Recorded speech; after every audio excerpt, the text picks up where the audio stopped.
Hi everyone. The story I tell is about the beautiful girl was forced by her father and stepmother to marry in place of her younger sister. She was forced to marry a wealthy young man with a disability. In a dazed state, she heard the voices of several people speaking to her. "Ruin Ching, I'm telling you, whether you want to or not, you must get married today. In the end, are you even listening to me? Growing up in a laborer's neighborhood, you clearly have no manners at all." The girl, still dizzy after just waking up, paid no mind to the humiliating words spoken continuously by the people in the room. She hurriedly ran into the bathroom and slammed the door shut. Standing in front of the mirror, she looked carefully at herself. Staring into the mirror, she couldn't believe it. This was her, 20 years old, and she was dumbfounded to realize she had been reincarnated. She was the eldest daughter of the Ruin family. As Ruin Ching stood staring at herself in the mirror, she overheard her younger sister's sweet voice speaking to their father. "Father, don't be angry anymore. My sister just woke up, so she's probably still upset. Please don't be mad and try to talk to her calmly." Ruin Ching's biological father, Ruin Ming, and her younger sister, Ruin V2, were in the room. At this moment, Ruin Ching pushed the door open, her face slightly angry, and said, "How could I have manners? Who doesn't know that I, Ruin Ching, am a child with a mother but no father? Tell me, isn't that right? While my dear mother was pregnant, this man, my so-called father, cheated on her. Just before she was about to give birth, the mistress even came to our house, causing my mother to die from childbirth complications and hemorrhaging. After the first wife was provoked to death, this man immediately married that mistress. 3 months later, she gave birth to my younger sister, Ruin V2. And as for me? I was thrown to my grandmother, and he never cared about me again. Gradually, I grew up making a living by scavenging. When I turned 20, this father finally came looking for me. Oh, hearing this, I can rank him among the worst fathers I've ever known." At this point, the father, feeling embarrassed and furious, shouted and raised his hand to strike Ruin Ching. "Of course, no one disciplined you when you were young. Is this how you speak to your father?" As his hand was about to land to teach his daughter, Ruin Ching caught it. "I've been fighting in the slums since I was little.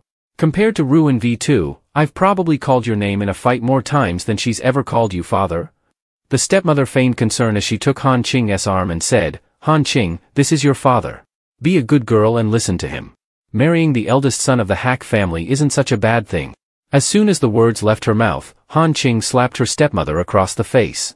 In anger, she said, "Ruin Ching, what do you think you're doing? We're giving you such a great opportunity, and you don't even know how to be grateful." Ruin Ching simply laughed and replied, "If the Hack family is really that great, why don't you marry Ruin V2 to him? Don't act all high and mighty in front of me. I'm uneducated, and whenever I get angry, I hit people." In her mind, she began recalling her previous life. Ruin V2 had been engaged to the eldest son of the Hack family. 6 months ago, he had a car accident, leaving him paralyzed from the waist down. The family business became a mere shell of its former self, with nothing left. They didn't dare cancel the engagement for fear of angering the Hack family, but they couldn't bear to marry off their precious daughter either. So, they decided to push me into it instead. In my past life, I refused to marry in her place, but in a fit of rage, I ended up marrying a wealthy second-generation heir. In the end, he cheated on me, and both my grandmother and I met untimely deaths because of it. In my previous life, I took the wrong path, but in this life, no matter who young Master Hack is, I just want to protect my loved ones and live a peaceful life." While thinking about my past life, my younger sister, with her sweet, innocent facade, spoke up, "Sister, how could you act like that? Our parents are elders, how can you raise your hand against them?" Hearing this, Ruin Ching chuckled coldly, crossing her arms over her chest, and replied, "Ruin V2, you'd better shut your mouth too. You and your mother, one is an old white lotus, and the other is a green tea bitch, neither of you are anything good." Her father, who was comforting his enraged wife, then questioned Han Ching in a commanding tone, "What will it take for you to be satisfied? Don't you know what's good for you? You'll never be good enough for the Hack family. You'll be married there in 2 days, do you hear me, Han Ching?" Since she had chosen the wrong person in her past life, she wanted to change her fate in this one. So, she didn't oppose the marriage but instead set her conditions. "If you want me to marry, that's fine. I want a house in the Western District, and on top of that, I need 1 million. If it's less than that, there's no point in discussing this further." Her father, angry as if he had been betrayed by the very daughter he had raised, shouted, "You ungrateful brat." Before he could finish, the stepmother, delighted as if she had just won the lottery, interrupted with a smile, "Give it to her. Give it to her. How could we marry off our daughter without a dowry, right? Trake Ming, if Han Ching wants it, just give it to her.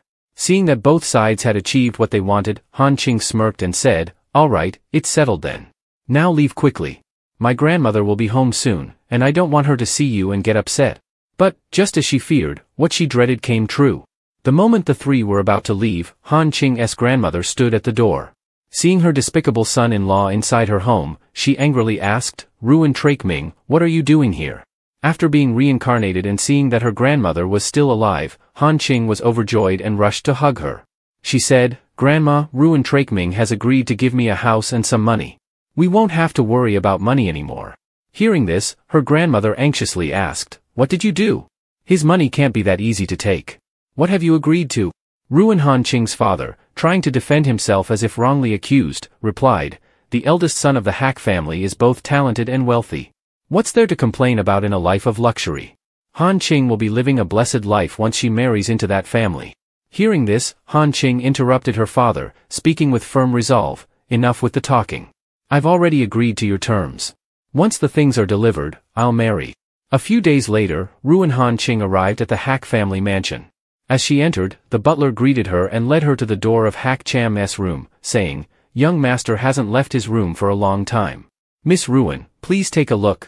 At that moment, Han Ching pushed the door open, saying as she entered, if Mr. Hack has no objections, I'll come in. For the first time, she met her husband.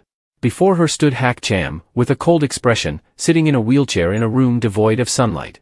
She said, Mr. Hack, since this is our first meeting, I think we should get to know each other a little.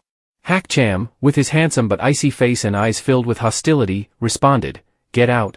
For someone with a weaker heart, seeing his cold face and hearing those words might have been enough to make them flee, but this was Han Ching, a strong girl. Hearing his words, her face remained smiling as she replied, Mr. Hack, we're going to be family from now on. No matter what, we should get to know each other a bit, right?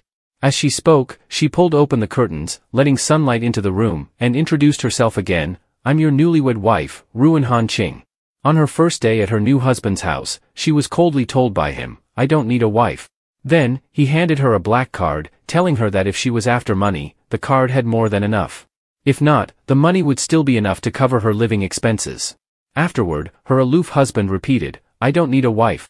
The girl just smiled, then walked closer to him and said, thanks to the power of the Hack family, even though you didn't personally go, we've already registered our marriage. Legally speaking, we're now husband and wife. The man glared at her and said, if you're not here for the money, then this should be enough to cover your living expenses. With that, he handed her the VIP card. Instead of getting angry, the girl cheerfully accepted the card and asked with a smile, so, I can spend this however I like? Coincidentally, I've been thinking about making some investments recently. How about I borrow the money from this card, and when we make a profit, we split it 50-50. Seeing this, Hack Cham showed no interest, leaving her with only one remark, stay out of trouble and don't bother me. As they were talking, the butler hurried in, holding a baseball bat in his hands, saying, Sir, the third young master is fighting at school. The other party is furious and is charging towards the house, demanding an explanation from us. Hearing this, Han Ching thought of the third young master, Hack Qianqian. Most of the Hack family were women. Ever since the family's only male pillar was paralyzed, the entire family had been in chaos. If things continued like this, the Hack family would fall apart sooner or later, and she'd be dragged down with them. Cherishing her life after being reborn, she didn't want anything to harm her. She took the baseball bat from the butler, turned, and started heading downstairs, saying, since we're family, I'll take care of it. Hack Cham was surprised by her use of the word family. Meanwhile, the butler was sweating nervously, full of doubt. In the living room, the second young master of the Wu Corporation, Wu Yi, and the third young master of the Hack family, Hack Qianqian, were in the middle of a heated argument. Hack third master, have you lost your mind? It's a fact that your older brother is crippled, so what if I mention it? If you apologize to me today, I'll forgive you. After all, there's no one in the family to discipline you, so why are you being so stubborn? Hearing this, Han Ching slowly approached, holding a baseball bat and swinging it as she asked, who told you people you could come to someone else's house and make a racket? The two arguing individuals were puzzled about who was speaking. Han Ching then said, Hack Qianqian, it's our first time meeting, I am your sister-in-law, Ruin Han Ching. Hack Qianqian, who was known for being disrespectful and rude, responded with an arrogant tone, don't think just because you married my older brother, you can boss me around. As soon as he finished speaking, there was a loud bang. Han Ching had slammed the baseball bat into the wall with such force that it left a huge crack. With the face of a domineering woman, she glared at him and asked, "Humph, what did you just say?" The two young men who had been fiercely arguing moments before were now trembling in fear. Wu Yi stammered, "What do you think you're doing? I'll have you know, my brother is on his way here." At this point, Hak Qianqian's attitude had changed completely. He was now full of respect and flattery, stuttering, "Sis sister-in-law, you're my most beloved sister-in-law." Hak Cham, sitting upstairs, was wondering what kind of earthquake had just happened. Meanwhile, Han Ching sat down on the sofa, arms crossed, watching the two young men shaking in fear. The butler quickly scribbled in his notes while tidying up the living room, thinking to himself, "Madam Hak truly has some serious skills, managing to handle these two little tyrants so effortlessly." Just then, Wu Yi's older brother walked through the door and said, "It seems like Madam is showing no respect for my Wu's family." Seeing his older brother arrive, the younger one frantically waved his arms and urgently said, "Brother, stop talking. Just take me home already." Han Ching calmly remained seated on the sofa and casually replied, "It's just some youngsters in the house causing trouble. How could this be about showing or not showing respect?" Wu Yi's older brother, intrigued by her response, leaned in, picked up a lock of Han Ching's hair, and toyed with it as he smiled playfully, saying, "True enough, if someone as beautiful as Madam Hak says I'm wrong, then naturally, I must be at fault." Han Ching's face darkened, and she managed to say just one word, "You." At that moment, Hak Cham, having been wheeled into the living room by someone, interrupted her, "Wu General, how interesting. Why don't you go argue right and wrong with Hak Qianqian and the others?" Seeing Hak Cham, Wu General Director quickly grabbed his younger brother to shield himself. "Oh, Hak General Director, are you suggesting I'm making things difficult for Madam? How could that be? After all, it's just a matter concerning these young brats. I'll leave the boy to your discretion." Hak Cham said, "Then let Madam take her revenge. Take him away and tell someone to bring a new baseball bat for Madam." While Hak Cham spoke one way, he was thinking something entirely different. Who was it that just met my wife and said I didn't need her, even acting as if he was tired of her? Now he's scared she might be wronged and is stepping in to protect her. Han Ching just laughed because, after all, she wasn't really being bullied. After only a couple of words, this man already wanted to make things right for her. He was certainly skilled at defending her. On the other side, Wu General enthusiastically told Han Ching that she could teach his younger brother a lesson without needing to worry about showing him any respect. Meanwhile, his younger brother was starting to question his entire existence. Han Ching, not wanting to dirty her hands on this kid, simply smiled and said, "Children who don't listen just need a good beating to behave. What do you think, Wu General? Isn't that right?" Hearing this, Wu General was stunned while the younger brother cried out for help. Since Wu General didn't take any action, Han Ching asked, "Or do you feel too soft-hearted?" Wu General quickly replied, "How could that be?" And even instructed the butler to fetch a larger baseball bat. Seeing that his older brother hadn't come to his rescue, but instead was preparing to use a bat to discipline him, the younger brother screamed for mercy, "Brother, I'm your own flesh and blood." Ignoring his brother's pleas, the elder chased him around the room, bat in hand, while Hak Qianqian, witnessing the scene, realized just how terrifying his sister-in-law truly was. Meanwhile, the butler took the opportunity to jot down a note in his ledger, already preparing to send the bill to the Wu family for repairing the living room. The argument between the two brats had finally been resolved. As everything came to an end, Han Ching waved her hand and said, "Everything is settled now, so I won't be seeing you two out." Turning to Hak Cham, she smiled and said, "By the way, thanks for what you did earlier, Hak Cham." After the two brothers from the Wu family left, Han Ching smiled and said, "Now that the outsiders are gone, it's time to deal with our own family matters." Hearing this, Hak Cham maneuvered his wheelchair and said, "Feel free." Hak Qianqian, already sweating, saw that his older brother had no intention of stopping anything. Feeling defiant, he said to Han Ching, "The troublemakers are gone, so why do you still want to hit me?" Han Ching coldly picked up the baseball bat, tapping it against her hand, and replied, "Sister-in-law is like a mother. So what if I hit you?" With that, she swung the bat at his hand. "This is because, as a member of the Hak family, you couldn't fight, couldn't argue, and even shamelessly crawled back home, letting others come here to disrespect you." Smack. She struck again. "This one's because you don't know how to respect your elders." "Who am I? What should you be calling me?" Another loud smack. "And this one's for your sloppy, disgraceful appearance, completely losing face. Remember this well, not everything is solved with your fists." Seeing that Han Ching had stopped hitting him, Hak Qianqian, now timid, asked shyly, "Sister-in-law, you're not hitting me anymore?" Han Ching smiled and responded, no more. We're family, not outsiders, so there's no need to keep hitting you. Wipe your tears and get ready for dinner. Though family was a common word, when Hak Qianqian heard his sister-in-law say it, he felt something different. In this family, it was rare for anyone to say such a thing. At that moment, he developed a sense of admiration for his new sister-in-law. The butler, having witnessed everything, went to report to Hak Cham. As soon as you left, Madam gave the third young master quite the beating, but it seems he wasn't upset. Upon hearing this, Hak Cham's expression softened slightly, no longer as cold as before. Later, Han Ching entered Hak Cham's room, smiling warmly as she said, "Bro Hak, I had Mrs. Chen cook some of your favorite dishes." As she spoke, she moved to push his wheelchair. "Let me take you downstairs for dinner." Contrary to her caring attitude, he coldly replied, "No need.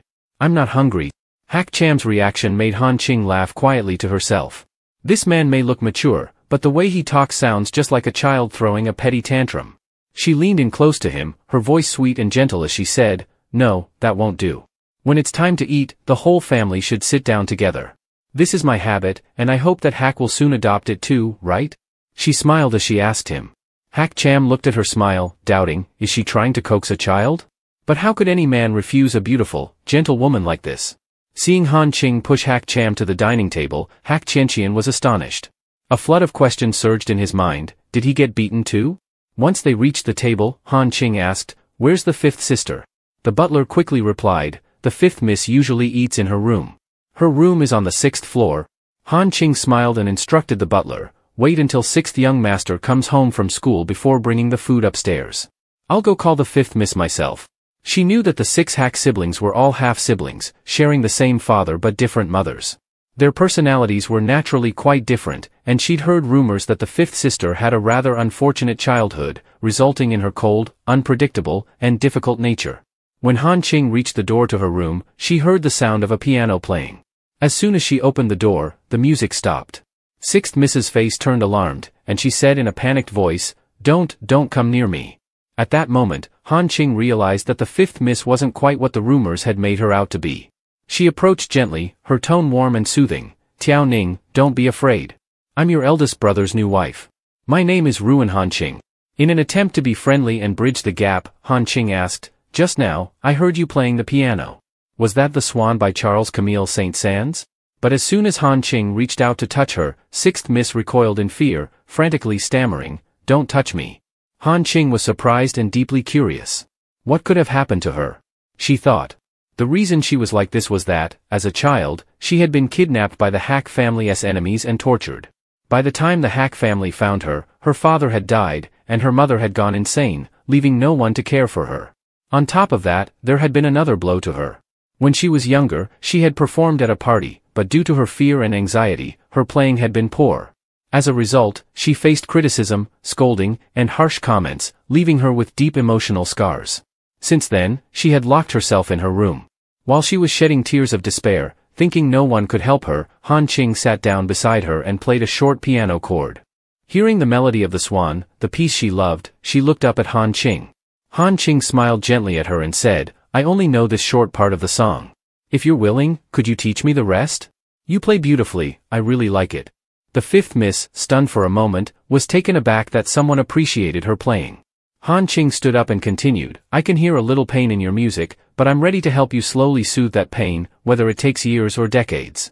After all, we're family, aren't we?" Moved by those words, she smiled at Han Ching, and the two of them held hands as they walked downstairs together. As she walked, tears streamed down her face, and everyone turned to look at them. Third sibling wondered if the 5th sister had also been punished like him and elder bro. Just then, 6th young master, the youngest sibling, came home from school. When he learned that Han Ching was his sister-in-law, he respectfully greeted her, "Hello, sister-in-law." Aside from the second sister, Hak Yuan Cho, who was missing, and the fourth sister, Hak Tian Tian, who was abroad, the whole Hak family was now present. Han Ching smiled warmly and said to 6th young master, "You must be the youngest Hak Shanglim, right? Go wash up, and then we'll have dinner." Hearing the word wash up, third sibling, thinking that his sister-in-law might treat his younger brother the same way she had treated him and the 5th sister, quickly grabbed his brother's arm. "Hurry up! Go wash your hands fast, or you'll get punished." Han Ching couldn't help but think to herself, the people in the Hak family really are just like children. Hack Cham, noticing for the first time that the whole family was having a meal together, showed a rare expression of approval toward her. Little did he know that Han Ching also saw him as one of those children. The scene shifts to the next morning. Han Ching was having breakfast and mused to herself that the unexpected role of being the eldest sister-in-law wasn't so bad after all. She had thought that after being reborn, she would face challenges, but surprisingly, everything had gone smoothly. Moreover, the Hack family kids were much more lovable than she had imagined. Just then, sixth young master, the youngest, came rushing downstairs with his school bag. Han Ching called out to him, "Shang Lim, no need to chase after the school bus. Drink your milk first, and I'll have the housekeeper drive you to school." The boy was a little surprised, so she added, "If you don't like milk, I can ask Mrs. Tran to switch to soy milk for you tomorrow, okay?" Feeling touched by his sister-in-law's concern, he happily replied, "No. The milk is delicious." He quickly finished his glass and didn't forget to thank her. Next, Han Ching got up to serve porridge to Tiao Ning. "I asked the kitchen to make you some pork liver porridge to help with your blood. Eat a bit more, okay?" Han Ching at this moment sighed, thinking that the people in the Hack family were really all children. Hack Chen saw that this was the first time everyone in this family had eaten together, revealing a face that seemed to praise her. But he did not know that he was also considered a child by Han Ching. Seeing this, third sibling looked at her expectantly. "What about me, sister-in-law? What do I get to eat?" But before she could answer, his phone rang, and a girl's voice came through. "Third sibling, where are you? Let's go out for drinks." Third Hack sibling's hair stood on end, and he quickly shouted into the phone, I'm not going. Wooey, did you tell them to come over? How could someone as brilliant and talented as me hang out with you guys? I have to study today. I'm hanging up." He nervously glanced at Han Ching. But she just smiled kindly and said, "I'll make sure to prepare something special and personally deliver a gift to your school." Hearing this, third Hack sibling was thrilled, imagining that the gift might be a motorbike or even a luxury car. The morning passed quickly, and as they finished breakfast, Han Ching said to everyone, "Eat up, then off to school. I have some business to take care of at home today. Don't forget to take your lunchboxes." Everyone happily grabbed their lunchboxes, feeling cared for by their sister-in-law. The most surprised of all was Hack Cham, as he hadn't expected to get one too. As for the gift third Hack sibling had been eagerly awaiting at school, thinking it would be a motorbike or a supercar, he was shocked to discover it was study materials, which left him wailing, "Help me." The scene changes to when Han Ching returned to her grandmother's house.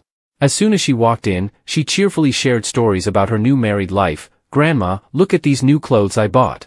Yesterday, right after I moved in, he gave me a card and told me to spend as much as I wanted."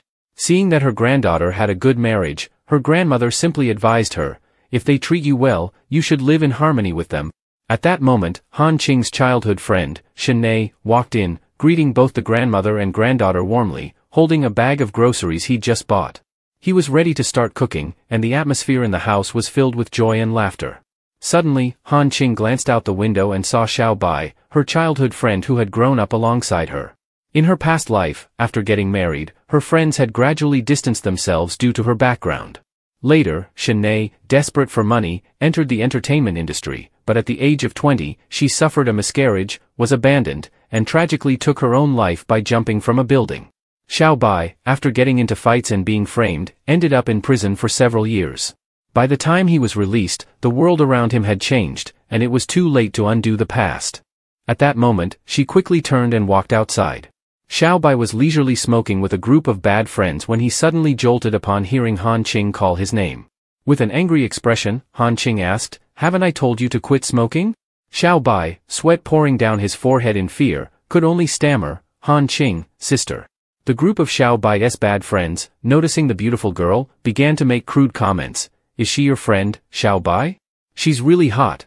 Take her out to play." Han Ching's demeanor turned sharp and cold as she replied, "It's you guys who will end up at the police station sooner or later. Stay away from Xiao Bai." One of the thugs, holding a baseball bat, pointed at Han Ching and shouted, "You dumb girl, how dare you talk like that? You think I'm going to show you mercy?" Furious, Han Ching grabbed the finger that was pointing at her. With a small crack, she kicked the thug, causing him to scream and fall backward. Seeing this, the rest of the group charged at Han Ching. But in no time, Han Ching and Xiao Bai had the thugs lying on the ground. After that, she called the police to arrest them. Turning to Xiao Bai with a stern and cold expression, she warned, "If you ever think about going down the wrong path again, don't blame me for breaking your legs. If you have nothing else to do, read more books." If you refuse to study properly, I'll be the first to send you to a reform school. That's what those guys will end up like. Xiaobai could only hug his head, trembling, and replied, I get it. I understand. Sister Han Qing, you're always right. Scene change. When Han Qing returned to the Hack family villa, she had just stepped inside when 3 younger siblings greeted her at the door. Seeing Han Qing coming home with a food box in hand, she told the butler, please help me heat this up a bit. The 3 siblings eagerly asked, Sister, what snack did you bring back? She smiled and held up the food box, saying, it's not a snack. I had some delays with certain things and didn't get to eat at Grandma's house, so I brought some food back. Do you all want some? After waiting all day, how could the 3 siblings refuse? Suddenly, she looked over at Hack Cham and asked, what about you? Have you been waiting long? He answered nonchalantly, no, it's fine. But a moment later, his stomach growled loudly, making him wish he could just disappear. Han Qing couldn't help but laugh at the man, who spoke one way but thought another. To please everyone who had been waiting for her, she said, if you all want to eat, then I'll make a few portions for you to try. The younger siblings laughed excitedly at this, looking forward to a meal prepared by their sister-in-law. Only 6th young master was a bit skeptical since he didn't think his sister-in-law knew how to cook. Outside, someone kept ringing the doorbell repeatedly. Han Qing walked to the door, wondering who could be so eager. When she opened it, she found a bouquet of fresh flowers in front of her. A man knelt with the flowers in hand and said, my beautiful Hack Madam. He was holding the bouquet as if proposing and continued, thank you, Hack Madam, for helping to educate my wayward younger brother. I hope you like this. Han Qing smiled and replied nonchalantly, Mr. Wu is quite generous. This gift of gratitude is too grand for me to accept? Hearing this, Wu smiled even wider, self-satisfied, and said, there's no one in this world who could handle it better than Hack Madam. She thought to herself, I really don't understand what he's thinking or where he gets his confidence from, daring to come to the family's doorstep and trying to undermine the head of the household like this? Despite Han Qing's implied rejection, Mr. Wu remained thick-skinned, smiling and flirting with her while proposing to take her out to dinner tomorrow night. Just then, a voice rang out from inside the house, if you want to eat, why not let me join you and Mr. Wu? It was Hack Cham, his face cold as he maneuvered his wheelchair closer to the two. He continued, I'll be ready to wait for Mr. Wu whenever. Hearing Hack Cham's words, which seemed to protect her, warmed Han Qing's heart, as it was the first time someone stood up for her. She crossed her arms and teased, Mr. Wu, when the time comes, the Hack family will definitely tidy up the guest room for you. See you then. Mr. Wu's expression changed, losing his earlier suave demeanor. He looked at the couple in front of him, one like a fierce deity, the other like a devil. He felt as if he were being double-teamed by this couple. Goodbye. Bang. That was the sound of the door slamming shut? Hack Cham, with a gentle face, sat in his wheelchair and turned slightly to Han Qing, saying, in the future, if something like this happens, you should come find me. After saying that, he turned away. Han Qing looked at him and smiled warmly, replying, okay. Later, Han Qing brought some medicine to Hack Cham's room. As she opened the door and stepped inside, she said, thank you for helping me out. Tonight, I heard from my assistant that it's time for you to take your medicine. He told her, just put it down there. She placed the medicine close to him and playfully teased, the water temperature is just right, Mr. Hack. You're not afraid of the bitter medicine, are you? Before he could answer her, the pain struck him. Seeing the agony on his face, she panicked and asked, are you okay? Are you feeling unwell? His assistant rushed in, saying, Madam, whenever he's in this much pain, he needs to take this. She grabbed the bottle of medicine, read the information, and angrily said, what have you been giving him? She knew that while this medication could relieve pain, it was highly addictive and harmful to the body. She spoke to him seriously. Painkillers can only suppress the pain, they won't address the root cause of the illness. Furthermore, this medication is highly addictive. Long-term use is not good for your health. Mr. Hack, let's try to reduce the painkillers in the future and work on treatment, okay? Her hand rested on his, her tone earnest. You are the pillar of our family. You can't fall like this. Hearing her say our family, he seemed to brighten up and replied, all right. Upon hearing Han Qing mention the addictive properties of the medication, the butler looked somewhat bewildered and asked, how can it be addictive and harmful to the body? At that time, you invited the best specialist from the Tran family to prescribe the medication. Hack Cham explained that the specialists from the Tran family had concluded, I can only use painkillers to manage the pain in the future and take health supplements to support it. I don't want to struggle in vain. I just need to take a little pain medication to stay alive. However, he had not anticipated that someone's reach could extend this far. Recognizing that there were issues with the treatment results for Hack Cham, Han Ching remembered a very reputable clinic in Western Quarter and asked him, "Mr. Hack, would you be interested in experiencing a world for just the two of us tomorrow? We could do a lot of things together." Hack Cham didn't seem inclined to refuse. He smiled and replied, "If you're willing, then I'm more than happy to." At that moment, the butler grinned broadly at the change in Hack Cham. The next morning, Han Ching prepared to drive Hack Cham to his medical appointment, and her 3 younger brothers appeared eagerly asking to come along. She smiled and told them that she would definitely take them next time. While driving Hack Cham, Han Ching noticed someone was following them. She said, "It might be Chang Min." "From the Chang family?" "Yes, he's the son of the Hack family's aunt and currently the general manager representing the Hack Corporation. After I fell ill, he stands to gain the most." Han Ching smiled mischievously and declared, "I don't care if it's the Chang family, Li family, or Zhao family, no one can stop me from taking my husband for a checkup." To shake off their pursuers, she showcased her driving skills. Her husband was caught off guard, not knowing what she was planning. Moments later, she managed to lose the tail and brought him safely to the hospital. He sat in the car, a little dizzy from the thrilling ride, experiencing the smooth driving of his wife.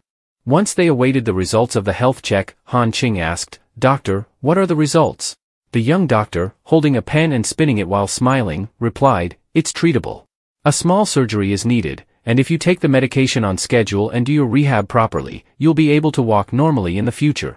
He looked at them and continued, "Why didn't you come here sooner? A small ailment prolonged has become a serious one. With all the designer brands you wear, I doubt money is an issue." Han Ching replied coldly, "Well, Dr. Gu, it seems you don't know that not every illness can be cured just by having money." At that moment, a nurse entered, breaking the awkward atmosphere. She brought the test results for the medication Hack Cham was taking. The doctor examined the results and said, "These medications can be replaced with antidepressants, which can make a person irritable, pessimistic, and depressed." Realizing that Hack Cham had suffered from depression in his previous life, Han Ching thought this might be related to his past struggles. She gently patted his head like a child, silently vowing that no one would harm her baby this time. Hack Cham placed his hand over hers and reassured her, "Don't worry, my wife, I'll handle this. As long as I'm here, everything will be fine." Receiving his concern, her lips curled into a smile as she replied, "I trust you, dear. Right now, the most important thing is to cooperate with the treatment." She knew that he had to be strong during this time, especially to avoid falling victim to anyone's schemes, particularly the Chang family. Both were concerned about each other but had their own thoughts. Neither was truly listening to the other as they ended up receiving unwanted romantic commentary from the doctor, who felt uncomfortable and suggested they go settle the bill. Wanting to avoid raising suspicions about their hospital visit, the couple decided to stop by a shopping mall. Han Ching joyfully shopped, and while choosing a tie, she turned to ask for his opinion.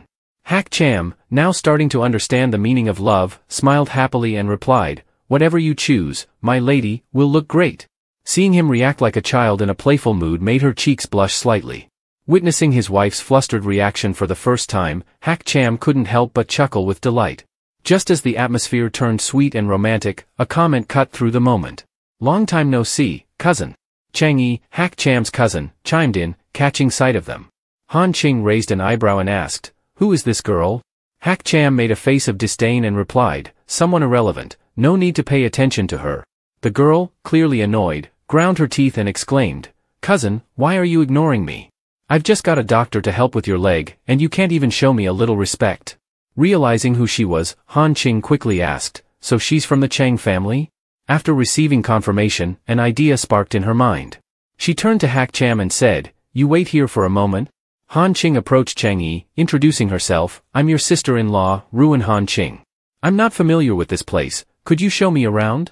Chang Yi, thinking she could take advantage of Han Ching's naivety, led her to the lipstick counter. She picked up a shade and handed it to Han Ching, saying sweetly, "Sister-in-law, this color is the trendiest among the elite this year." Han Ching responded, "Oh really?" Still pretending to be enthusiastic, Chang Yi said, "Aha." She leaned in closer with a bright smile, adding, "Would I lie to you, sister-in-law? It's normal for someone of your background to have never seen it before. Oh dear girl, don't get too cocky. You've poked the wrong bear." Han Ching smirked and swiftly grabbed Chang Yi's hand, pinning her down with one quick motion. With the lipstick in hand, she teased, "I think it looks beautiful. How about you try it on first?" Chang Yi was furious but trembling, stammering, "Let me go. Ignoring her protests, Han Ching applied the trendy lipstick to Chang Yi's lips. Laughter erupted among the store staff, enjoying the spectacle. Han Ching stepped back and smiled at Chang Yi, saying, "It really suits you. Don't worry, sister-in-law, I have no interest in competing for anyone's love. This lipstick is a gift for you." With that, she strode over to the cash register and presented her black card, saying, "Please charge the damaged items to Mr. Hack." The cashier's eyes widened with admiration as she looked at Han Ching, completely in awe of her confidence. Transitioning scenes, Chang Yi's brother and director Zhao are discussing the first public appearance of Hack Cham after the accident, where he affectionately holds his wife's hand and confidently strolls through the shopping mall. Director Zhao quickly replies, "It's their honeymoon, and Hack Madam is a beauty." Hearing this, Chang Min angrily throws a book to the floor, his face darkening as he says to him, "I didn't give that doctor's son a high salary just to watch my cousin flirt with his wife. When Hack Cham recovers, we will be the first to pay the price." Upon hearing this, Director Zhao's face pales, and beads of sweat pour down his forehead. Meanwhile, Chang Yi calls Chang Min to complain, "Brother, Ruin Han Ching is really too reckless. She embarrassed me in front of so many people. She's just so despicable." "Oh, so you cause trouble for others and still act innocent? She's just a poor woman. She doesn't understand the invisible killings of the upper class. It wouldn't be hard to find trouble for her, would it?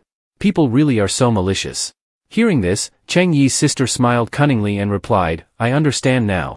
Chang Min knew that initially, Hack Cham was just a newcomer in the business world, but as soon as he made his move, Hack Corporation's assets multiplied several times. He quickly became Hack General, someone in the upper class that no one dared to offend. Fortunately, he broke his leg and became quiet after that.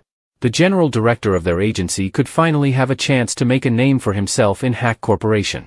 Before Hack Corporation could change its name, they had to completely overthrow Hack Cham. At that moment, the atmosphere in the Hack family villa was lively as Han Ching brought gifts from the shopping mall for her younger siblings. They were all excited and thanked Han Ching profusely. Hack Cham spoke up, "Madam, old Master Gu has received a rare orchid and is holding a banquet, inviting Hack Corporation to attend. My condition is not suitable. This kind of family alliance banquet should be attended by you on behalf of the Hack family." Although she knew that there would be trouble at the banquet, she said to him, "If Mr. Hack has arranged it, then I will reluctantly take the younger ones to congratulate old Master Gu." Upon hearing that she would take the younger ones, all her siblings wanted to go. Especially 6th young master and 6th miss, asking to go. Unable to hold back, she told them she would take everyone, so they didn't have to fight over it. At that moment, her siblings were overjoyed. At the Gu family banquet hall, Chang Yi and 4th miss of the Hack family were chatting. Tian, I heard your sister-in-law is coming today too." "I don't have a sister-in-law. Who wants a woman from who knows where to be my sister-in-law? She's not worthy. Why did my older brother marry this poor woman? Doesn't he know the quality of people from there is the worst?" Hearing this, as everything went according to her plan, Chang Yi added, "Who says otherwise? I'm also embarrassed to mention her to others. Her rude behavior and entanglements with Wu General. It really doesn't suit her background." Hearing this, as everything went according to her plan, Chang Yi added, "Who says otherwise? I'm also embarrassed to mention her to others. Her rude behavior and entanglements with Wu General. It really doesn't suit her background." The hall suddenly buzzed with chatter. "Hack Madam has arrived, go quickly to see." "Hack Madam?" Chang Yi looked at 4th miss of the Hack family and said, Tian, your sister-in-law is here. So what if she's pretty? Aren't there enough decorative vases like her already? Just relying on her looks, she thinks she can climb into high society. Contrary to Chang Yi's expectations, upon seeing Han Ching, Tian no longer had the same attitude as before. "With this beauty and aura, she's not unworthy of my brother." Chang Yi, furious, asked, "You accept this woman as your sister-in-law now?" At that moment, Chang Yi suddenly had the intention to take action against Tian. Han Ching had just relaxed, thinking that this banquet was more peaceful than she had anticipated, when suddenly there was a loud crash. Everyone was buzzing, wondering what had happened. Someone exclaimed, "Old Master Gu's orchid vase has fallen and broken." "Hack Tian, what are you doing?" Knowing that it was 4th miss of the Hack family, Han Ching turned and headed towards the scene of the incident. Old Master Gu was shouting, "Is this the etiquette you people of Hack Jia have when you go out as guests?" Alongside him, some guests were discussing, "This natural mutant Su Guanhe Ding orchid, there's only one in the entire world. I've heard someone offered up to 1 billion for it. Everyone in City H knows that Grandfather Gu loves orchids the most. Not to mention, this orchid was personally cared for by Grandfather Gu." Tian looked at the orchid on the ground, panicking and explaining, "No, someone pushed me, causing me to lose my balance and knock over the flower pot." Despite the explanation, old Master Gu was still furious and called for Hack Tian Tian to be taken outside. He stated, "From now on, our Gu family will no longer welcome guests from the Hack family."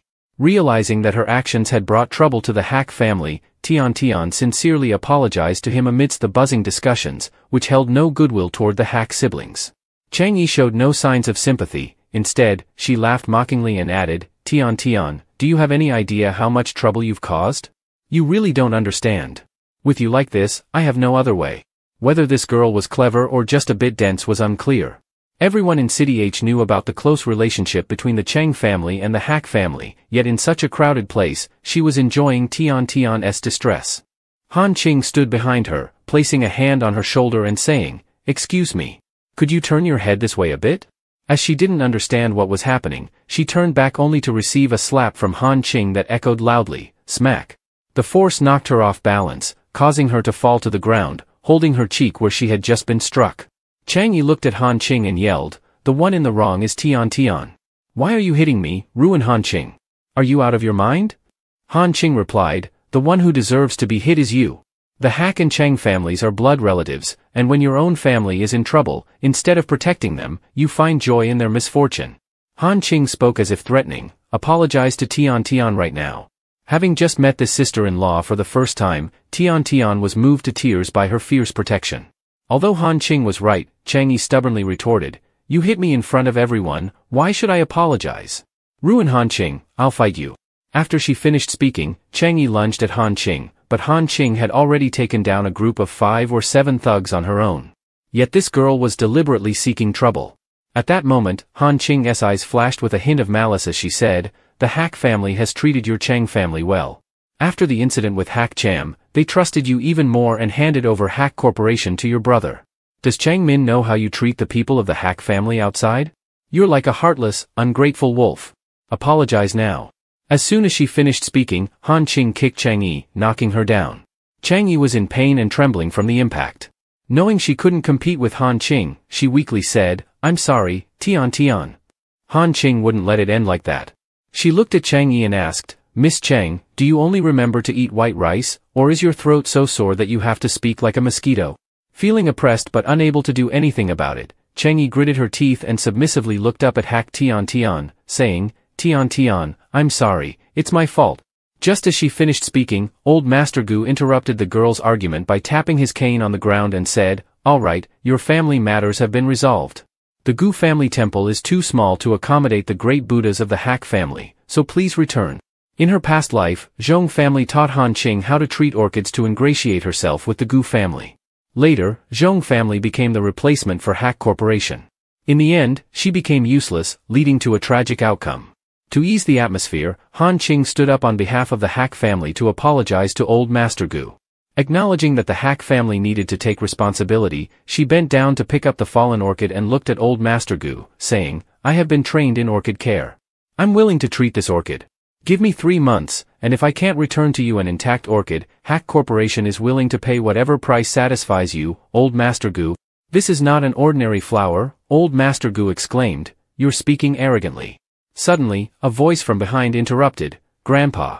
Since Hack Madam has said so, let her give it a try. We won't lose anything." Old Master Gu's grandson was also the doctor who had examined Hack Cham. "Humph, if my grandson is willing to speak on your behalf, then I will give you 3 months. Han Qing wanted to clarify the situation, so she replied, "Thank you, old Master Gu, but this matter isn't settled yet. I want to check the surveillance cameras to see who has the audacity to bully the people of the Hack family like this." Chang Yi, feeling guilty, hurriedly said, "Who do you think you are to demand to see anything here?"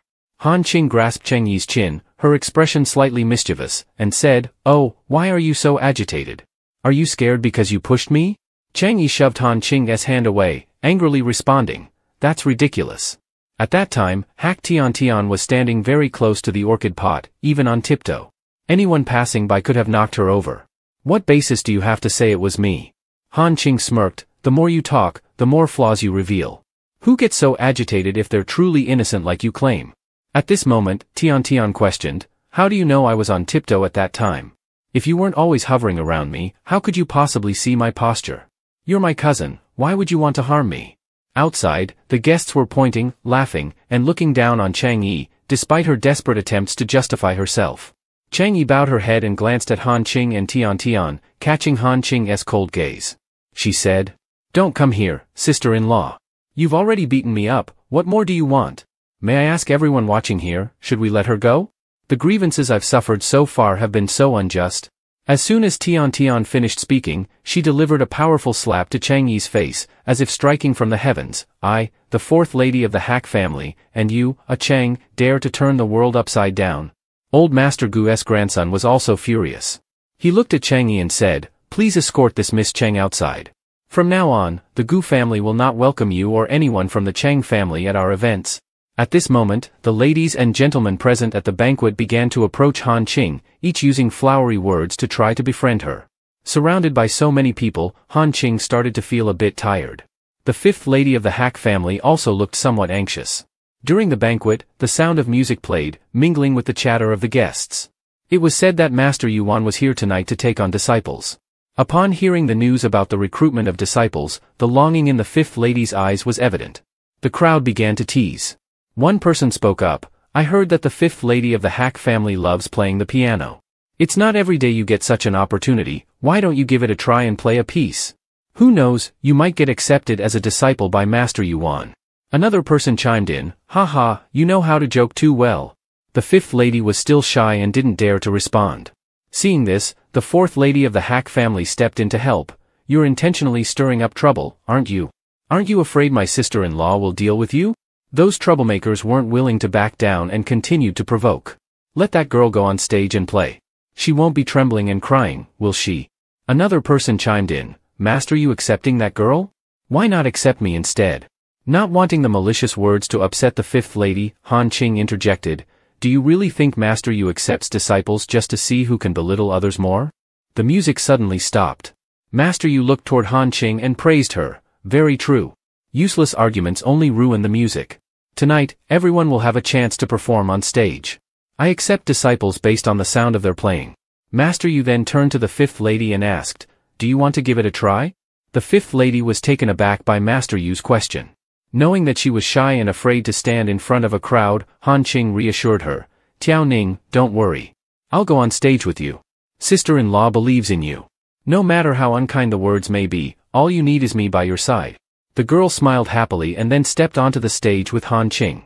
To ease Tiao Ning's anxiety, Han Qing continued to encourage her, "Don't look at them, and don't worry about their reactions. Just focus on the keys and play from your heart.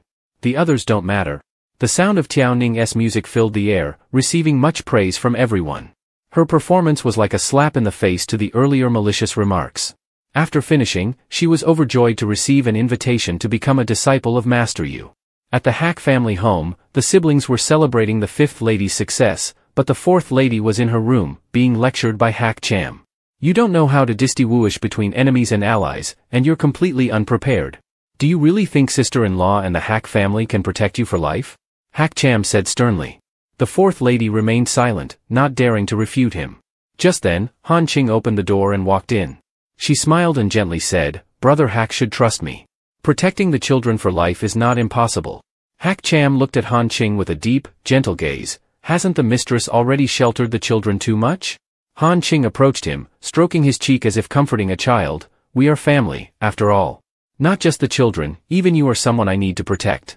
The fourth lady seized the opportunity to sneak out of the room to avoid further lecturing from her older brother. Seeing how Han Qing treated him, Hack Cham gently took her hand and smiled knowingly. He pulled her into his embrace and teased, making Han Qing blush, "Are you trying to turn me into a child, my lady? Have you forgotten that I'm not just a grown man, but also your husband?" He pulled her onto his lap and softly said, "You can rely on me a bit more." At first, Han Qing felt a bit shy, but after a moment, she quickly adapted to the situation, responding with affectionate gestures and a sweet voice. "In that case, I humbly obey." Hack Cham reminded her, "Don't overwork yourself." In the atmosphere of the loving couple exchanging intimate words and gestures, the fourth lady felt she couldn't just stand by. Despite not wanting to interrupt the romantic moment, she had to interject, "Sister-in-law, there's a problem with the orchid." Han Qing's expression turned serious as she recalled her past experiences. "Fourth sister, don't worry.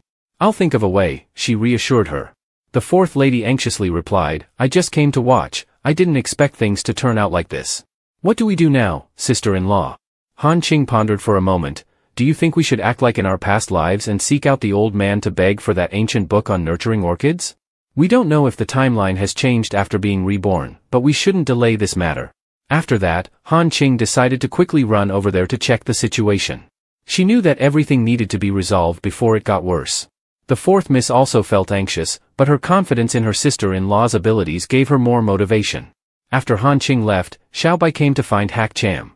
He saw Hak Cham sitting by the window, his expression cold. A servant came to announce, Mr. Hak, there's a man at the door looking for the lady, but she is not home right now. Hak Cham replied, I know. Bring him in. Xiao Bai sat on the sofa, and Hak Cham drove the car in front of him, coldly asking, Who are you? Why are you looking for my wife? Faced with Hak Cham's tough attitude, Xiao Bai replied loudly, Sister Han Ching married into the Hak family, not sold to them. We are friends, can't I come to visit her? Hak Cham frowned and said, My wife went to the west of city early this morning. If there's anything, just tell me, and I'll pass it on to her. Xiao Bai was startled and panicked. Sister Han Ching went to the west of city? Those Li guys will definitely look for her to get revenge. What exactly happened? Before, Sister Han Ching stood up for me and fought them, even sending them to the police station. We can't let this continue. Hak Cham looked at Xiao Bai, realizing the situation was serious. For now, we need to find her first. Then we can talk, he said with certainty, ready to take action to protect Han Ching. In the west of city, Han Ching walked down the street, feeling unhappy. She was worried about the missing book, wondering if it was a butterfly effect caused by her rebirth. Suddenly, she heard someone calling her name loudly, Sister Han Ching. Looking up, Han Ching recognized Xiao Bai approaching with a worried expression. Are you okay? He asked. Han Ching was surprised to see Xiao Bai with Hak Cham. Why are you and Mr. Hak here? Xiao Bai just smiled brightly, as if showcasing an achievement. I heard about the orchid incident, so I went to borrow this book from Uncle for you to read. How thoughtful, thank you for helping me so much, Han Ching replied gratefully. Suddenly, two dogs rushed toward Han Ching. Instinctively, Xiao Bai quickly grabbed Han Ching's hand, pulling her back and standing between her and the two dogs. Hak Cham, seeing Xiao Bai holding his wife's hand, felt angry. His face was cold, and his gaze was fixed on Xiao Bai's hand gripping Han Ching's. Mr. Bai, please be mindful. Don't overstep, he said in a cold voice, his presence causing even the steward to feel uneasy. Xiao Bai couldn't hold back and retorted angrily, Mr. Hak, don't you know that Sister Han Ching is afraid of dogs? When we were young, I was the one who protected her from dogs chasing her, just like back then and now. Han Ching stood between them, feeling the tension in the air and helpless to resolve the conflict between the two. She knew both were worried about and cared for her, but this situation was truly not easy. Neither man was willing to back down, all over a dog. Han Ching found the situation awkward. She couldn't understand how such a small issue could cause tension between them. Xiao Bai, in a puppy-like mood, looked at Han Ching and said, I've given you the book, and you're fine. I'll take my leave now. Han Ching smiled and gently patted Xiao Bai's head, which made him beam proudly at Hak Cham. After Xiao Bai left, Hak Cham turned his head towards Han Ching and asked, You and he seem very close. Yes, Han Ching replied. I grew up with Xiao Bai and Shen Nei, so we consider each other family. She reminisced about the joyful memories of playing together as children, feeling warm inside. You've had a reputation since you were young, haven't you? Hak Cham looked at her, asking with curiosity. Not really, Han Ching replied. I just used reasoning to persuade people. But she knew her reasoning could sometimes be a bit blunt. Hak Cham became even more curious. Then could you tell me more about these things? I want to learn more about you. Feeling the warmth in Hak Cham's gaze, Han Ching felt a sense of comfort. I'll tell you about this, she said, beginning to share memories with Xiao Bai and Shen Nei, as well as the reasons they had been close since childhood. As Han Ching enjoyed the moment with Hak Cham, a loud shout came from a group of thugs. Isn't that the one who beat up Brother Li? Instantly, the thugs charged towards them, determined to take revenge for their comrade. Hak Cham looked at Han Ching with concern, sensing the tense atmosphere. Is the old quarter really that dangerous? Let me help you, he said. But Han Ching just smiled, knowing that her husband didn't realize she was a true force to be reckoned with. She stepped toward the group of thugs, holding a baseball bat with determination in her eyes. In no time, the thugs were beaten badly, unable to resist. Did you dare to provoke me? She said. The thugs' cries rang out, while Hak Cham and his assistant watched from the outside, beads of sweat forming on their foreheads. His assistant couldn't help but say, Mr. Hak, remember to obey your wife from now on. After defeating the thugs, Han Ching turned to Hak Cham, confidently saying, "Now I'm taking you guys out for a reunion meal with your boss." She approached him, and Hak Cham gently took a cloth to wipe her hands, holding her hand tightly. "Madam is truly exceptional," Hak Cham said sincerely. "From investments to orchids to martial arts, I wonder what surprises you'll bring me in the future." Just then, Han Ching received a call from the school. "Parent of Hak Lim, we believe this child seems to have some issues. We would like to speak with the parents. We hope you can come to the school as soon as possible." The joy she felt moments ago suddenly vanished, and Han Ching felt worried. "What's wrong with Shang Lim?" she asked, looking at Hak Cham and sensing his concern. The teacher handed Han Ching a drawing and said, "Parent of Hak Lim, I feel the issue lies in his psychology." Han Ching was surprised. She had thought Shang Lim had no major problems. But upon reflection, she realized that the boy's family situation might affect his mental state. Mr. Hak is a playboy with ambitions, surrounded by countless women. Hak Shang Lim is just a product of a one-night stand. Living in this decaying wealthy environment, with such parents who are indifferent and neglectful, how could there not be issues? Contrary to the boy's thoughts, Han Ching looked at Shang Lim and asked, "Shang Lim, do you want to show me your painting room for a bit?" Shang Lim was surprised and asked, "Aren't you going to scold me?" Hak Cham, standing beside them, comforted him. "Why would I scold you? You haven't done anything wrong." He and Han Ching followed Shang Lim to the painting room. The boy chose a painting and introduced it. "This is a beast man. Everyone thinks he shouldn't live in this world, that the whole world despises him and tells him to die. He hates this world." "I'm sorry. Did I paint something very ugly?" Shang Lim asked, looking worried. Han Ching replied, "Your idea is very unique. But would you mind if I added a few strokes to it?" Shang Lim was surprised when his sister-in-law took the brush from his hand and added a few strokes to the gloomy painting. She didn't talk about the subject of the painting, but instead shared painting techniques with him to make his artwork sharper. Even his older brother was watching the actions of both him and Han Ching attentively. Poor Shang Lim had been living like a lost soul for a long time. Compared to his mother, who only cared about money and men, his sister-in-law felt like a compassionate Madonna to him. For the first time, he experienced a sense of protection and happiness like never before. After leaving her younger brother's art room, Han Ching and her husband went to the area where Lord Gu's rare orchid was being cared for. She was engrossed in reading the guidebook on orchid care that Xiao Bai had borrowed for her. Combined with what she had learned in her past life about tending to plants, when that man from the Zhong family used her as a pawn to win favor with Lord Gu, Han Ching expertly handled the issues of the delicate orchid. Hak Cham sat there, looking at his wife who paid him no attention, and appeared extremely displeased. He muttered to himself that he wasn't happy about the orchid coming back to life. Han Ching wondered what was wrong with him, suddenly being upset about her saving Lord Gu's precious orchid. Wasn't that supposed to solve the Hak family's problem? "Ha ha, the boss is getting jealous, girl." "That's right, madam, I have one more task," he said. "After the car accident, the Hak family has been quiet for a long time. Please prepare a family dinner to liven up the atmosphere again." "Okay, I'll make a list and show it to you," Han Ching replied. "And also, it's not that I'm easily swayed, but it's that you're too welcomed, which makes me feel threatened," Hak Cham said, causing Han Ching to look confused, her eyes wide and mouth agape, not understanding what he meant. At the Cheng family, Cheng Yi was smashing things in her room to vent her anger after receiving an invitation from the Hak family. "I wouldn't care to attend the Hak family's party. If I went, that cheap Hak Tian would be so smug," she shouted. She thought she would receive sympathy from her brother, but instead, she was met with anger. Her brother grabbed her wrist tightly and said in a commanding tone, "Whether you want to or not, you have to go. As long as the Hak family is not in my hands, we cannot have any conflict with them. If you keep refusing to listen, don't blame me for not being brotherly." Before her brother's actions, Cheng Yi trembled in fear and quietly replied, "I will try to earn his forgiveness." "Now that sounds like my little sister," her brother asserted. "If I'm okay, then our Cheng family will be okay, and you all can continue to live in luxury."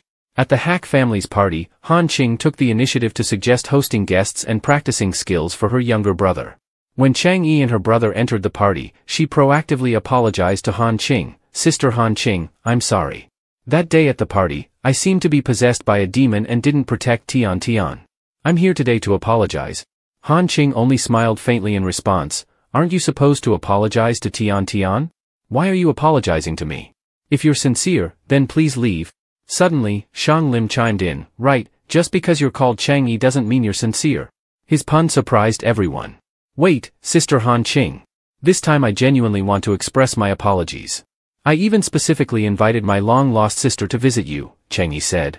Chang Yi stubbornly clung to Han Qing, but her sincerity only showcased her foolishness. Just then, Ruin V2 entered. Sister, it's been a long time. I've missed you so much. Why didn't you invite me to the party? I thought you were angry with me and didn't want to see me anymore. Han Qing could only lament, is Chang Yi really brainless, or is she pretending not to have a brain by inviting Ruin V2 here? Is that supposed to show closeness? She then approached Shang Lim, wanting to touch him. Oh, this little guy is Hak Cham's younger brother, right? So handsome. But as soon as she reached out, the boy dodged. Seeing this, her shy demeanor kicked in, and her eyes welled up with tears. Do you hate me that much? Even your younger brother is against me? I just hope you can live happily here. Please don't hate me anymore, okay? Han Qing coldly replied, Oh, an enemy? That's not true. Can't you see my younger brother is very well behaved? It's just those who want to touch him that have issues. As she spoke, she rubbed Shang Lim's head.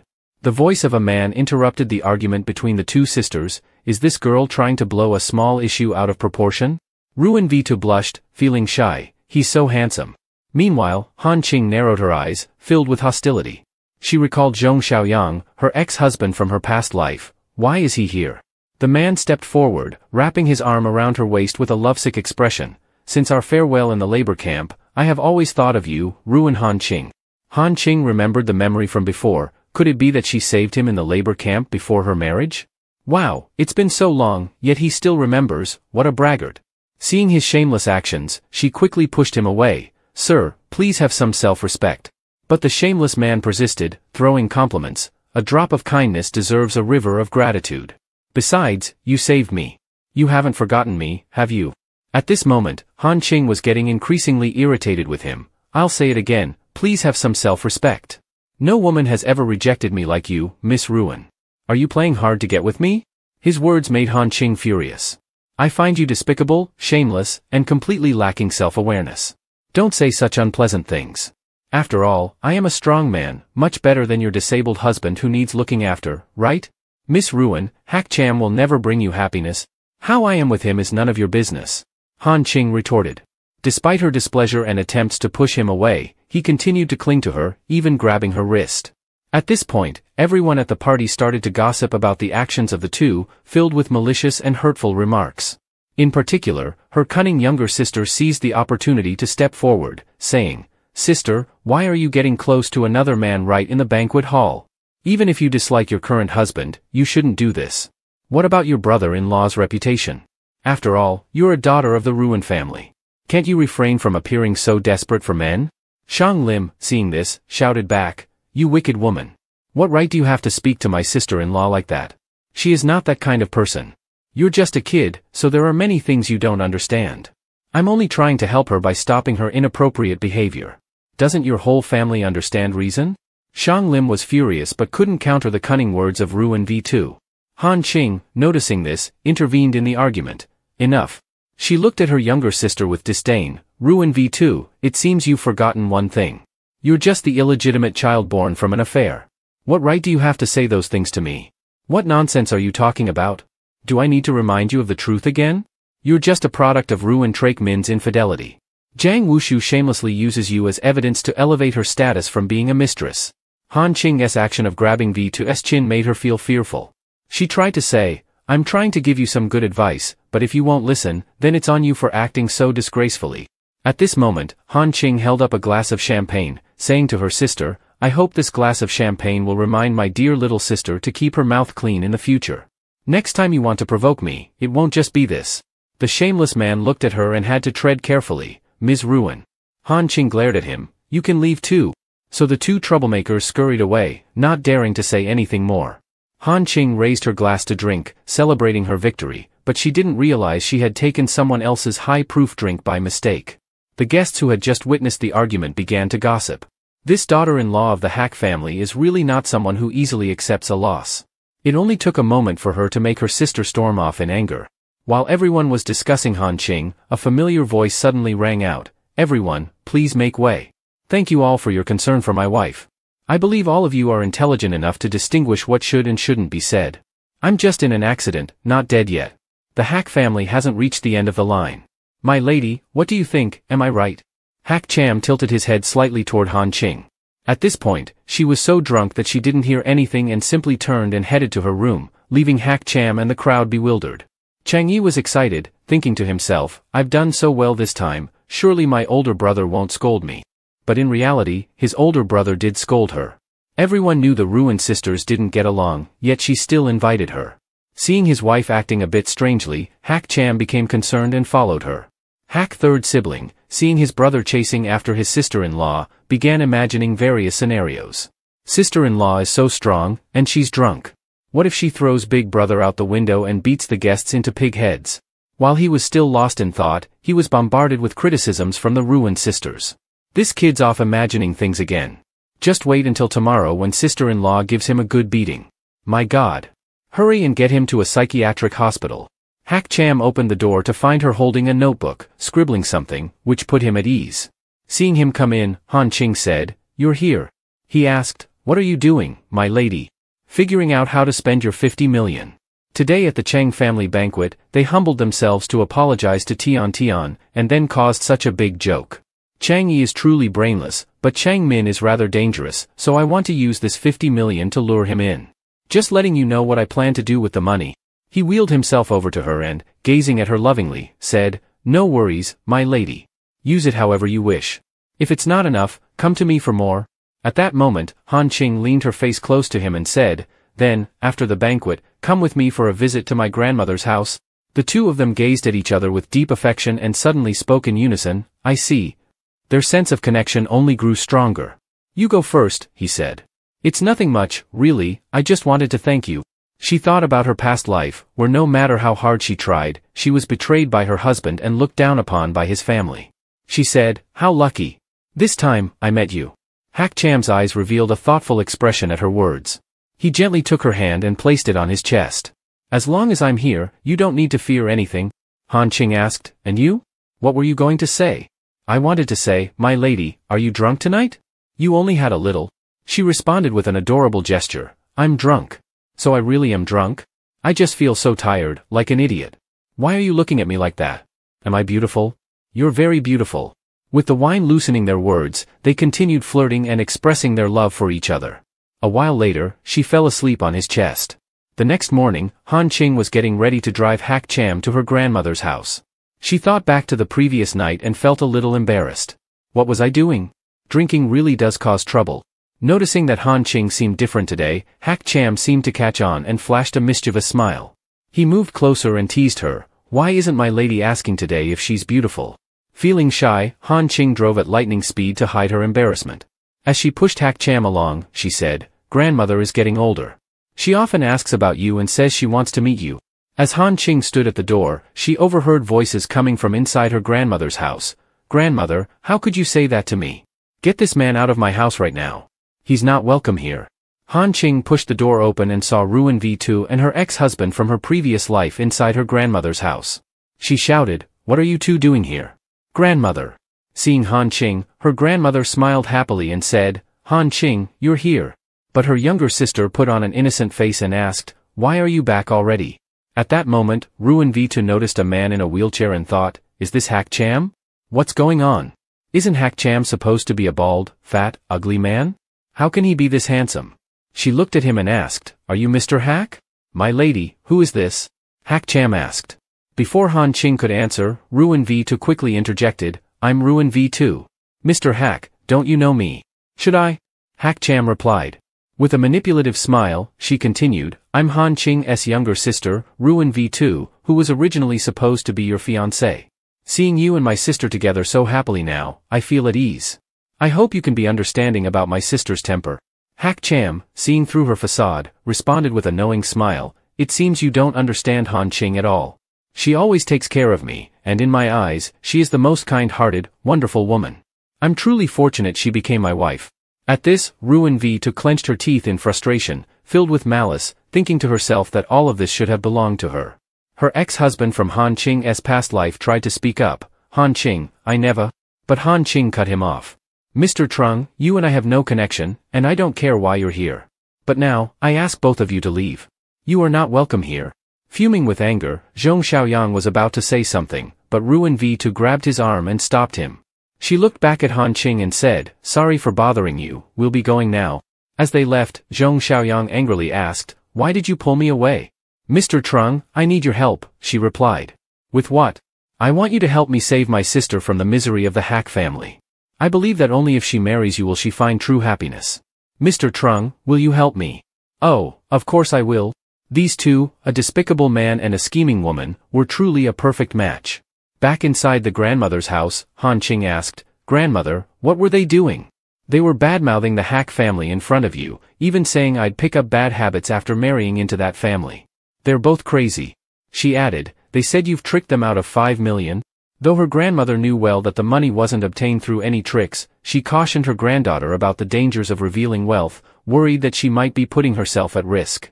"Don't worry, grandmother," Han Ching reassured her. "That 5 million was money Hack Cham gave me for investment. We leaked the information ourselves to lure in the greedy ones." Although her grandmother didn't quite understand, she simply nodded and said, "That's good, that's good."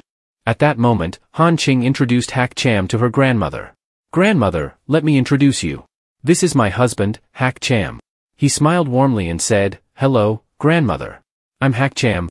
Her grandmother, thrilled to meet him, fussed over him endlessly. "Such a good child, such a good child. I've heard so much about you from my Han Ching. Has she been treating you well? When are you two planning to have children? Once you have them, I'll help take care of them." The flood of questions left both Han Ching and Hack Cham wide-eyed and sweating nervously. On the way back from her grandmother's house, Han Ching teased him, "I never thought I'd see Mr. Hack at a loss for words. Seems even you have moments where you can't handle it." As soon as they stepped back into the house, a voice greeted them, "Finally, you've returned." It was Ms. Hack, the mother of Chang Min. Han Ching, "I came specifically to see you. Do you have time to chat?" "Of course," Han Ching replied, though she thought to herself, it didn't take long for the news about the 5 million to draw someone to the door. Ms. Hack wasted no time getting to the point. "Han Ching, I actually came here today for something important. I heard you've started an investment company." Han Ching smiled and answered, "Yes, though I don't know much about it myself. My manager handles most things. But a few projects look quite promising. After all, no one ever complains about having too much money, right?" Hearing this, Ms. Hack smiled smugly, thinking to herself, just as gullible as Chang Min said. She began to sweet-talk her, saying, "To be honest, I've invested in quite a few projects myself. Some have brought returns tenfold, over 1 million at times. It's a shame to miss out on such profits." Playing along, Han Ching feigned interest and asked, "Really? What did you invest in? Could you recommend something to me?" Ms. Hack eagerly responded, "I know of a promising import-export company. They're currently looking for investors and have a great market." Han Ching replied, "I would be happy to invest with you, but since this is my first time investing such a large amount of money, I can't help but feel uneasy. How about you take me to visit the company and have a look?" Ms. Hack hesitated for a moment. The company was being used to launder money, and if Han Ching noticed anything, it could cause trouble.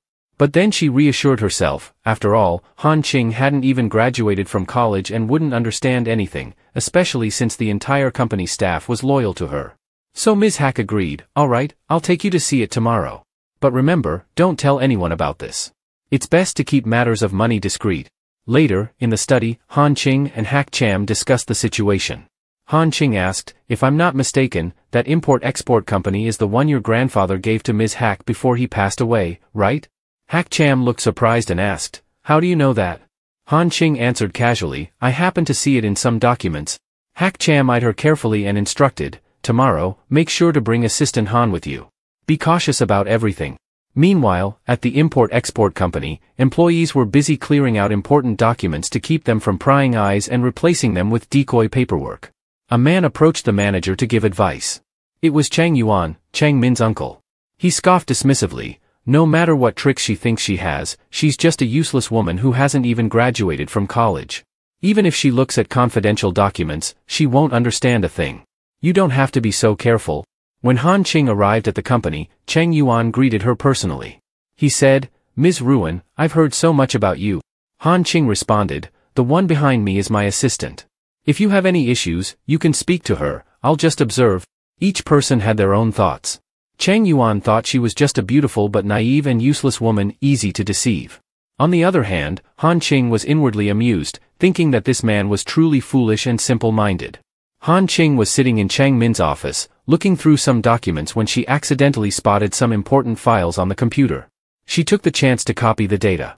She thought to herself, they didn't even bother hiding it properly, really treating me like a useless fool. At that moment, everyone entered the room and saw Han Ching focused in front of the computer. Chang Min's uncle, seeing this, felt a bit worried. Could she have discovered the fake pricing documents? He quickly approached, only to widen his eyes when he saw that Han Ching was playing a game. Assistant Han, Han Ching asked, "So, how's the research going?" Assistant Han was giving a preliminary report, but before finishing, Han Ching interrupted, all right. I don't need the details. Just tell me if we can invest and how much." Assistant Han, serious as ever, replied, "Ms. Ruin, it's still too early to give you a definitive answer. We need to assess the risks, but the profits from import-export are substantial, and it looks like a promising investment." Hearing this, Aunt Hack smiled and warmly said, "Han Ching, we're family. I wouldn't deceive you. This kind of opportunity doesn't come often, so think carefully. This investment is guaranteed to be profitable." Han Ching smiled back, saying, "Of course I know that. Just wait for the good news from me." Leaving the import-export company, Han Ching felt like she had just gone through a joke. "Even someone as stiff as you has acting talent, huh?" she remarked to Assistant Han, who had likely sensed something off. Despite Han Ching's comments, Assistant Han remained serious and scholarly, leaving Han Ching at a loss for words. As soon as she walked through the door, Han Ching proudly held up the USB for Hack Cham to see. Seeing this, Hack Cham chuckled and said, "You're still the best, my wife." Just then, Hack Qianqian rushed in, looking anxious. "This is bad. Someone online is spreading false rumors about sister-in-law. They're dragging up everything about Han Ching to smear her. People are saying Hack Tiaoning only became Master Yuan's disciple because of Han Ching's interference. There are rumors about her relationship with Zhong Xiaoyang from the Hack family party and even photos of her with Xiao Bai in the old neighborhood, claiming she's having improper relationships. The incident where she splashed wine on her sister is being discussed, along with her fight with the thugs in the small neighborhood. People are making cruel comments about everything." Qianqian, furious, continued, "They're slandering her. This can't be ignored. How about hiring hackers to track them down and give them a good beating? Or maybe we should get a lawyer to send them warning letters." Both Han Ching and Hack Cham felt a headache coming on as they looked at him. Hack Cham interrupted, "All right, Qianqian. Public opinion is a battlefield. Without smoke it's not a game." Han Ching gently patted his head, her tone soft. "I know you're worried about me. I'll be fine, it's just a bunch of lies. I can't believe they made it all up so convincingly." Just then, Han Ching's father and her green tea sister barged in, the father pointing angrily as he shouted, "Ruin Han Ching, look at the mess you've caused. You've disgraced the Ruin family. Is this what your grandmother taught you?" Her sister, acting pitiful, grabbed her father's arm. "Dad, don't get upset." Hearing her grandmother being disrespected like that, Han Ching couldn't hold back any longer. She glared at him, her voice filled with anger. "Ruin Traikming, what's gotten into you? My grandmother is none of your business. Don't you dare talk badly about her, or don't blame me for being unkind." Ruin Traikmin didn't back down, still pointing at her as he yelled, "Am I wrong? Having a daughter like you is the ultimate shame for me. Your sister was only trying to give you good advice, and you dared to throw wine on her? I regret not strangling you when you were born." Han Ching, filled with anger, didn't say another word. She picked up a glass of water and threw it at her father. He glanced over at Hack Cham and said, "Mr. Hack, you're here? This is my failure to discipline my daughter properly. For something so shameful to happen, I've truly embarrassed the Hack family." Hack Cham stood by his wife, defending her. "How can we just let this slide? The Ruin family truly failed to raise their children properly. Luckily, my wife was never under Mr. Ruin's care for even a single day. That's why she's the strong woman she is now. Otherwise, I'd be holding the Ruin family accountable. My wife is now part of the Hack family, and no one can insult someone from the Hack family without facing the consequences. If 20 years ago Mr. Ruin didn't care about her, then from now on, there's no need for him to appear. Otherwise, don't blame me for being ruthless. I will definitely demand an explanation on her behalf." At this moment, her scheming younger sister put on an innocent act. "Mr. Hack, father is just upset today. He's worried that the online comments might affect you and is only trying to look out for the Hack family." Hack Cham, having had enough of their excuses, spoke firmly. "That's enough, no need to say more. Hack Qianqian, show our guests out." After they left, Han Ching laughed and teased, "I didn't expect Mr. Hack to get this angry." Hack Cham looked at her, his eyes filled with tenderness. "How could I let my wife be wronged? Take Qianqian and let him rest. I'll handle everything else." Hack Qianqian, feeling like he had just witnessed an overly affectionate scene, quickly held his head and dashed upstairs to avoid more. Meanwhile, Hack Cham sank into thought. Money and shares aren't enough for them, are they? It seems like they're becoming more and more reckless. At that moment, he received a phone call. Mr. Hack, the specialist we've been working with is returning tomorrow. You can come in for your follow-up? In order to reclaim justice for herself, Han Ching began her counterattack. She posted online, "We will pursue legal action against those who have defamed me to the end," along with an official notice from a law firm. Immediately, prominent comments started appearing, including a post from the Western City Police Department thanking Mrs. Ruin, a dedicated citizen, for helping the police apprehend criminals led by Mr. Li and Mr. Yu. Photos of Han Ching with Xiao Bai and Hack Cham were also shared, along with images of Zhong Xiaoyang harassing her at the Hack family banquet. Seeing that Han Ching had resolved the issue, Hack Cham thought to himself, "She truly is my wife. She always manages to surprise me with her abilities." It was clear to him that he needed to get his surgery done soon. He told his assistant, "Inform the madam that there's a difficult transaction at the overseas branch, and I'll need to be there for some time." He wanted to give his wife a surprise. That evening, after having a few drinks, Cheng Yuan boasted to his nephew, Cheng Min, "Don't be upset. Hack Madam came today, talking about inspecting the company." He pointed to the spot where Han Ching had been sitting, playing on the computer, and said, "If I hadn't scared her off, we wouldn't have been able to enjoy this lucrative deal." However, at that moment, Cheng Min sensed something was wrong. He hurried over to the computer to check, and upon discovering the confidential documents had been copied, he furiously shouted, "Uncle! Didn't any of you keep an eye on Ruin Han Ching? She's copied all of the company's secret documents." The drunk uncle, upon hearing this, sobered up.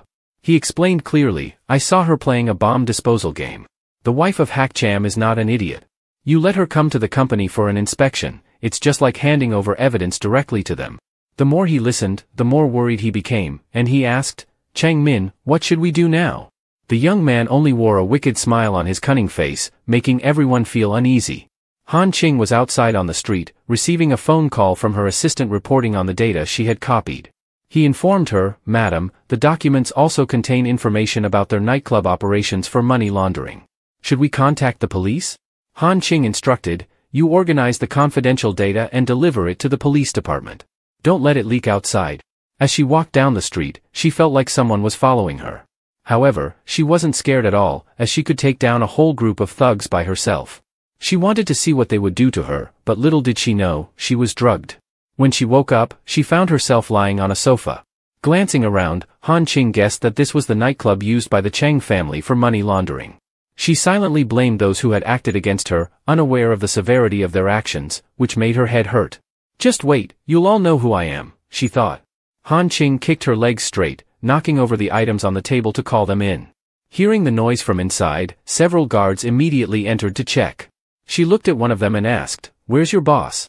Han Ching's demeanor made the man compliment her, "You're calm?" Then he called for someone to summon the boss. A curious waitress entered the room, saying, "Oh, we have a newcomer? My name is Hai Tang, I'm a waitress at the nightclub." A man glanced at the girl and said, "If it's not your business, don't ask." Hai Tang looked at Han Ching and remarked, "You're quite pretty. No wonder the boss had to come see you personally. It seems you haven't been taught properly, have you? Would you like me to give you a few tips? Not bad for you, being so kind. They'll definitely appreciate it." The girl stepped in front of Han Ching with a seductive demeanor typical of her profession. "Don't be scared, little sister. As long as you behave and listen, you'll be fine. Boss Tun is a very honorable man." Han Ching responded with a smile, "Listen to you? What does that mean?" "Listen like you." Drawing from her experience, Hai Tang said seriously, "Every girl that comes here cries and begs for their life. You not crying is already impressive. This is our fate, we have to accept it. Only by being obedient can we suffer less." Han Ching looked at the girl with resolute eyes. "If accepting it was what I wanted, I would have accepted it a long time ago." The girl was taken aback by Han Ching's response, looking at her with confusion, as if she was pondering a decision. Hai Tang said to Han Ching, "If that's the case, it'll hurt you a lot." As she spoke, she discreetly used a knife to cut the ropes binding Han Ching's hands. Once she finished, Hai Tang went to greet Boss Tun, who was standing guard at the door. Han Ching asked for her name, and Hai Tang replied, "My name is Hai Tang." Deep down, she hoped Han Ching could escape from this place. 30 minutes later, Boss Tun appeared, looking at Han Ching and saying, "Hack Madam, long time no see. Did you bring me here for something?" Han Ching asked. "I originally had no conflict with Hack Madam, but not only did you clash with my subordinate, you also stole something important from a friend of mine. With new grudges and old resentments, I had no choice but to invite Hack Madam here to talk. I believe you understand my predicament. Boss Tun continued. Han Ching glared at him. Is this what you call an invitation from Boss Tun? Little Tun only had a few tricks up his sleeve. I thought Hack Madam would cooperate, he said.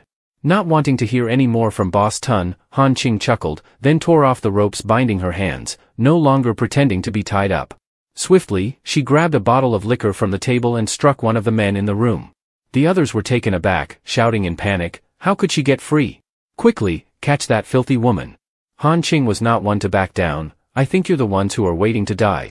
With that, she charged forward, delivering a kick that made one of them scream in pain. Seeing his comrades being beaten, Third Bro glared at Han Ching and shouted, you still dare to resist? You clearly need some discipline. As he and Han Ching fought, a man rushed in and yelled, Boss, the police are here. Before turning to leave, the boss didn't forget to remind, Second Bro, we'll go first. Third Bro, take care of that bitch and make a quick exit. Although he had been beaten and was trembling, he confidently said, Boss, you go ahead. I'll be right there. Han Ching grabbed a stick, trying to prevent them from leaving. Pointed at her threateningly, you should worry about yourself first. Just then, Hack Qianqian suddenly burst in, holding a stick and shouting, Sister-in-law, we're here to help you. Who dares to bully my sister-in-law? Go die already. Seeing a young kid appear behind him, Old Third turned and punched Hack Qianqian right in the face. Getting hit so easily, Qianqian felt more scared than hurt. He was afraid that if this got out, he would be laughed at for a whole year. Old Tam looked at him and sneered with disdain. A kid who hasn't even grown all his feathers yet dares to act like a hero? Seeing this, Han Ching's face darkened. She couldn't hold it anymore and swung her stick, hitting the guy so fast he couldn't react. Who gave you the right to touch my kid? Hack Qianqian, seeing his sister-in-law like this, admired her even more. Sis. That was so cool. And he realized, I better not mess with her in the future.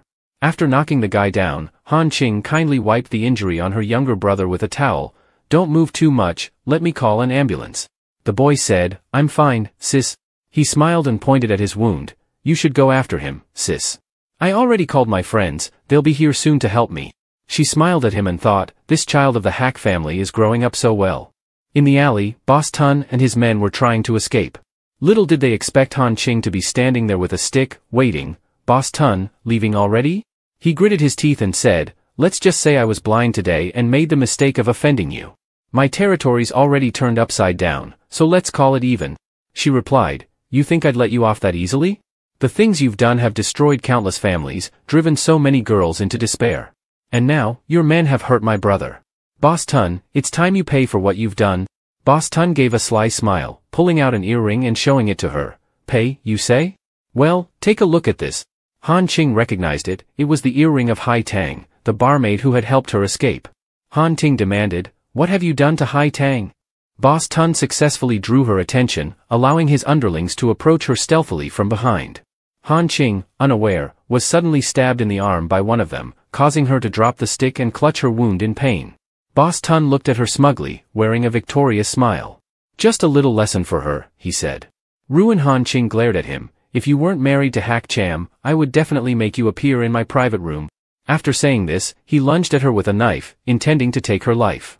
However, Han Ching was quick on her feet and managed to evade his attack, swiftly picking up the stick to fight back and knocking him down. At that moment, though, she could no longer hold on. She leaned against the wall and sighed. That hurts. She wondered what Hack Cham was doing. Before losing consciousness, she had a hazy glimpse of him appearing. She thought it was just her longing for him, not realizing it was the truth. When she woke up in the hospital room, Han Ching was providing information to the police for their investigation. She carefully recounted everything that had happened while Hack Cham struggled to peel an apple for her. For him, this task was quite difficult, but he patiently persisted for Han Ching's sake. After obtaining the information from Han Ching, the police officer stood up to greet. All right, we have a general grasp of the situation. If there's nothing else, I'll take my leave. Han Tin wanted to know about Hai Duong, so she asked the police officer, please wait a moment. Did you rescue a girl named Hai Duong last night? She's about 20 years old, around my height, and very beautiful. At that moment, Hack Cham was happily handing her the successfully peeled apple.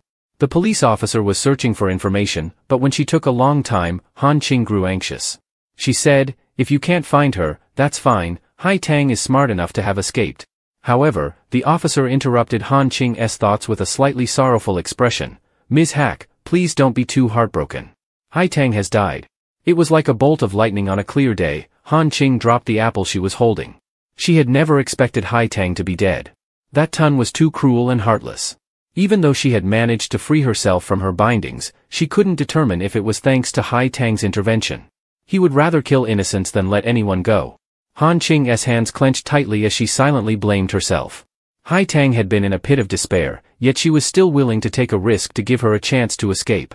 Seeing his wife in such distress, Hak Cham gently took her trembling hand and wiped away the tears streaming down Han Ching's face. He comforted her. Honey, please don't cry anymore. Even with her husband's consolation, her tears kept flowing. I'm so heartbroken. I feel so useless. I should have killed Tun when I had the chance. Hai Tang's death seemed to create a gaping hole in her heart. Hak Cham continued to gently comfort her. If you feel empty inside, I'll help you fill that void. Even though you couldn't save Hai Tang, we can prevent other girls from following her path. We can establish a charity fund specifically to help girls in difficult situations. We could use a portion of the profits from previous investments to contribute to this cause. You could also invest with the investors who were deceived by Ms. Hack and ask them to contribute a portion of their earnings to the fund. Han Ching looked at Hak Cham, sensing the warmth and determination in his words, as if a light of hope was gradually returning to her heart. She called his name softly, Hak Cham. Seeing her gaze, he smiled, though he didn't quite understand what she was feeling. He asked, "What is it?" She replied, "Thank you, and I want to kiss you." With that, Han Ching embraced him and pressed her lips against his. Hak Cham was taken aback by the sudden action from his petite wife, but the surprise couldn't hide the joy blooming in his heart. As the two shared a sweet kiss, Hak Chenchian abruptly burst through the door, calling out, "Big brother, sister-in-law, I'm here." The tender scene quickly turned awkward for all three of them. After leaving the hospital, Han Ching and Hak Chenchian were pushing Hak Cham back into the house. Han Ching spoke up, In a few days, I want to go back to school to broaden my knowledge and perspective. After we establish the fund, let's invest in a school so that not only I, but many other unfortunate children who had to drop out, can receive a better education." "Okay, we'll do it your way, dear," Hak Cham replied. Hak Chenchian quickly seized the opportunity and said, "Can I also have some money to open a nightclub?" However, he was swiftly kicked aside by his brother and sister-in-law. At that moment, Han Ching, holding a pot of orchids, joyfully exclaimed, "Big brother, sister-in-law, the orchid has bloomed little buds today." With that, Han Ching dashed over to admire the orchids, her excitement radiating joy. Seeing her like this, Hak Cham felt that sometimes she resembled a child, full of innocence and wonder. Meanwhile, a subordinate came to report to Hak Cham, "Sir, we have found out. Old Tun said that Chang Veen contacted him to have the madam killed. Furthermore, the night before, Chang Min and Chang Veen were seen entering and exiting that handbag company together." After hearing this, Hak Cham fell into deep thought. Chang Min was increasingly unable to distinguish between what was right and wrong. He then ordered his subordinate, "You go and contact the Gu family. Tell Mr. Gu that the orchid has been saved. Next week, the Hak family will hold a flower viewing party and invite the entire Gu family to come and admire the flowers." The subordinate was also pleased to inform him that the results of the diagnosis and post-surgery treatment for Mr. Hak had come in. All recovery indicators are very normal. Dr. Gu said that the recovery will be without any issues. Knowing the treatment results were so good, Hak Cham was very happy. The curious subordinate asked, "Should we inform the madam?" He glanced at Han Ching, who was smiling like the morning sun, and decided to share the good news with her. In his mind, he was picturing what it would be like to recover after telling his wife, wondering if she would ask him to carry her like a princess. Just as he was happily lost in thought, Han Ching interrupted, What are you thinking about?" Han Ching walked up beside him, cheerfully delivering the good news. "Mr. Hak just received a call from Mr. Gu, saying that he will personally come to our house in 2 days to see the orchids.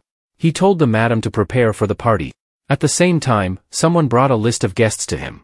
After reviewing it, he instructed the maid that guests from both families could be invited, but Chang Min was not needed. She was a bit curious and asked him, "Why not? Have you done something?" He did not hesitate to share his plan. "The shareholders' meeting will take place soon, and some old shareholders have started preparing. Chang Min will definitely take this opportunity to try to overthrow me. I want to use this occasion to cooperate with the Gu family," he said. At this moment, he intended to tell her about the recovery status of his leg, but Ms. Tu called out to Han Ching, "Sister-in-law, the orchids aren't doing well. Upon hearing this, Han Ching rushed off, so Hak Cham didn't have the chance to speak to her. In the kitchen, she was busy guiding the chef in preparing food according to the guests' tastes. In the living room, she was assigning tasks to family members to get ready for the party. The guy following her all day still hadn't had the opportunity to express what he needed to say. Meanwhile, Shang Lim was on his way to the store to get flowers. He happily held a bouquet and thought to himself, no wonder she's my sister-in-law, she really knows how to pick beautiful flowers. Suddenly, a woman stood in front of him and asked, why haven't I seen you these days? The woman was Yi Tong Tong, Shang Lim's biological mother. He was cheerful at first, but when he saw his mother, his expression changed. He showed signs of disdain and didn't want to look at her, replying in an indifferent tone, what do you want, Mom? His mother stroked his cheek, feigning concern. I heard that the Hak family is holding a flower viewing party to welcome Mr. Gu. By the way, your birthday is coming up, and I wanted to stay with you for a few days. Shang Lim knew her intentions all too well, but he didn't want to expose her. He simply replied, Mom, are you sure you're not mistaken about my birthday? His mother suddenly felt awkward but quickly changed the subject. I heard that many investors will attend the flower viewing party. Would you be willing to take me along? After receiving genuine love from his sister-in-law, Shang Lim realized that his mother's concern was insincere. In the past, he might have agreed, but now he didn't want to do that anymore. He looked at his mother and smiled in a condescending manner. You really have forgotten, haven't you? So, you just want to use me to attend the flower viewing party, right? I won't agree to that. Upon hearing this, his mother became angry, gritting her teeth and throwing the bouquet from his hands to the ground, saying harshly, Hak Shang Lim, you've become tough, haven't you? Dare to disobey me. His face remained as cold as ice. He calmly picked up the fallen flowers from the ground and replied, what will you do if I don't obey? When I was a child, you locked me in a dark room, ignoring my cries until I couldn't make a sound anymore. You didn't care, did you? His mother was momentarily taken aback, not expecting her son to have changed so much. Shang Lim looked at her without any expression. I'm telling you I don't agree. I have to go home now. Goodbye. After saying this, he took the bouquet and went home, leaving his mother behind, pointing and shouting, Hak Shang Lim. If you dare to leave today, don't ever call me your mother again. At the Hak family villa, Shang Lim held the bouquet in his hand, returning home in a bad mood. Han Ching, concerned, hurriedly asked, Shang Lim, what's wrong? Not wanting Han Ching to know about what had just happened, he forced a smile. It's nothing, just a little unexpected matter. I need to buy some new flowers. I'll go to my room now, sister-in-law. Even though Shang Lim said it was nothing, Han Ching knew he had definitely encountered something. Hak Qianqian, who had been standing by, immediately understood the situation with Shang Lim. He must have encountered that unlucky mother again. Every time he meets her, the kid acts this way. His mother bullies him constantly, yet Shang Lim always fantasizes about gaining her affection. But aside from money, she only cares about men. Hearing Hak Qianqian say this, Han Ching silently made a decision. After finishing her tasks, she would quickly investigate Shang Lim's mother. She couldn't let her continue to have a negative influence on the boy. Suddenly, a rustling noise caught Han Ching's attention. She noticed a stranger entering the house and quickly threw something at the woman, grabbing her firmly. Hak Qianqian was also slightly surprised to recognize her. Yi Tong Tong, what are you doing here? The woman hurriedly explained, I'm not doing anything. I just came to visit. Upon hearing this, Han Ching guessed that this was likely Shang Lim's mother. She though, are you trying to kill someone with that strength?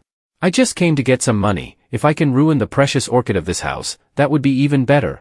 Han Ching didn't expect her to come and cause trouble like this. Hak Shang Lim heard the commotion and ran out, not expecting to see his mother. Why are you here, Mom? His mother yelled at him. I came, of course, to see my precious son. You ran away from me without any explanation.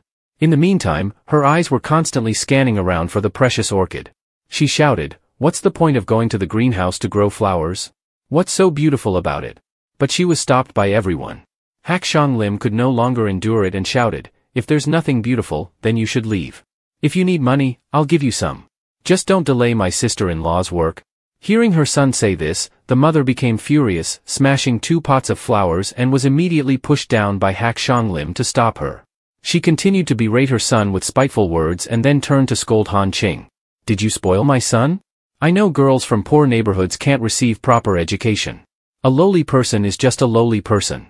You married into the Hak family, but that cripple isn't satisfying you, so you can't even let go of my son. Hearing such venomous words, Han Ching remained silent, only observing the woman as she tarnished her own image. The more the mother insulted others, the more she degraded herself in front of everyone. Hak Xiang Lim couldn't bear the insults directed at his sister-in-law. He lost control and grabbed his mother by the throat. Fortunately, Han Qing quickly intervened. He broke down in tears in Han Qing's embrace, saying, "Why? Clearly, my sister-in-law is not the kind of person you say she is. Why does everyone in your eyes seem so filthy? Sister-in-law, did she ever truly love me?" Seeing her son like this, Xiang Lim's mother spat out cruelly, "You're just a dog, begging for your mother's love in front of others." Upon hearing this, Han Qing's eyes turned icy. She immediately kicked the woman, causing her to fall to the floor. She placed her foot on the woman's shoulder, speaking sternly. "Selfish, morally corrupt. A person like you doesn't deserve to be a mother at all." She retorted angrily, "Are you really nobler than I am? With your limbs intact, you married a cripple, if not for money, then surely for love? You're just lucky to be the Hak matriarch, you're no different from me." Suddenly, a furious voice rang out from the door. "Who is this stray dog that dares to yell at my wife?" Seeing Hak Cham with his healthy legs, her expression faltered. Hak Cham approached and gently patted Han Qing's head. "I intended to tell you, but you've been so busy lately that I haven't had the chance." Finishing his sentence, he turned his gaze toward Yi Tong Tong. "Someone, pack her belongings and send her to Africa." Upon hearing Africa, she panicked and begged for mercy, feigning maternal feelings and asking Xiang Lim to intercede. In the past, before Han Qing appeared, Xiang Lim yearned for his mother's love, always hoping she would show him some affection. But now, he knew she was only pretending and had never genuinely cared for him. Xiang Lim firmly refused. Mother has to pay for her mistakes. The mother, furious, prepared to scold her son, but unexpectedly, a pot of orchids was hurled at her face. In her anger, she rushed to uproot the flower, screaming, "If I can't live well, then you won't have peace either. Let's see how you'll explain without this orchid pot. Let's all go to hell together." She clutched the petals tightly, laughing triumphantly. "These orchids will die. Let this teach you a lesson." Seeing such a foolish woman, Han Qing only smiled in disdain. Ignorance is truly laughable. Xiang Lim said to his mother, "This isn't the Su Guan Ha Ding you're looking for. These are just ordinary pots of orchids that my sister-in-law finds interesting to practice caring for." After saying that, he pointed to the real flower pot to show her. "You're so foolish that you don't even know what orchids look like. How can you have the right to come and disturb my sister-in-law?" From this, Xiang Lim realized that yearning for maternal love from such a foolish and toxic woman as his mother was the real foolishness. This time, he firmly no longer wanted her affection. Ignoring everything she said, he walked over to Hak Cham. "Brother, have someone take Mrs. Yi away." Thus, a well-rounded woman was packed up and sent straight to Africa, free to enjoy herself there. After the incident was resolved, it was someone else's turn to explain. "You say we're one family, yet you didn't even disclose that you're walking just fine to anyone in the house?" Hak Cham, the head of the house, had to lower his head in front of his wife. "Wife, right now I can only take a few steps." At this moment, an assistant came to report to Hak Cham. "Mr. Chang Min has organized the shareholders' meeting ahead of schedule." Thanks to that, Hak Cham was temporarily relieved. The couple discussed things together, exchanging loving glances. If they attacked from both sides at the same time, Hak Cham assigned a task to his wife. "Don't worry, I'll leave this part to you." She gently replied, "Just leave it to me, I'll explain everything when I return." A moment later, Hak Cham's aunt led two men in. As they stepped through the main entrance of the Hak family, she advised, "Today, you two should seize the momentum. If you want to invest, you need to grasp the opportunity yourself, got it?" One was Wang Zheng, the director of the entertainment company Stars, and the other was Feng Chen, the director of artistic films. Hak Cham's aunt was secretly pleased with herself. "What's this orchid party? Who cares about that worn-out flower? This orchid party is definitely just a facade to cover the collaboration between Ruin Han Qing and the Gu family. Chang Min must have dragged Hak Cham away. Here, I'll swindle her out of money before the Gu family arrives." Indeed, everyone has the right to be foolish, but this aunt was taking advantage of that privilege a bit too much. As soon as she saw Han Qing, Aunt Hak exclaimed, "Oh my! Holding a flower viewing party without inviting me, do you even consider us family anymore?" Han Qing smiled and replied, "I was worried that the company you're investing in is too busy to attend, which is why I didn't invite you. But even without an invitation, isn't it true that you've come now?" Seeing her show up only confirmed Han Qing's suspicion that Chang Min wouldn't miss this opportunity. Right after the shareholders' meeting was held, Aunt Hak had come here immediately. Being addressed like a shameless person made Aunt Hak very angry, but she still managed to maintain a facade, forcing a calm smile and retorting, A few days ago, I noticed someone had removed the ornamental plants from the green belt of the neighborhood and planted their own vegetables there. Is this type of flower also planted in such a way? Han Ching, you wouldn't be that kind of person, would you? Han Ching replied, calm yet sharp. If you know, then speak up, if you don't, then just listen quietly. Aunt Hack, who was already foolish, was trying to show off. The old man from the Gu family couldn't sit still anymore and chimed in with a reproach. Shallow. Is there really someone in this world who can't tell the difference between flowers and food? Seeing this, Hack Chinchian seized the opportunity to retort. With such limited knowledge, Aunt Hack, you should speak less when you're outside. The experts in orchid cultivation are very famous. If they heard this, they surely wouldn't be able to help but laugh at you. Being put on the spot like that made her feel embarrassed, but she tried to salvage the situation by saying, I just don't like to study these things. I'm too lazy to argue with kids like you. I mainly came here today to discuss investment. I wonder if Hack Madam would consider coming inside to talk. Han Ching glanced at the two men accompanying Aunt Hack and then asked, why did you bring those two along if you could have come alone? The aunt smiled slyly and replied, Hack Corporation is holding a shareholders meeting, so they naturally want Hack Corporation to invest in them. Business people know how to go with the flow, don't they? A tiger doesn't roar and thinks it's a Hello Kitty cat. Han Ching wouldn't back down. But a strong wind isn't good either, you should be careful, aunt. If the wind blows too hard, you might lose your grip before you even know it. The aunt looked at Han Ching with hidden disdain. Just a cheap, insignificant girl, a commoner daring to act tough. Wait until the shareholders' meeting is over, and the Hack family completely changes. Let's see what you can do then. In the living room, the two men Aunt Hack brought had completely opposite personalities. Director Wang Zheng was confident and flattering. No wonder you're from a wealthy family. The decor is truly exceptional. Hack Madam, are you interested in investing in films?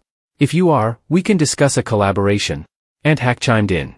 Oh, you haven't even said anything, and you're already asking for investment, how impatient. Seeing that the other man remained silent, Han Ching asked.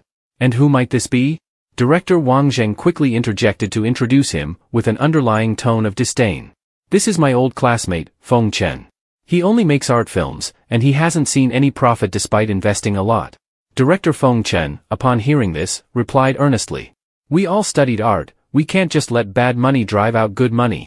Relying on viewership to make silly films is a stain on the film industry and destroys the future of Chinese film and television. The two directors began to argue about their viewpoints, while Han Ching reflected on her past life.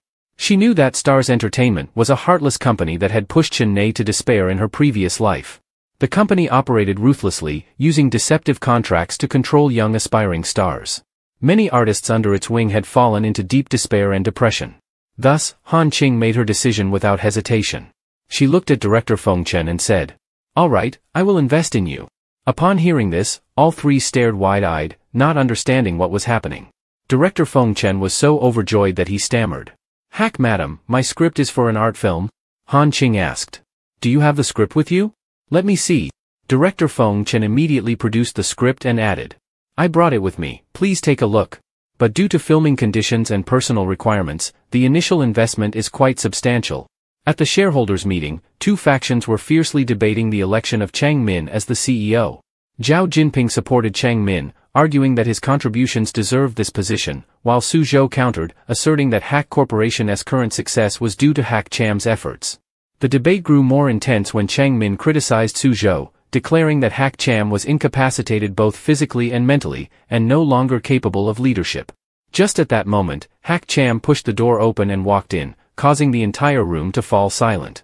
He appeared confident and walked with completely normal legs, leaving everyone stunned. His unexpected entrance made all those who intended to seize power cautious, especially Chang Min, who knew that as soon as Hack Cham appeared, the shareholders would immediately change their stance. Hack Cham entered the shareholders' meeting confidently after unexpectedly recovering his legs, surprising everyone in attendance. He took his seat and congratulated Chang Min, his cousin, on his bold attempt to take control of the corporation. Unwilling to easily cede power to Hack Cham, Chang Min boldly proposed a fair competition between the two. Hack Cham calmly agreed, ready to face the challenge and asserting that he would go all the way. Meanwhile, at the Hack family villa, Ko-Hack could not believe that Hack Cham had fully recovered his legs. Han Ching, looking calm, asked Hack Chinchian to see Director Wang and Miss Hack out. Director Feng, feeling relieved to receive Han Ching's support, expressed his gratitude. After all, he did not dare to offend this woman, especially since she truly wanted to invest in his film project. At Hack Corporation, Hack Cham continued to study the development of the Western Quarter area to compete with Chang Min, who had taken control of the East Quarter area. In his work, Hack Cham was always decisive and admired by his subordinates, but when facing his wife, Han Ching, he became gentle and caring in every little detail. He even had to learn how to pamper his wife from a book titled 100 Ways to Pamper Your Beloved Wife. After the meeting, Han Ching inquired about the situation at the shareholders' meeting. Hack Cham replied that thanks to his wife's blessing, everything went smoothly. Han Ching continued to ask about his plans for the orphanage. Hack Cham, busy with work, requested to postpone the visit for a few days. Taking this opportunity, Han Ching gently reminded him about his recovery without any prior notice, prompting Hack Cham to hurriedly explain that he only wanted to create a surprise. Nevertheless, Hack Cham persisted in finding ways to soothe his wife, even employing the methods he learned from the book. Han Ching smiled gently, as she knew she was the light that pulled him out of his darkest days. The next morning, the whole family sat down for breakfast, and the atmosphere was warm. Hack Cham eagerly served food to Han Ching, while his younger siblings, including Hack Chenchian, also rushed to eat for fear of missing out. However, Hack Chenchian created an awkward moment by suddenly returning to grab a glass of water, causing an embarrassing scene reminiscent of the previous day. During this time, Han Ching reflected on her past life and thought about how the second young master of the Gu family had used the development of the East Quarter area to rise to the top of the business world, sparking many reflections about the future of Hack Corporation. In a conversation between Han Ching and Hack Cham, when she asked about which area he preferred for development, Hack Cham expressed his appreciation for the Western Quarter area. Although the East Quarter area was more modern and easier to profit from due to its developed transportation, Western Quarter offered a unique blend of tradition and modernity. Moreover, he hoped to improve the living environment in Western Quarter where Han Ching had grown up, so she could witness the region's prosperity. Hack Cham's encouragement and sharing touched Han Ching, and she took his hand, saying, "I believe in you." In a different turn of events, at Guzei, the two Gu siblings, Gu Zhao the second young master, and Gu Jiu the third young lady, were engaged in a heated debate over which project would gain their grandfather's support. Gu Zhao favored the East Quarter area, arguing that it had a clearer competitive advantage and was well prepared to seize opportunities. Meanwhile, Gu Jiu proposed developing the Western Quarter area, emphasizing its rich historical context and the need for an opportunity to catch up with the city's development. The debate between the two siblings intensified, prompting Old Master Gu to intervene and make a decision. "Tomorrow, I will have my assistant take each of you to a department to see who can achieve results in this plan. That person will be the next successor of the Gu family." Old Master Gu's declaration shifted the dynamics, creating a significant challenge for both Gu Zhao and Gu Jiu to prove their abilities and compete for the inheritance of the Gu family. The second young master, Gu Zhao, couldn't help but scoff after hearing his grandfather's decision, retorting, "Is Grandpa joking? She's just a wishy-washy girl, always worrying about everything. How can she possibly lead a massive company like the Gu Group into a glorious future?" The third young lady, Gu Jiu, immediately countered, refusing to back down. "What's wrong? Are you doubting Grandpa's decision? We'll just have to wait and see, dear sister." Meanwhile, at the Angel Garden Orphanage, Han Ching felt the widening gap between the rich and poor in the Western Quarter. She worried whether Hack Cham could truly help the Western Quarter develop. Here, she spoke with the headmaster, who had struggled for many years to keep the orphanage afloat.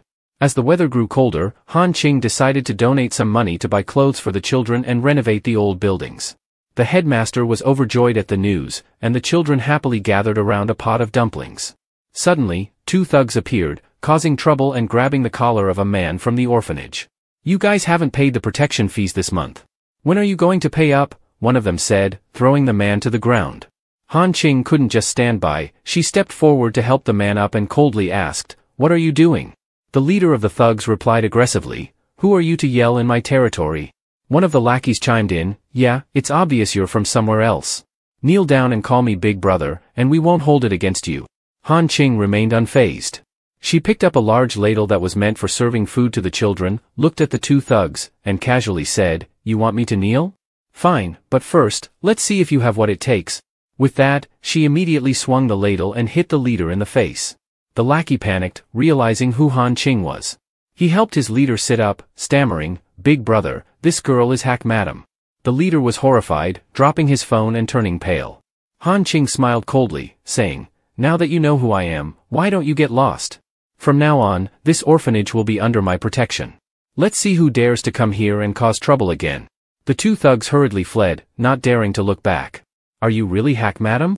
A man suddenly appeared and asked her. "Yes," she replied. "I heard Hack Madam grew up in Shiha Street, so you must know this place very well, right?" Han Ching served some food to the children and said, "Yes, but I actually grew up in a small alley back there. It's much messier and poorer." She offered him a bowl of dumplings and continued, "The city needs to develop for Western Quarter to improve." The man smiled and replied, "During the urban development period, the Hack family placed great importance on the Western Quarter, right? But it might be a bit challenging for this area to develop." After saying that, he handed Han Ching his business card. "This is my card. I hope Hack Madam can take some time to discuss things with me. I'm very interested in the development of Western Quarter." Han Ching held the business card and recognized the man as Zhao Jinping, a professor from a major university. She suddenly recalled her past life experiences regarding Zhong Xiaoyang, who had once complained about him, calling him a stinky professor who wanted to get involved in urban development. In her previous life, Zhong Xiaoyang had also sought help from Gu Zhao several times to have a stake in the Western Quarter development, but he always expressed resentment towards those exploiting the area. Han Ching knew that Professor Zhao had put in a lot of effort into planning for the Western Quarter, but the drawbacks of the area had been exaggerated under the influence of capitalists. In the end, he faced failure, while this urban development project was a crucial step in Gu Zhao's career. Without the success of this project, Gu Zhao would not have been able to take control of the Gu family business as quickly, and he would not have been able to suppress Hack Corporation so ruthlessly. Determined to seize this opportunity, Han Ching reflected on the fact that Professor Zhao had mentioned that the economy in Western Quarter was in decline and that it genuinely lacked significant advantages. Although East Quarter held a competitive edge, Western Quarter was an ancient city rich in cultural heritage, with numerous old buildings combining modern elements with historical sites. It might not be impossible for it to become a highlight for development. That's right, it would be better if the changes in the city were documented, Han Ching thought as she held the photo taken with the children in Western Quarter. Noticing her deep contemplation, Hack Cham asked, "What are you thinking about that's making you so happy?" "I met a professor today who has many ideas about the development of Western Quarter. I think we could make a documentary film about Western Quarter and use it to promote the city," she replied. Hack Cham added, "It would be even better if we could capture more photos of the old buildings and local cultural landscapes." Suddenly, Han Ching had an idea. "I have invested in a director, we could have him film it. If this documentary becomes popular, it could create a widespread wave of interest for Western Quarter." She showed him the photo of her with the children at the orphanage and suggested, "At that time, I could also organize a press conference to promote both the film and the area." Meanwhile, Hack Chenqian stood outside the orphanage, holding a list of supplies to buy. He hesitated to go in, worried he might witness something he shouldn't, like before. He truly felt conflicted about whether he should step inside or not. The next day, at a cafe, Han Ching had arranged to meet Director Feng to discuss the project. When Director Feng saw Han Ching approaching, he looked a bit anxious and asked, "Ms. Ruan, are you looking for me because the investment amount I requested is too high?" Han Ching did not beat around the bush and got straight to the point. She discussed her plan. "I need you to create a documentary about the cultural landscape and architecture of the ancient Western Quarter. The upcoming urban development is trending toward the Western Quarter area. I want you to make this film not just to promote Western Quarter but also to showcase your work." She then inquired about the lead role in the film. "Have you chosen the lead actor yet? I want to organize an auction at the upcoming press conference, including an opportunity for auditions for the lead character." Director Feng was not pleased with this idea and voiced his objections. "Ms. Ruan, when capital interferes with the content, the artistic quality will be compromised. The lead character is the most important element in a film. I cannot agree to auction the role." Han Ching remained calm and presented her black card, offering an additional investment of 100 million. However, Director Feng stood firm. "Our viewpoints do not align. The film has entered the preparation phase, and you have already invested a considerable amount. But I cannot continue to support you. This is the first draft of the script, you can find another director to take over." With that, he slammed the documents onto the table. Han Ching calmly replied, "Director Feng, you're being a bit too eager. If I have invested in your project, I won't be looking for another director. I'm only bidding for the opportunity to audition, I won't interfere with your creative process. All the money raised from the auction will be used for the development of Western Quarter and the production of the film." In the end, Director Feng listened to Han Ching's analysis and recognized the noble purpose of the project. He replied, "I will help you, but I also hope you will create a meaningful work with significant achievements." Hak Xianglim was forced to wear a suit. The kids in the orphanage praised him for being handsome and wanted to marry him. According to the news, Han Ching had invested in Director Feng, and his work about Western Quarter was topping the search results. Han Ching picked up her phone to check and saw that the plan was on track for success. She hoped there wouldn't be any mistakes. She accidentally noticed the account of Shenei, her childhood friend. She opened it and saw that Shenei was very happy with her current life. It seemed that Shenei still didn't want to enter the entertainment industry. The scene shifts to Shenei's home. Shenei is lying on her bed, happily scrolling through her phone. She sighs that she wants to act in films. When she unexpectedly comes across the news about Han Ching investing in a movie and that the film is still holding auditions, Shenei thinks that if she successfully auditions, wouldn't she have the chance to meet Han Ching? In the press conference. Backstage, Han Ching is advising the crew to pay more attention.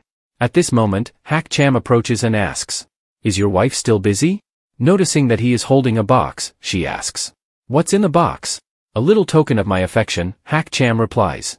He opens the box, admires his favorite watch, and says, "Later, my lady, please take these for the auction." The more items for the auction, the better. She picks up the watch box to admire it for a moment and asks, "I remember this is the watch you love, right? Supporting my wife in building her career, how could I not give my best? Thank you, my husband." The two stop showing off their love to everyone and head into the press conference hall. Before going on stage, Hak Cham glances at her and notices that the top part of the evening gown Han Ching is wearing is a bit revealing. He takes off his coat, drapes it over her, and says, "It's a bit cold here, please keep warm, my wife." His thoughts always moved her. Even the eyes of the two young men constantly focused on Han Ching had to avert their gaze at this display of concern. Wu General noticed and said, "The heating system here is turned up to the max." This excuse from Hak General is quite clumsy. Dr. Gu chimed in, "Why does Wu General have to expose him?" But Hak Madam isn't just a thin thread of fate. Hak General should really rethink that outdated mindset. Though his feelings were accurately hit upon, Hak Cham didn't let the two singles tease him. He looked at her with deep affection and said, "My lady is definitely not just a thread of fate, but no matter how independent she is, in my heart, she will always need care and concern. You two, being unmarried, surely don't understand this feeling." Haha, the two singles were not only stuffed with dog food but also suffered a profound emotional blow. Next time, they might refrain from teasing others. Han Ching stepped onto the stage, where a screen displayed images of the Western Quarter area. Director Feng introduced Han Ching and the film. This movie is adapted and creatively based on the backdrop of the Western Quarter area. During the creative process, my lady and I discovered another aspect of Western Quarter, which is its historical significance. Suddenly, from the audience, a sarcastic laugh interrupted Director Feng's words. She laughed smugly, stepped closer to Han Ching, and said, "What good could come from a rundown place like Western Quarter? Can it even produce good people?" Gu Zhao, sitting in the audience, also supported his mistress. "Isn't Hak Madam investing in this young director not just to promote Western Quarter but also to exploit and develop that area?" Han Ching didn't show any anger towards the troublemakers. She picked up the microphone and gently replied, "I think this has nothing to do with second young Master Gu, right?" Gu Zhao's mistress raised her eyebrows and looked at Han Ching, replying, "It's irrelevant? Second young Master Gu wants to develop the East City area, while you want to develop the West City area, isn't that a confrontation? Moreover, the West City is dirty and messy, there are people with no qualities there. There's no way to compare it to the East City area." Han Ching, with a cold face, looked at her. "It's because of people like you that the gap between rich and poor in the city is getting bigger and bigger, forcing many people to embark on a path they don't want to take." The mistress still wouldn't stop making trouble. She crossed her arms in front of her chest, her face full of disdain, and said, "Why won't you let me tell you the truth? The West City is just a slum. No matter how the slum is painted, its nature won't change. Trash people, trash city, no matter where you go, it's just trash." After she finished speaking, a slap sound rang out. Han Ching gave her a slap on the cheek. "I think your nature is bad, you are rotten." Being hit unexpectedly, she gritted her teeth and angrily said, "I am the woman of the second young Master Gu, you dare to hit me?" Han Ching grabbed her hair and coldly replied, "I don't care whose woman you are. Today, I found you an eyesore, so I hit you." Gu Zhao could no longer sit still. He stood up, looking at Han Ching with cold eyes. "Hak Madam, you hit my person, it's like you're disregarding me." Han Ching smirked, "You're just the second young master of the Gu family. Even if you want to inherit the Gu family, you still have Gu Zhe in front of you. As for me, the wife of the person in charge of the Hak Corporation, why should I show you any respect?" Gu Zhao fumed, "Ruin Han Ching. Who gave you the courage to speak to me like that? Hak Cham stepped forward, placing a hand on Gu Zhao's shoulder with a cold tone. I did. He not only asserted his authority but also subtly criticized, second young Master Gu, you're too arrogant and conceited. Is this the upbringing of the Gu family? Perhaps I should take some time to talk to Mr. Gu about this. Gu Zhao was extremely angry, but in front of Hak Cham, he had to lower his head. The disruptive couple had no choice but to leave in frustration, not daring to do anything further, allowing the press conference to continue. Han Qing resumed her hosting duties. I apologize to our distinguished guests for the unnecessary disturbances earlier. However, thanks to that, I discovered an issue. Everyone has prejudices against those from Western Quarter. The Western Quarter area is like an old man who cannot keep up with the flow of the times. But if we slow down and take a moment, we will find its beauty. Director Feng added, that's right, the film Searching will show everyone a true and better Western Quarter. Taking this opportunity, Director Feng announced the auction for the lead role in the film. In the auditorium, everyone buzzed with excitement, most of them interested because this was a film funded by Hak Madam. Gaining access to the Hak family was harder than ascending to the heavens, making this a golden opportunity. Besides the lead role, there were other items up for auction, but everyone's attention was focused on the lead role. Director Feng continued the program. Earlier, Hak Madam introduced the main character to everyone. The starting bid for the role in the film Searching is 100,000. The audience became lively as people eagerly raised their paddles. 100,000, 200,000, 500,000. Standing out among them was Wu General, who always wanted to undermine Hak Cham. He squinted his eyes with a smile, raised his paddle, and said, what Miss Ruin just said really moved me. Little Wu is ready to lend some strength. After saying this, he shouted, 1 million. As soon as Wu General finished, Dr. Gu raised his paddle, 1,500,000. I also think it's wonderful, Hak Madam has great intentions. Hak Cham, sitting next to them, couldn't sit still seeing these two continuously raise their paddles. He raised his paddle, 5,200,000. Wu General, this is my wife. The previously lively auditorium now consisted of just 3 men competing in the auction, none willing to back down. In a flash, Wu General shouted, 10 million. The auditorium fell silent, the auction tense, when suddenly a girl's voice rang out, 18 million. Han Qing turned to see who it was and was somewhat surprised to find it was the third young lady of the Gu family, Gu Jiu. Han Qing knew that Gu Jiu had excellent business management skills. In her previous life, she had heard that Mr. Gu intended to have Gu Jiu inherit the family business. She thought if she could collaborate with Gu Jiu in this life to develop the Western Quarter area, then Gu Zhao would definitely not have it as easy as he did in her previous life. Wu General and Dr. Gu initially battled fiercely, but when they saw the girl bidding 18 million was Gu Jiu, Dr. Gu's younger sister, they stopped bidding. As a result, Gu Jiu secured the opportunity to audition for the lead role in the film Searching. After the auction, Ruin Han Qing went to congratulate Gu Jiu and thanked her for her contribution to the Western Quarter area. Gu Jiu shook hands with Ruin Han Qing. I'm Gu Jiu. I've heard about you for a long time. In the lounge, the two girls discussed work. Gu Jiu shared that her reason for bidding on the lead role wasn't to become an actress but to collaborate with Ruin Han Qing in developing the Western Quarter area. Gu Jiu presented a detailed development plan, from the initial investment to revamping the area. Ruin Han Qing silently praised Gu Jiu's business acumen, especially since in her previous life, she had been cruelly harmed by Gu Zhao. While Ruin Han Qing was reading the plan, Gu Jiu expressed her thoughts. The advantages of the Western Quarter area are far behind those of the East Quarter area. Even though the Hak family has strong potential, developing this area will be very difficult without collaboration. Ruin Han Qing agreed, and the two engaged in a very harmonious conversation. Gu Jiu even blurted out, if you, Ruin, were my sister-in-law, that would be great. My brother, Gu Zhe, is really nice, he's just a bit muscular. Unexpectedly, Hak Cham and Gu Zhe, the one who had been mentioned, were standing right outside the door and heard everything. Hak Cham, angry, turned to look at Gu Zhe with a sharp gaze. Gu Zhe, what does your sister mean by that? Gu Zhe immediately panicked and explained, I swear, I have no intentions toward Hak Madam. He grasped his sister's hand and scolded, Tiao Jiu, what nonsense are you saying? Gu Jiu remained carefree, I was just joking, my brother just got a bit emotional. Despite his anger, Hak Cham tried to maintain his composure in front of his wife. He placed a hand on Ruin Han Qing's shoulder and stared intently at the two siblings from the Gu family, his voice full of warning. Miss Gu, my wife and I are legally married. Bigamy is against the law. Understanding the tense situation, Gu Zhe quickly pulled Gu Jiu away. Knowing her husband was upset, Ruin Han Qing comforted him. Gu Jiao is just a little girl, why get worked up over her?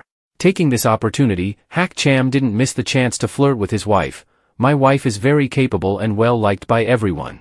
I'm genuinely afraid that one day I might get kidnapped.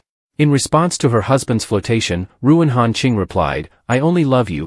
Hak Cham squinted his eyes, I need to verify that. The couple was having a sweet conversation when they were interrupted by Director Feng. He entered and asked, Miss Hak, where is the girl who just successfully bid? I'm here to find her for the audition.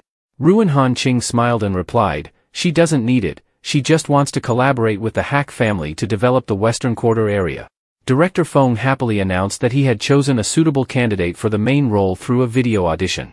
He showed the video to Ruin Han Qing, and she was surprised to see that the person in the video was none other than Shenei, her close friend from childhood.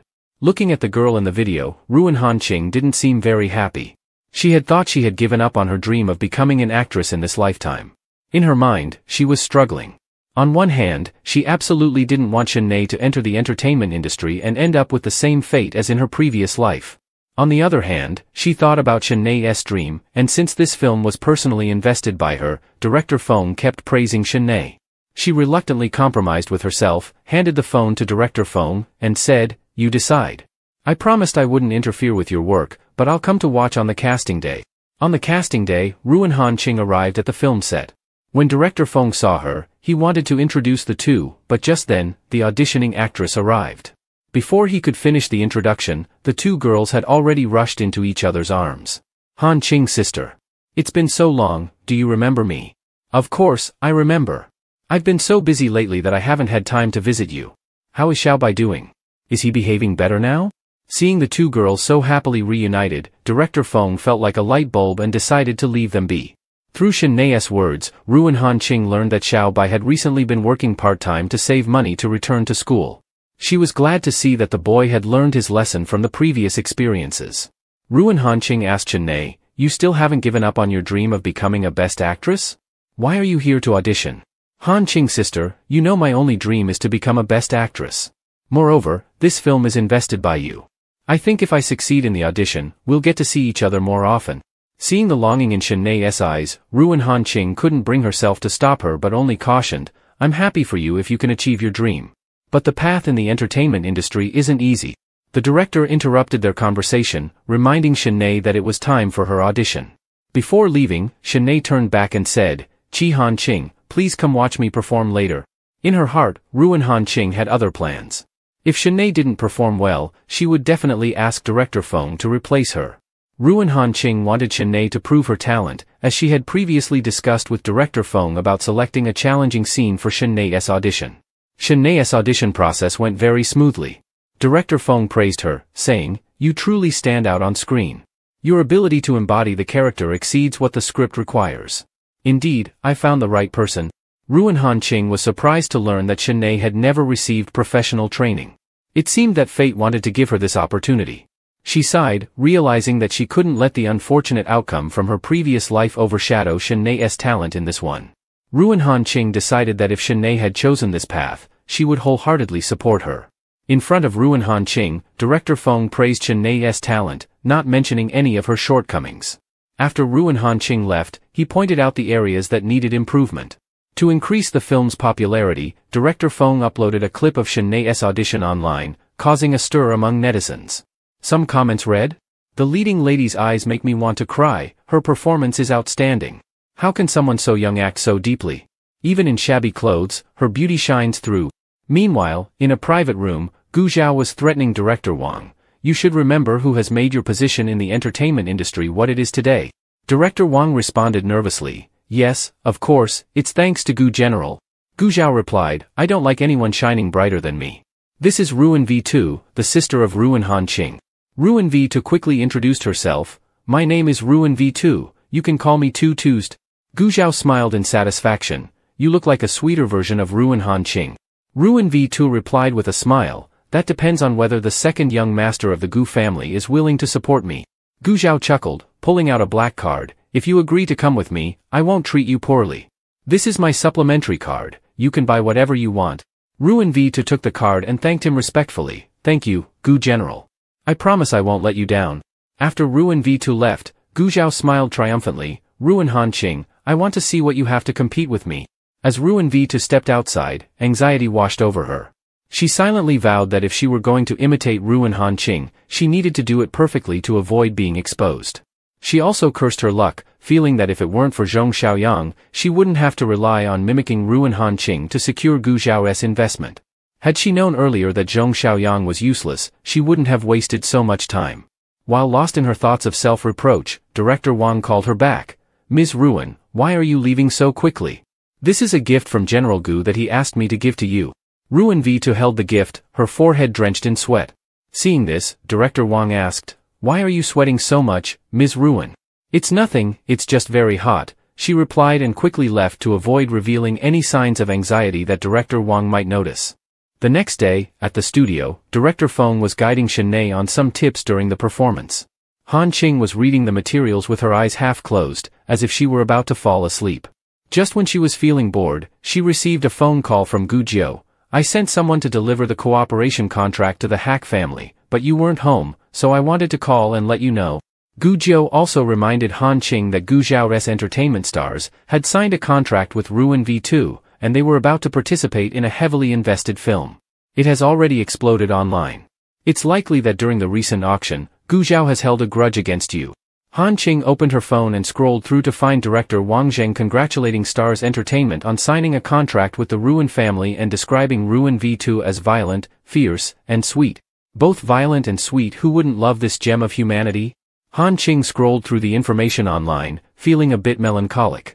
Just when one problem seemed to be resolved, another arose. It was truly frustrating. As Director Feng and Shenei were engrossed in discussion, a loud noise suddenly came from behind. Director Feng turned around and asked, what was that? Behind the door were Director Wang along with Ruin V2 and a few security guards. What's going on? We will be using this studio today, Director Wang said. What are you dawdling for? Hurry up and pack your things and get out. Director Feng angrily shouted back. Mr. Wang Zheng, what do you mean by that? We booked this place early on. In contrast to Director Feng's anger, Director Wang wore a wicked smile. This morning, Mr. Gu offered us 3 times the price. Not only today, but from now on, this place will be ours. He even sneered at Shenei. People like you who come from slums don't deserve to act in films. The threshold of this industry has been lowered far too much. Han Qing rushed over to contain her anger, feeling like she wanted to jump in and fight. Director Feng, don't get worked up, let me handle this. She added quietly, you go behind and start filming. Seeing Han Qing approaching, Director Wang smugly said, Ms. Hack, hurry up and take your people away, we don't want to fight. If I don't leave, then what?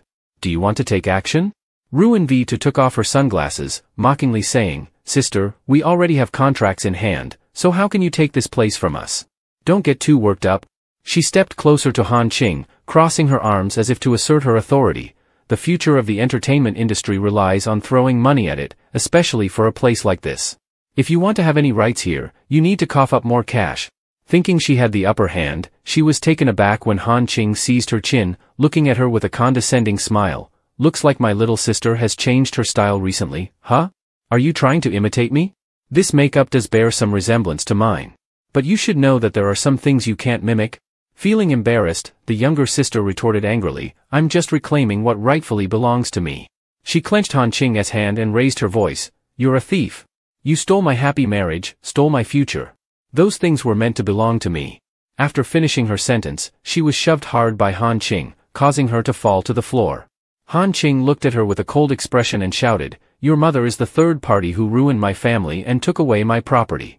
It was your mother who was the third party before.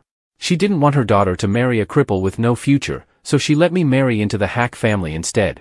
Han Qing continued to sit down, gripping Ruin V2's chin and saying, So, who's the real thief here? A ping sounded from a phone. Ruin V2 turned toward the source of the sound and realized Director Feng was filming their earlier confrontation. Although she was furious, she didn't want to argue back with Han Qing. Ruin V2 stood up and said, It's just a studio. I'll let it go today, but I don't want to see you here tomorrow. Hearing a voice at the door, Ruin V2 turned around. Gu Jiu handed a contract to Han Qing. Here's the contract for the purchase of the studio. It seems you're a bit agitated, Miss Ruin. Han Qing took the contract and responded, This place rightfully belongs to me, there's no room for a little sister here.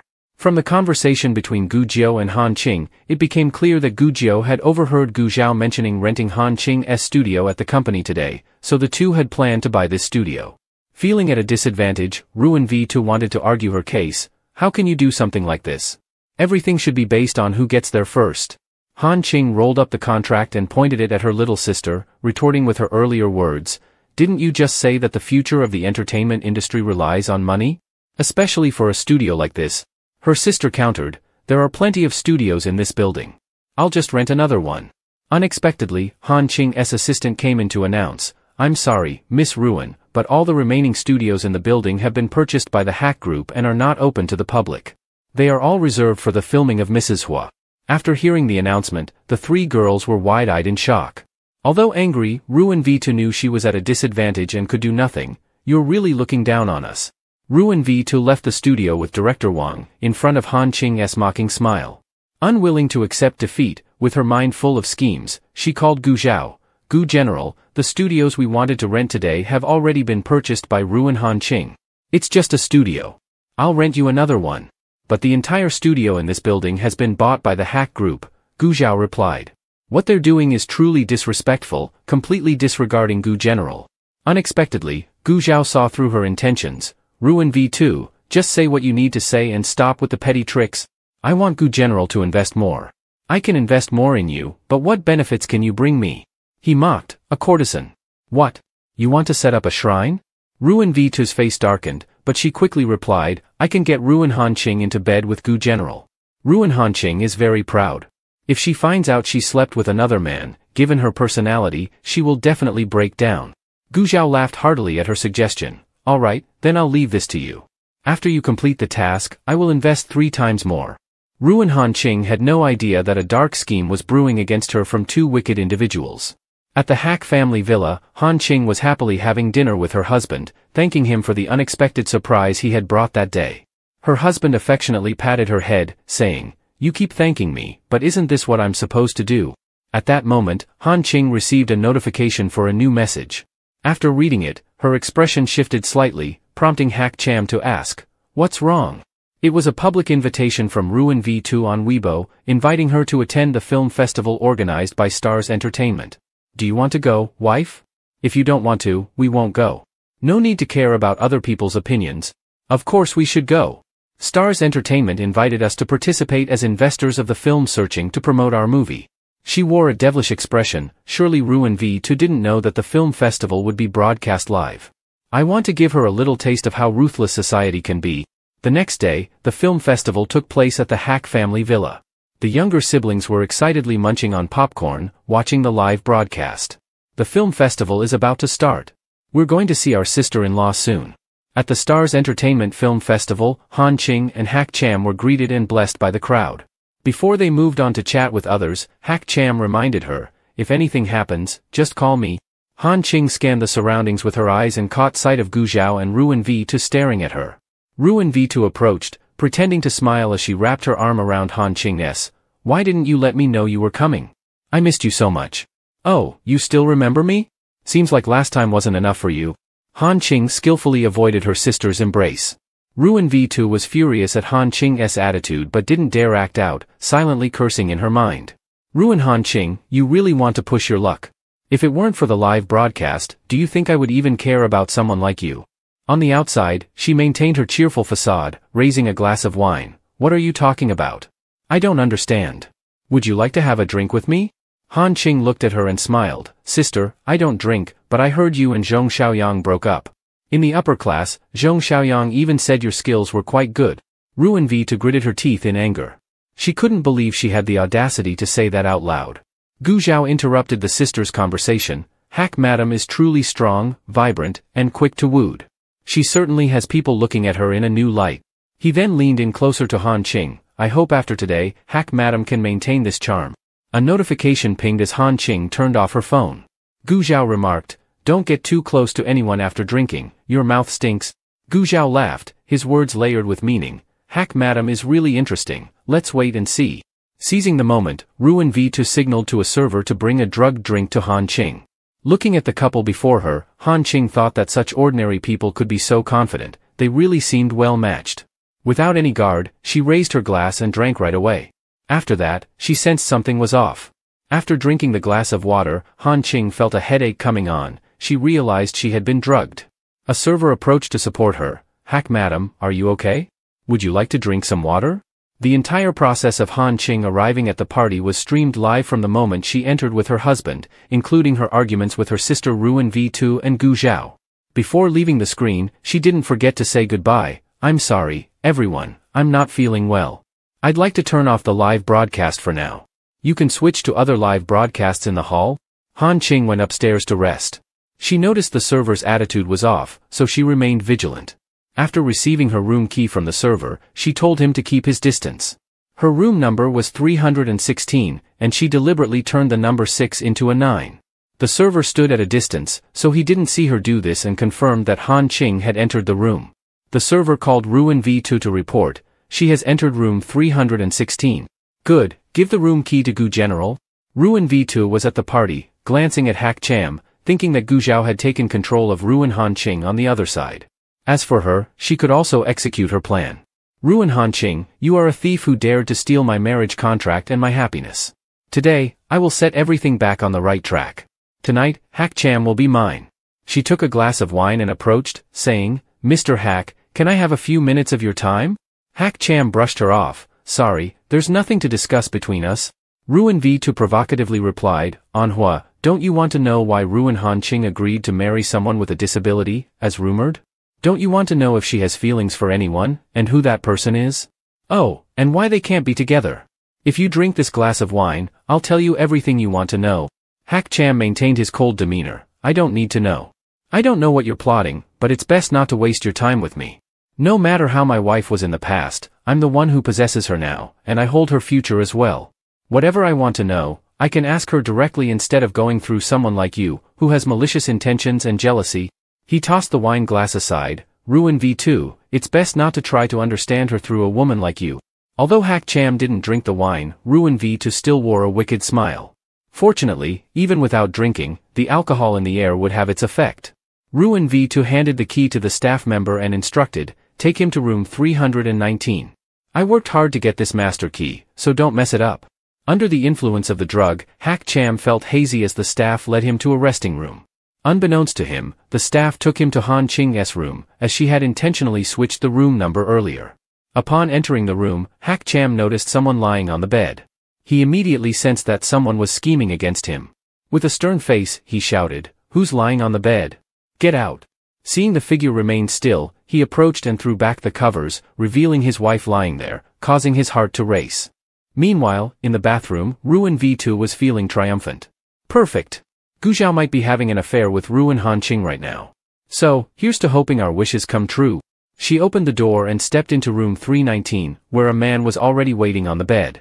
The luxurious room was shrouded in darkness, with no light, making it difficult for the two to recognize each other as they engaged in their intimate activities.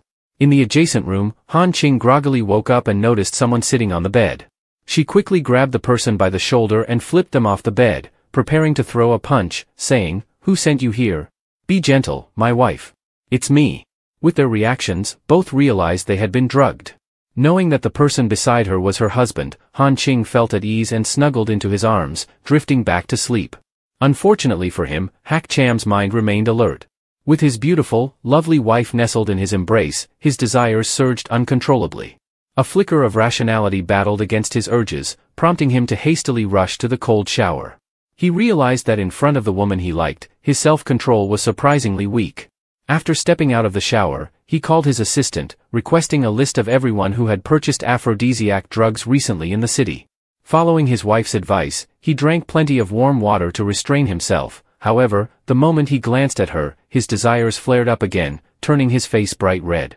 He dashed back into the bathroom, repeating his earlier steps. The next morning, Ruin Ching woke up feeling sore all over.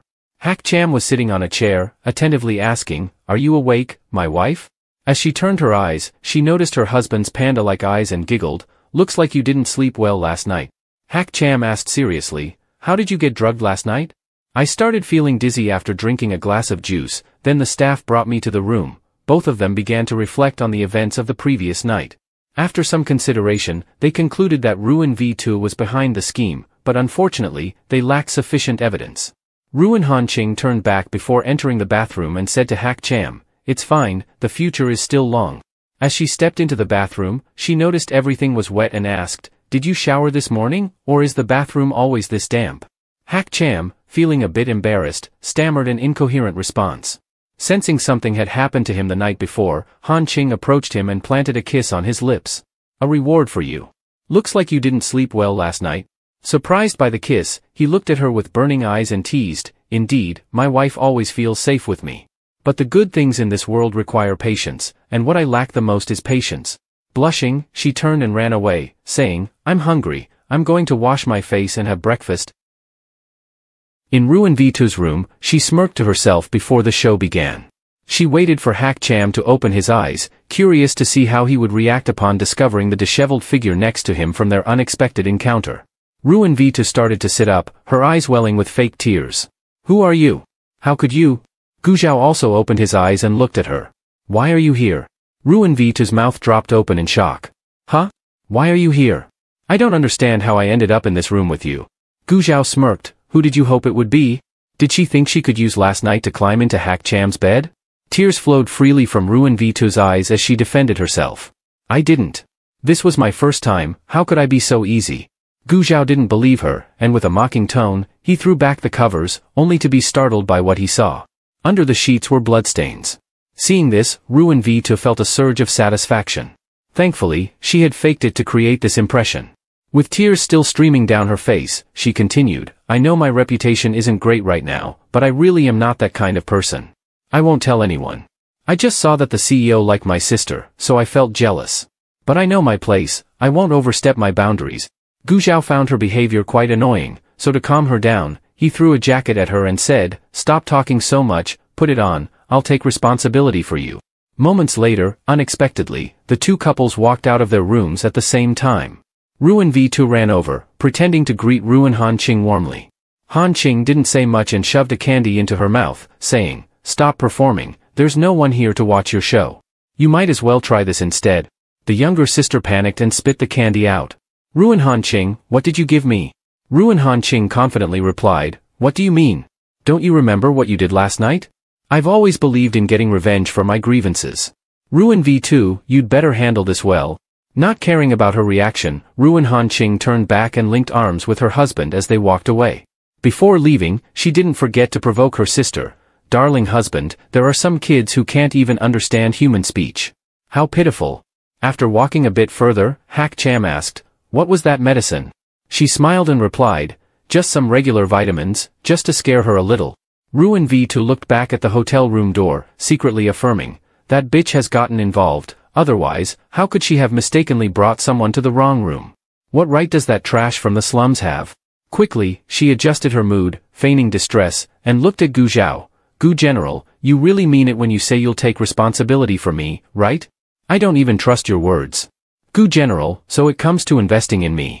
Gu Zhao smiled and replied, "Don't worry, all the best resources from Stars Entertainment will be yours in the future." She leaned against Gu Zhao, feeling as if she had secured him already. Ruin V2 thought to herself, how could a girl whom even her biological father looks down on, who's discarded as trash from the slums, possibly compare to me? A dark expression and resentful eyes appeared on her face. "If she wants to act, I currently hold the resources in my hands. Whether it's her or her leading lady, I'll drag you all down." Ruin Han Ching felt quite at ease these days since she had managed to silence Ruin V2 for a few days. Just as she was enjoying this comfortable feeling, she suddenly ground her teeth in anger while scrolling through her phone, causing Hak Cham to glance at her cautiously. On the phone screen, an account named The Pickpocket had posted a defamatory article about Shen, accompanied by pictures of her and Xiao Bai. The content of the post criticized the film's lead actress, Shen, who was funded by Hak Madam. It claimed she not only failed to appear on set but was also dating a thug. Real photos and evidence were presented, questioning whether someone like her deserved to be a star. Below the post, there were many malicious and disgusting comments. Some people said, "Before she's even famous, she's already partying." Others commented, "Don't just listen to one side." A few more added, "What good can come from someone raised in the slums? You might as well be a fan of Ruin V2. Additionally, there were images of the scene where Shen was seen hitting Ruin V2, with the caption, Shin'ei and the newly emerging star Ruin V2 don't get along and were seen fighting on set. The online community increasingly made malicious comments, defending Ruin V2. Some said, she's got a little fame, and now she's acting high and mighty? Starting to play tricks before she's even popular. Others commented, I still don't understand how a small star like Shin'ei could pull off something like this. There are even inside rumors that she grew up with Ruin V2. Ruin Ching grew angrier the more she read. She thought to herself, Ruin V2 has many tricks up her sleeve. I hope Shin'ei won't be affected. With that, she stood up, grabbed her coat, and headed out, leaving her husband Cham worried and unsure about where she was going but not daring to ask. At the film set, Shin'ei felt guilty and bowed her head to apologize to director Feng, saying, I'm very sorry, Director Feng. Ruin Ching immediately chimed in, you haven't done anything wrong, there's no need to be so upset. Shin'ei still blamed herself, saying, I'm sorry. A few days ago, Xiaobai was sick, and I just went to give him some things. I didn't expect to be caught on camera. Ruin Ching reassured her, it's okay, don't worry, I will help you resolve this. When Ching glanced at Shin'ei, considered for a moment, and said, actually, I haven't seen her display any negative behavior recently. With that, she turned and walked away, leaving the parting words, let's hope it stays that way. A little while later, the award-winning actress posted online, stating that Shin'ei was a good and very polite girl. She even criticized a certain rising actress who had previously worked with her for her arrogant attitude and poor acting skills. Ruin Ching and director Feng were overjoyed. During this time, Shin'ei had often observed when Ching and realized that she was very kind, but she often had injuries, with many bruises on her body. Ruin Ching curiously asked, did she say why she had those bruises? Shin'ei replied, she just said it was due to being careless and falling. But Ruin Ching remained skeptical, there must be something wrong. She then posted a rebuttal to all the accusations made by Pickpocket, declaring that she would retain evidence to pursue legal action. Furthermore, she affirmed that the relationship between Shin'ei and Xiaobai was merely a childhood friendship, not a romantic one. The post also included a childhood photo of the three of them. Both Shin'ei and Ruin Ching were intently watching the reactions of netizens when suddenly, a camera was pointed at them. Hello, we are from the program Going into the Great Mountains. We would like to invite Mrs. Hack and Mr. Hack to participate in our show. Ruin Ching immediately declined, I'm not interested in variety shows. The cameraman tried to persuade her, our program will take famous entrepreneurs to the mountainous area of Western Quarter to experience its peaceful beauty, which is completely different from the hustle and bustle of the city. At the same time, the program aims to promote the development of the city. Ruin Ching felt somewhat displeased, sensing that she was being pressured to participate. She sighed and agreed, but the feeling of unease lingered. She thought there must be something wrong, perhaps her husband, Cham, had also been invited. When she returned home, she found him working with the invitation card laid out on the table. Cham calmly informed her, I've done a bit of research on this program. It's organized by entertainment stars, and they've invited both Gu Zhao and Ruin V2 to participate. Do you remember that Gu Zhao is the investor behind entertainment stars? Ruin Ching nodded, feeling skeptical about why the program was set in the Western Quarter region. The two speculated that there might be ulterior motives, but she wasn't overly worried, she just needed to be cautious. The heat from the previous press conference hadn't faded, and this might be a good opportunity for further promotion. She thought to herself that if the opportunity had come to her, she must seize it. The day of the filming for the variety show in the mountainous Western Quarter region had arrived. Ruin Ching linked arms with Cham as they stood in front of the impoverished landscape. In her heart, she thought that the development of Western Quarter could no longer be delayed, funding needed to be allocated from the budget to improve this place. Suddenly, a familiar voice rang out from behind them. Why is this area so desolate and dilapidated? I can't believe there's a place like this in our city.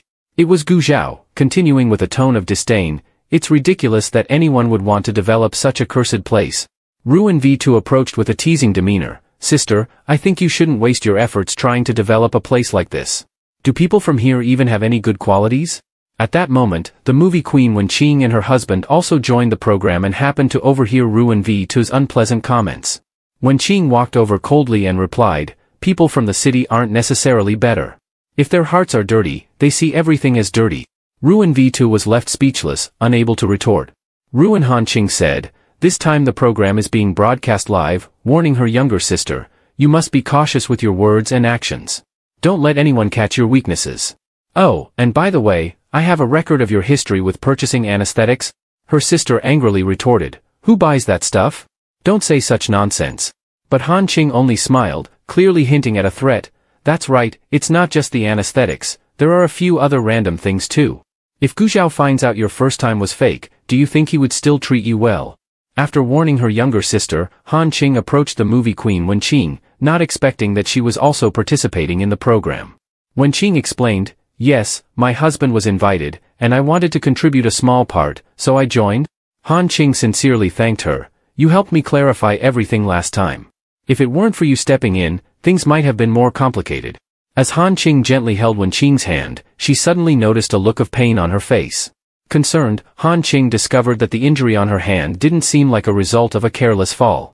Remembering what Shen Nei had said about Wen Qing possibly being a victim of domestic abuse, Han Qing, despite Wen Qing's explanation that it was due to a fall, said seriously, injuries from falling don't look like this.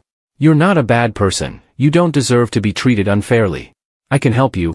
Wen Qing fell silent, unsure of what to say. At that moment, Wen Qing's husband, Ma Si-nan approached and shouted, you're slow every day, now you're even slow when just walking. Before leaving with her husband, Wen Qing made sure to thank Han Qing.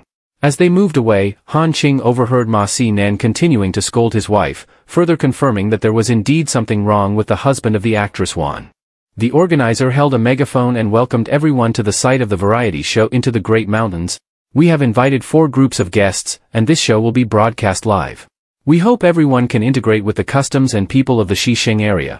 Right from the start, Gu Zhao provoked, it's time for everyone to see how bad the Xisheng area is and whether anyone would even want to invest here. Hak Cham didn't back down, his gaze piercing. You only know how to talk eloquently, but you certainly won't achieve anything great. Ruan V2 added, don't take offense or get angry with people like this. Wait for the broadcast, the truth will be clear. She was wondering why the director mentioned 4 guest groups when only 3 had arrived. Just at that moment, someone from behind spoke, sorry, we're late. The 4th group was none other than Zhong Xiaoyang and his girlfriend. Zhong Xiaoyang's girlfriend, Li Mian, didn't hide her disdain, and both sisters showed visible annoyance. At the same time, Mr. Zhong thought, why is he here too? Why is he always involved in everything? Even though his girlfriend was holding his arm, Zhong Xiaoyang didn't care much and ignored Han Qing's clear dislike. His deep-set eyes softened as he rushed to grab Han Qing's hand. I've sent you so many messages, why haven't you replied? Of course, Hak Cham wouldn't let that slide. He shoved Xiaoyang's hand away and pulled Han Qing toward him. Don't go touching my wife like that. Show some respect. Han Qing also showed her disgust. Don't touch me. Eating from your own bowl but eyeing what's in the pot, how repulsive is that? The concerned girlfriend rushed over, holding Xiaoyang's hand to check if he was alright, but Xiaoyang smugly replied, be gentle, okay? Han Qing, seeing the scene unfold, was speechless. She wondered why anyone would like this useless Zhong Xiaoyang. At that moment, the representative of the organizers announced, all the guest groups have now arrived. Let me briefly explain the tasks for today. From this moment, we will begin the live broadcast. Your luggage will be taken to your lodgings by the staff. Next, all guests will go to the market to buy ingredients for tonight's dinner. Each group has a budget of 20 yuan. As the live broadcast started, online viewers swarmed the comments. What is this show? A sudden live broadcast. One commented, is that Nguyen Han Qing? And Wan V2, she's so pretty. Another observant viewer said, look at Wan Qing's husband, so fierce. Someone else remarked, where is this place? Why does it look so run down? At this moment, the sneaky Wan V2 held up a bill, pretending to sympathize with the local people. Ha, 20 yuan and you can still buy things in this market to cook? My goodness, the people of Xisheng are so pitiful. Gu Zhao chimed in, playing along. For them, 20 yuan is a lot of money. Developing such a backward town will only burden the government. The online community bought into V2's performance, endlessly praising her. Wan V2 is so beautiful, such a compassionate fairy. Another viewer commented, but isn't 20 yuan enough to buy food? What, is the average income here just 10,000 yuan per month? Another added, what Gu Zhao said makes sense. The burden of developing Xisheng will only grow. Following this were countless comments praising and agreeing with the words of the two. Meanwhile, Han Qing cheerfully held her 20 yuan. It's been a while since I last went to the market. When I was young, just 5 yuan was enough to buy ingredients for a meal. Hak Cham sweetly replied, then I'm counting on my wife for tonight's dinner. Netizens immediately got excited over the sweetness of the Hak Cham couple, showering them with praise.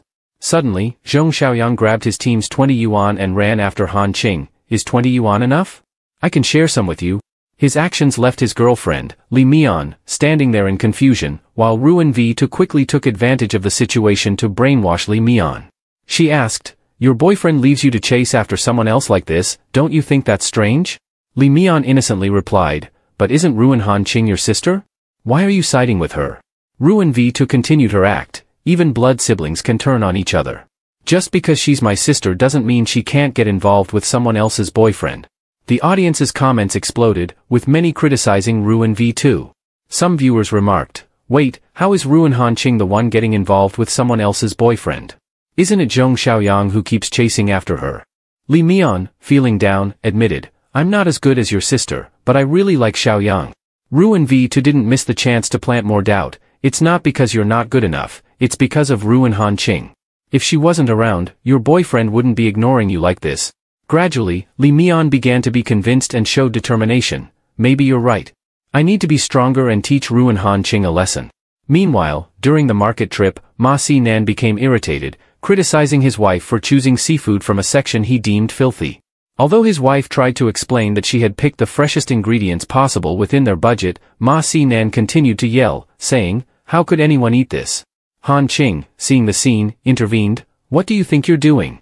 Caught off guard, Ma Si Nan awkwardly coughed and responded with irritation, "Mrs. Hack, you're interfering in someone else's family matters." This incident caused an uproar among netizens, with many condemning Ma Si Nan's behavior, while some defended it as just a normal marital argument. Ruin Han Ching reminded everyone that the movie Queen One had once helped her, and she was merely concerned that Ma Si Nan might become physically abusive, which is why she stepped in. However, Ma Si Nan, still agitated, walked away, leaving his wife to handle the situation alone. Meanwhile, Lee Mian, Zhong Xiaoyang's girlfriend, deliberately approached Han Ching to cause trouble. She accused Han Ching of seducing her boyfriend. Han Ching calmly responded, "Which of your eyes saw me with another man?" Lee Mian, furious, demanded that Han Ching stay away from Xiaoyang and stop seducing him. In response, Han Ching took out her phone and showed Lee Mian messages from Zhong Xiaoyang, proving that she never initiated contact with him, while he kept texting her, begging for her affection. Despite seeing the evidence, Lee Mian refused to believe the truth. She became so angry that she tried to push Han Ching.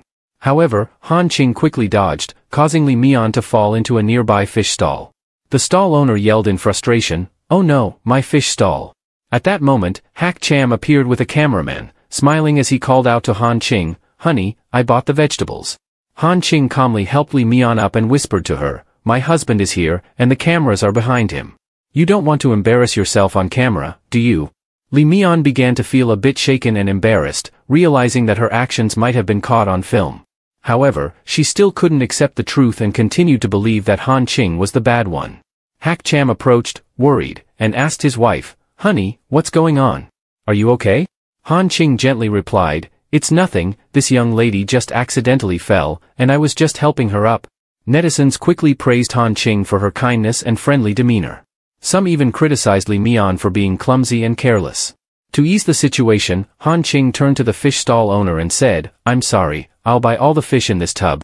The fish stall owner was touched by Han Ching's gesture and refused to sell too much, advising her not to buy it all since they wouldn't be able to eat that much.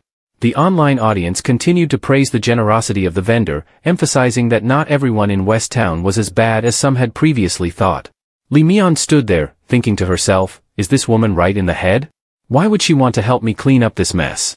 Han Ching still intended to buy all the fish, but when it came time to pay, she realized she didn't have enough money. Fortunately, Movie Queen One and Lee Mian helped cover the remaining amount. Embarrassed, Lee Mian hurriedly ran off but muttered, "I'm leaving, you evil witch." Internally, Lee Mian thought, "I have to stay away from her. Did I almost want to befriend her? I can't let her charm me." When Han Ching spoke about the economy of West Town, noting that although it was underdeveloped, the people were honest and kind, Movie Queen One observed her closely and thought, "She's not like the others, maybe she can truly help me." "You mentioned earlier that you could help me, is that true?" Movie Queen One asked. Han Ching replied, "Yes, I'd like to give it a try." Meanwhile, Ruin V2, who had been watching from a corner, saw that Han Ching wasn't harmed and cursed inwardly. "That Lee Mian is such a useless fool. Looks like I'll have to come up with another plan. Why are Wen Qing and Ruin Han Ching getting so close? If this keeps up, Ruin Han Ching will steal all the spotlight. I need to think of something else." After the market trip, everyone gathered at the filming location. The host announced, "Alright, guests. If you've finished buying the ingredients, it's time to split into teams of 2 and start preparing dinner." Ma Si-nan, still unhappy, subtly warned his wife, "Stay away from that kind of person. Being around people like her will only lower your own standards." Movie Queen Wen replied, "Ms. Ruin isn't that kind of person." Yet, Ma Si-nan scolded her, "You've got some nerve, daring to argue with me." At that moment, Han Ching approached with a friendly smile, "Movie Queen Wen, let's team up." Since Movie Queen Wen didn't refuse, Han Ching added, "I'll take that as a yes then." The sharp eyes of online viewers caught every gesture. Comments immediately flooded in, "That's adorable. Look at that beautiful smile." Others speculated, "Why does Wen Qing look like she's being forced? Or maybe she's just pretending." Ruin V2, observing from a distance, cleverly noticed that Ma Si-nan didn't like Han Ching, and she thought she might be able to manipulate him a bit. Despite everything, Movie Queen Wen didn't dare go against Ma Si-nan's wishes, so she reluctantly teamed up with Ruin Han Ching.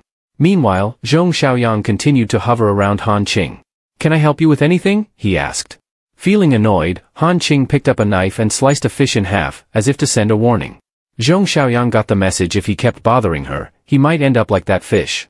However, since the cameras were rolling, neither of them showed any signs of anger outwardly. Hak Cham was silently upset, thinking to himself, "Stay away from my wife."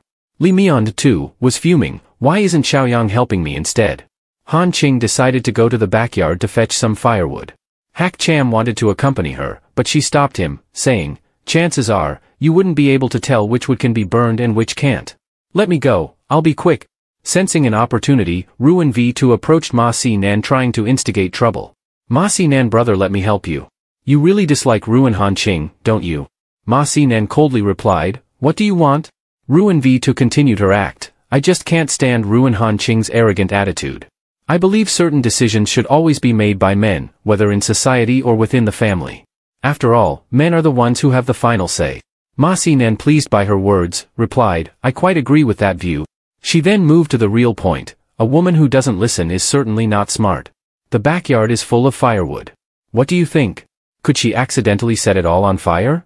Even if she is Mr. Hak's wife, she's still just a woman." He walked off, not forgetting to show off his alpha male persona. "Cooking should still be done by you women. I'm going to rest." In her mind, Ruin V2 scoffed, "What an idiot. Just a bit of flattery and he's ready to fly to the moon. If it weren't for the cameras, who'd want to do this disgusting work?" Out in the backyard, Han Ching was sorting through the firewood. She looked at the pile and thought, "This wood is still damp, it definitely won't burn." Behind her, Ma Si-nan lit a cigarette and called out to her. Han Ching, seeing his reckless behavior, responded curtly, "What do you think you're doing? This backyard is full of firewood, highly flammable. Stop smoking here." His arrogance only grew. "Even if this place burns down, I can easily afford to pay for the damages," he sneered as he carelessly threw the cigarette on the ground without putting it out. In a condescending tone, he added, "Women should stay home, take care of the kids, clean, cook, and stop meddling in things that aren't their business." Unable to tolerate his behavior, Han Ching quickly stomped out the cigarette and scolded him, "Are you insane? With so many people here, you really don't care about others' safety? Scum like you only know how to do harmful things. And you think you're worthy of lecturing me?" In her mind, she thought, "Thank goodness most of the firewood is damp, or it would have caught fire by now." He, enraged and thinking to assert his dominance, tried to intimidate her. "Today I'll show you what it means that men and women are not the same." But before he could make a move, Han Ching swiftly kicked him in the groin. He doubled over in pain, clutching himself and shouting, "You wretched woman, how dare you kick me there? You've ruined me. Can you even compensate for this?" Han Ching, still in control, responded firmly, "If you say one more word, I'll hit you again. All I did was have a few words with Movie Queen Wen, and you already want revenge. You're truly someone who can't stand others' success, full of jealousy and spite." Despite his pain, the man maintained his disdain for women. "You women really do need a beating. Acting all high and mighty, but in the end, don't you all rely on men?" Han Ching seized the opportunity. "So what you're saying is, you've hit Movie Queen Wen before?" He arrogantly admitted, "Yeah, I hit her. So what?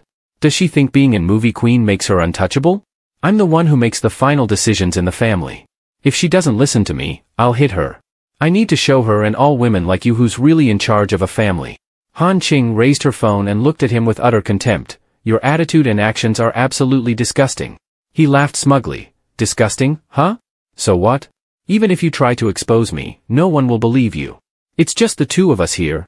Han Ching smirked and replied, maybe no one would believe me if I just told them. But what about this video on my phone?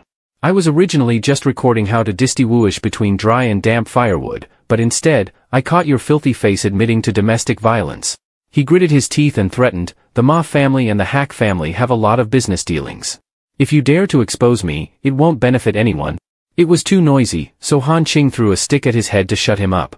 She thought to herself, what kind of circus is this where one person after another keeps coming to stir trouble? Is someone behind this, inciting them? Looks like I need to be careful.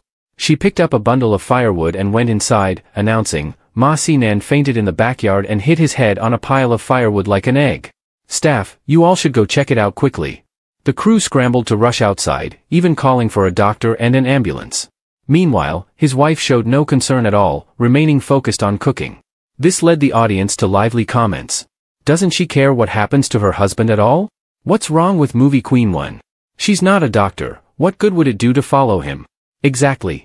Besides, the show is being broadcast live, and the guests need to work in front of the camera. Han Ching approached movie queen one and quietly said, he admitted to hitting you. I happen to record it. If you need it, I can send it to you. Movie queen one was taken aback, thinking, she's really helping me, and she managed to gather evidence so quickly. Memories of the times her husband had abused her flashed through her mind, and she recalled how he would arrogantly say, I hit you because I love you. Try to find another husband who loves his wife as much as I do. Seeing the chaotic situation, Han Ching suggested, I don't think we need to divide into teams anymore. Let's cook dinner together, otherwise, we'll end up starving. Li Mian and Ruin V2 were utterly clumsy in the kitchen since it was their first time. Watching the two girls cook, their boyfriends felt a chill run down their spines, thinking, does my girlfriend want to kill me? The scene at the dining table made the production team unable to hold back their laughter, joking, is the ambulance still outside? At the table, Gu Zhao and Zhong Xiaoyang were screaming for help as they were invited to try the dishes made by the clumsy girls. Movie queen when deliberately cooked something inedible for her abusive husband, while Hack Cham looked at his teammates' dishes and reassured his wife, stay away from those. The representative from the production team grabbed a microphone and cheerfully announced, dinner is ready. We'll move into the game room for a dining experience. Ma Sinan expressed his disdain, I just had a major accident, why are you making me eat this? The production team member responded with amusement, this is the love dinner that the ladies prepared for you. Today's meal also included wine made from grapes grown in Western Quarter allowing everyone to sip a bit. Gu Zhao was displeased, saying, we had previously agreed with the director to use wine from East Quarter, why has it been switched to Western Quarter? It's definitely Ruin Han Ching's doing. He was not wrong at all.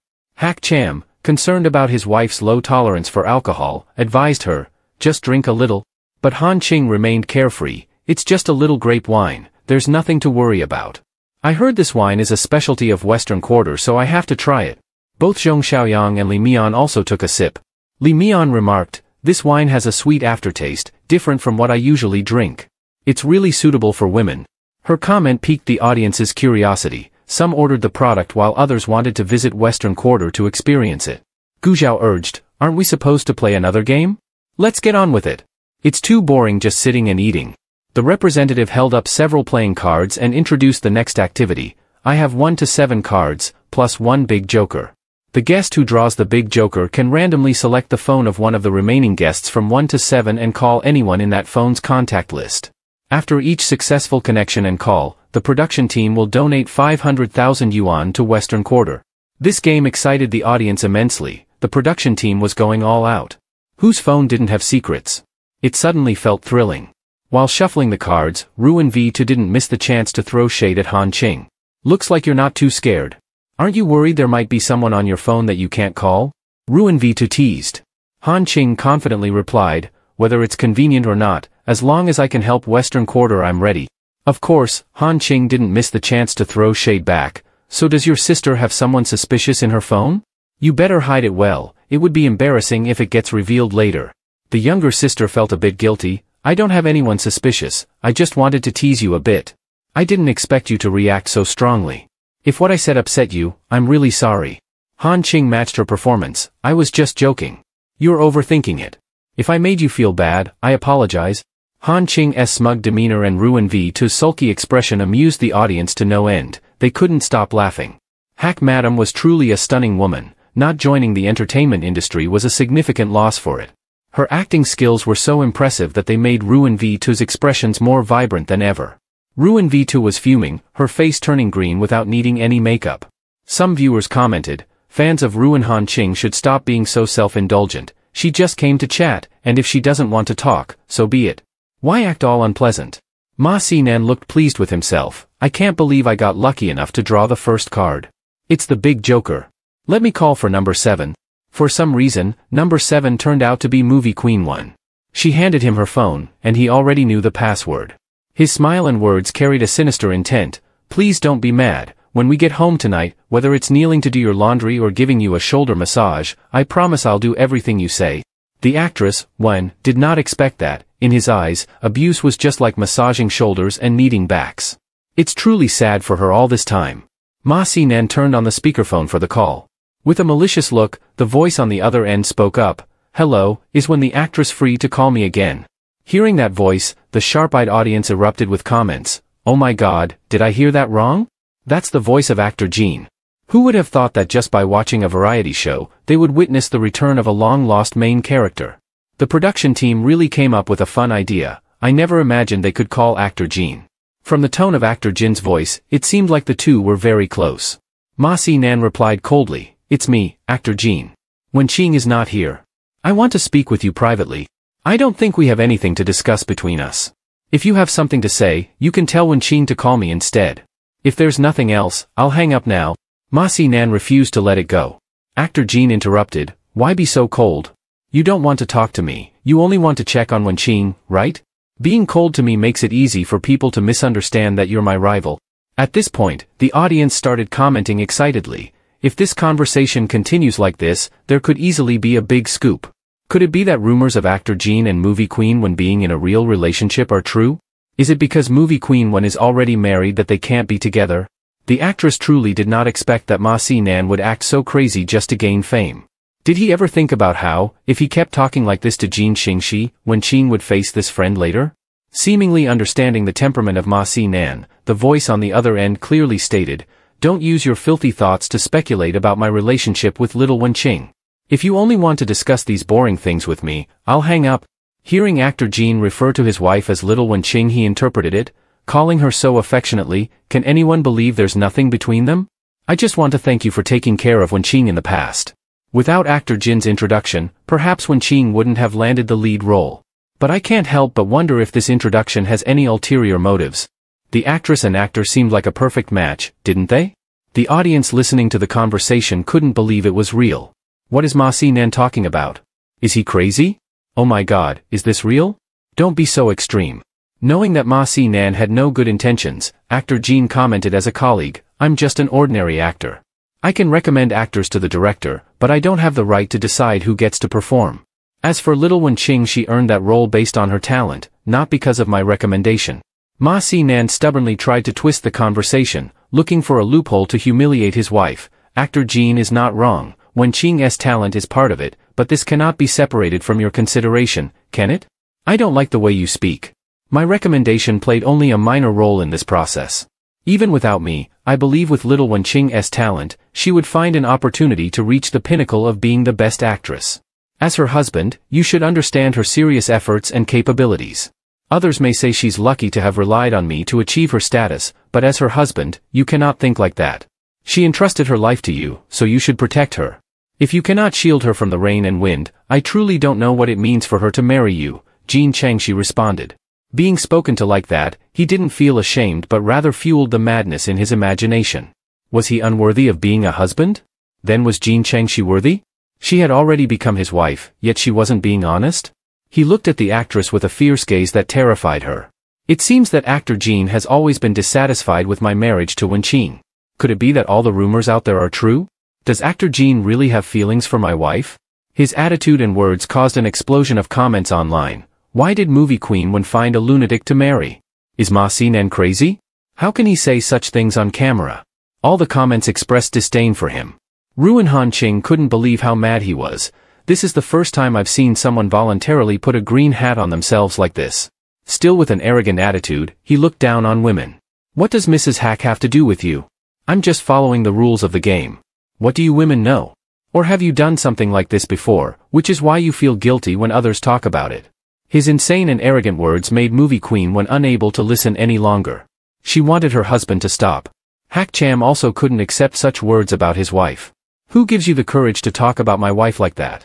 Han Ching tried to calm her husband's anger. Don't bother with people like him. A dog's mouth can't spit out ivory. Just ignore him. Hak Cham wanted to protect his wife, but she stopped him. You see, people like this are inherently bad. One hit won't teach him a lesson. You have to hit him twice. Despite her calm demeanor, she stepped closer to him, said nothing, and swiftly kicked him down, leaving him unable to react. Her action of knocking him to the ground along with the powerful words, "Try saying one more word. You don't have the skill but talk too much," made the online audience explode with comments. Everyone cheered for Han Ching. That's what Ma Si Nan deserves. Unable to fight back against Han Ching, he turned to his wife and shouted, "Don't you know how to do anything else? Hurry up and help me up." Seeing that he remained unpleasant, Han Ching kicked him down again. What's with this attitude? Can you speak properly? Movie Queen Wen didn't step in to dissuade but instead said to Han Ching, "I want him to be taught a lesson." He awkwardly sat up, directing his anger toward his wife. "I told you before to avoid people like this. Someone like him can easily get involved in something filthy." Han Ching kicked him down again, placing her foot on his chest. Ma Si Nan felt pain but did not retaliate. Ma Si Nan turned to threaten his wife. "You better tell her to get her foot off me. Don't forget there's still our secret agreement." Upon hearing about the secret agreement, Movie Queen Wen immediately stopped Han Ching, wanting her to spare Ma Si Nan. Both Han Ching and the audience were curious about what the secret was that made her so fearful.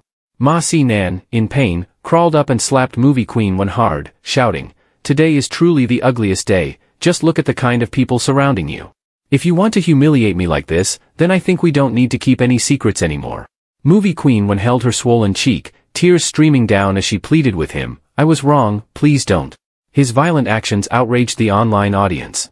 Ma Si Nan had lost it. Did he really dare to hit her in front of the camera?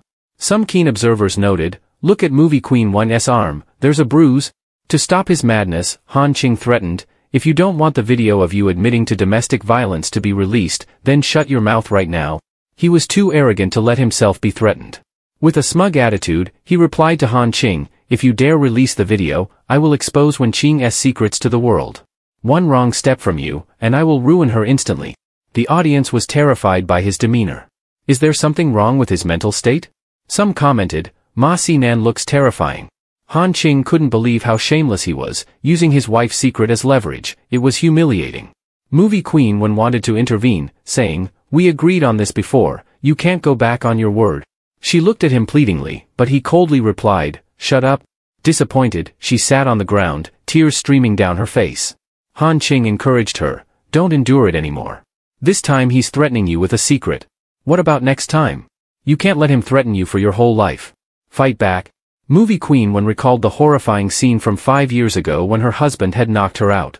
When she woke up, she found herself on a bed with a camera rolling, surrounded by several men preparing to assault her. Despite her screams for help, her husband showed no mercy, letting his friends humiliate her as he had planned. To him, she was just a toy for his enjoyment. She had never had any rights as a human being. She remembered his threat that day, "If you dare to set conditions with me, do you want a future or your freedom? Don't say I didn't warn you. Once this video is out, your career will be ruined." She had thought that gradually giving in would earn her freedom and respect. It was only now that she realized how foolish she was, foolish enough to believe the words of a monster. At this moment, she was determined not to be threatened any longer. "Ma Si Nan, I want a divorce.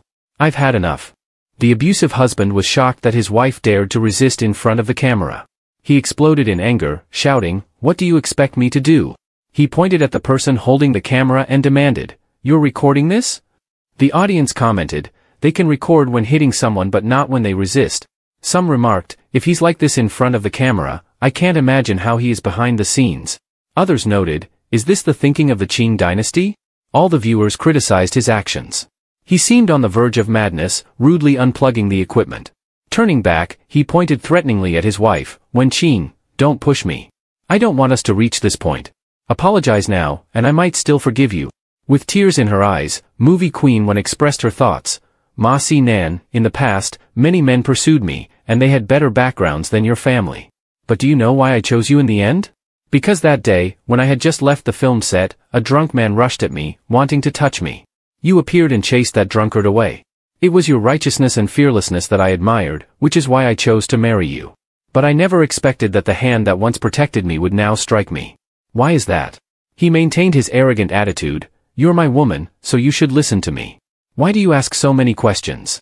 Assistant Han sent a message to Han Ching detailing the situation. We haven't been able to investigate what happened yet.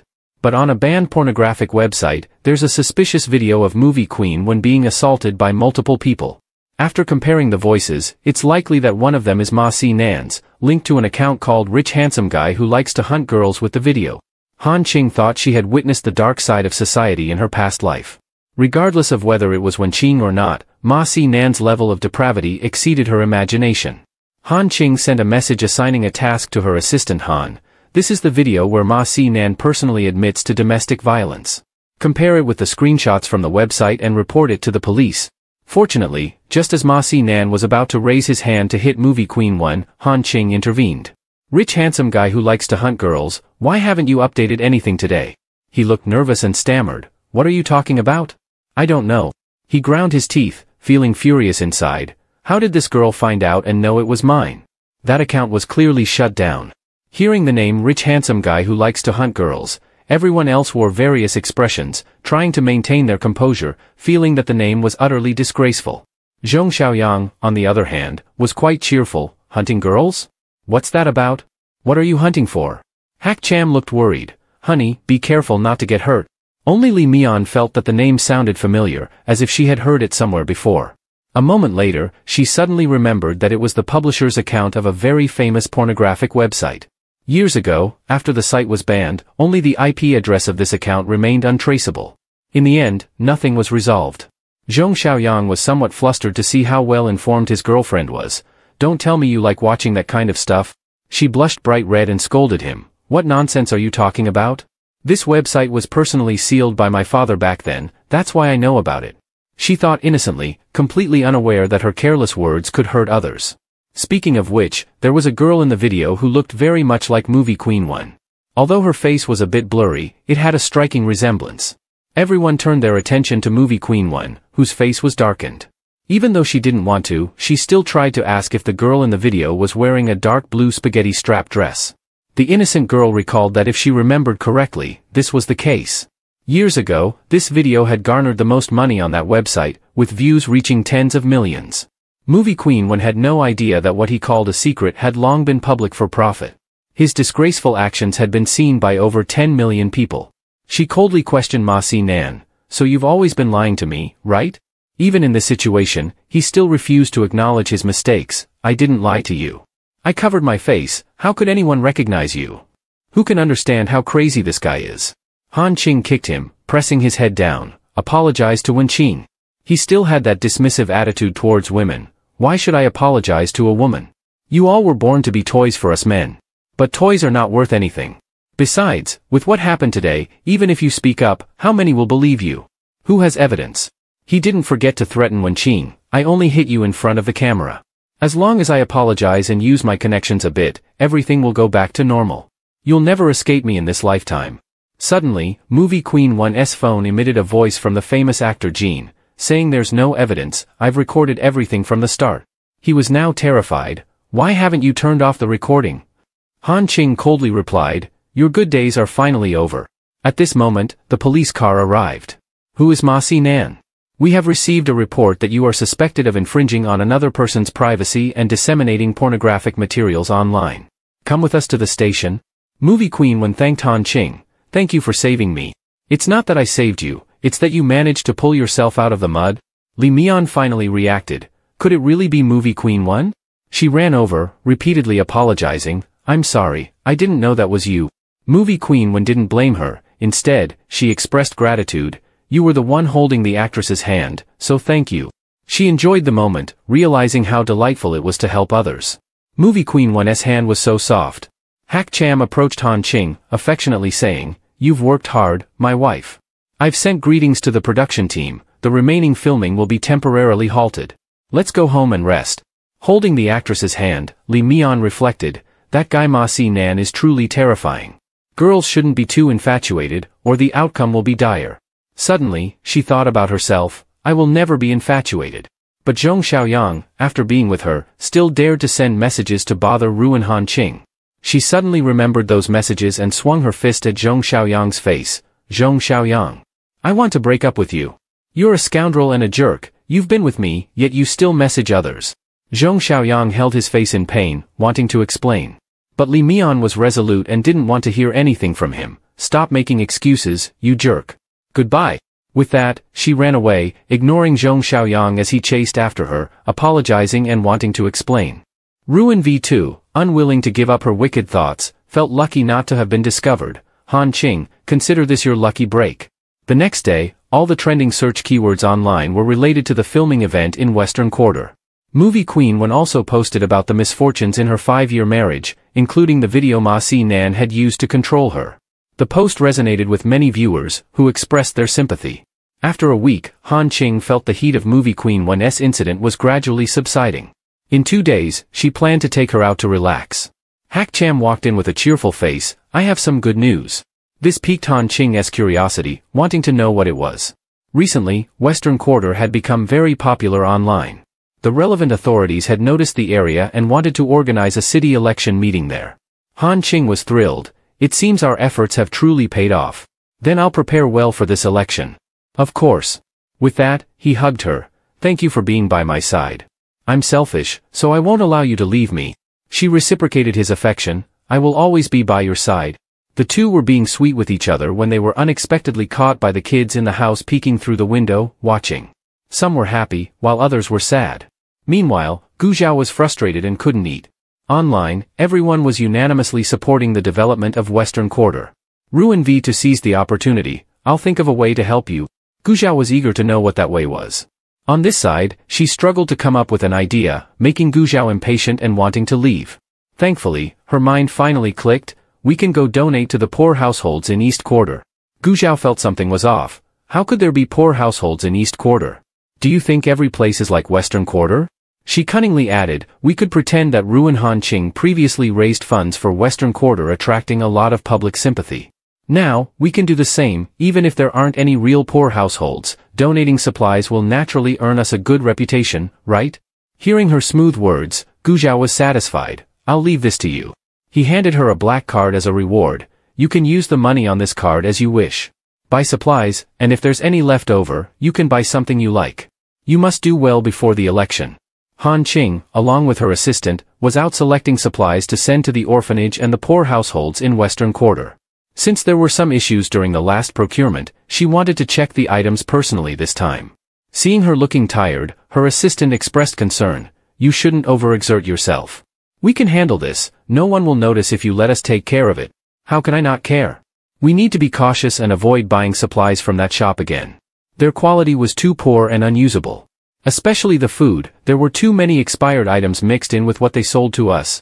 Meanwhile, 2 people working for Ruin V2 were complaining. The stuff Ruin V2 bought is all the worst quality. Who would want to accept this? The other urged, there's no choice. We just have to follow the orders from above. What a coincidence, that was the low-quality supplies store. Han Qing had just said in the delivery truck, I think they probably don't know that this place sells poor quality goods, so I should give them a heads up. Ruin Han Qing approached and politely spoke up, excuse me, gentlemen, did you purchase a whole truckload of supplies for donation? We've bought supplies from this store before, but the quality was very poor. The food does not meet health standards and could easily cause problems. If you're donating these items, you should consider exchanging them. With her well-meaning concern, the other party appeared annoyed. What does this have to do with you? Get out of our way. She wasn't one to let such wrongdoing slide. You should think about the end users. If there's a problem, you'll have to take responsibility. Frustrated and losing patience, he snarled. They're poor, they'll be lucky to get anything at all. Who do you think you are? Get lost. Their argument attracted the attention of a few onlookers. Isn't that Ruin Han Qing? Some people discussed. What are they talking about? I can't hear well. It seems like they think they have the exclusive right to donate, while others can't? Are they afraid someone else might benefit? Not wanting to waste time, Han Qing took out her keys and slashed open a bag of rice to prove that the supplies they were donating were of poor quality and did not meet donation standards. These materials could cause significant issues when used by others. The man, caught off guard by the interruption, exploded with anger. What nonsense are you talking about? It's just a little torn. If you want to eat, you should wash it. Are you out of your mind? You're crazy. Not wanting to linger any longer, he drove away. Han Ching instructed her assistant to investigate whose delivery truck this was. Not long after, Ruin V2 posted an article boasting about being a good person, claiming she had prepared many gifts for the poor in Western Quarter accompanied by pictures of the delivery truck. Her pretentiousness garnered much admiration and praise from netizens. Some people even recorded a video of the argument between Han Ching and Ruin V2's assistant regarding the quality of the materials. The cunning younger sister took the opportunity to comment, increasing people's goodwill toward me. I heard my sister got into an argument with my assistant about the quality of my supplies. I think she just got a little carried away. I believe she didn't mean any harm. I hope everyone will refrain from attacking my sister. Han Ching was sitting at home drinking tea when Hak Qianqian came over with his phone, looking indignant. Sister, Ruin V2 is really outrageous. She uses poor quality supplies and then plays the victim. These people don't even know how to distinguish right from wrong.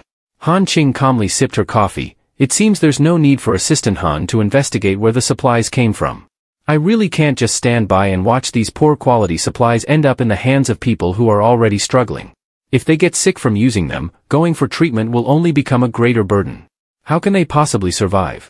I can deposit the amount on this card and the balance from Guzay's hospital account. I'll contact Guzay. If anyone in East Quarter gets sick from using the supplies donated by Ruin V2, they can use that for treatment.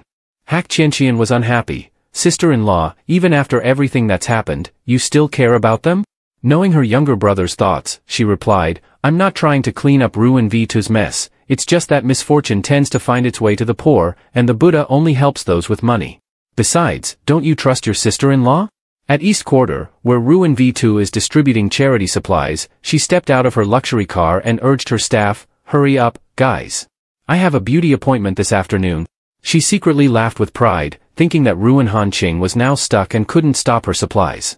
Little did she expect that this time, heaven would also help her. After this supply donation, her and Gu family's good reputation would definitely spread throughout East Quarter. She smiled brightly, saying, everyone, come over here to collect your things. We also have rice, noodles, and winter clothes. You can take any of them, just line up slowly, no rush, everyone will get their share. In her heart, she looked down on them. These poor devils, they act like they want to pounce on the supplies. Han Ching arrived with an ambulance. Seeing this, the younger sister was displeased. What are you doing here? Aren't you worried that the supplies your sister is distributing might cause some unexpected issues? That's why I called in a professional medical team, she responded. The younger sister felt mocked and angrily asked, what do you mean by that? At that moment, someone clutched their stomach, crying out in pain, this lunchbox is bad. I have a terrible stomachache, help. Fortunately, Han Ching had already brought a doctor to provide timely assistance. She picked up the lunchbox to check, finding that the food inside had all gone bad. The crowd began to attack Ruin V2. Did you dare to poison the lunchboxes? That's too wicked. If you don't want to donate, then don't. Why do something so cruel? Ruin V2 quietly asked her assistant, what's happening? He also disliked her. You told me to choose the cheapest items. She quickly ordered people to clean up the unfinished lunchboxes.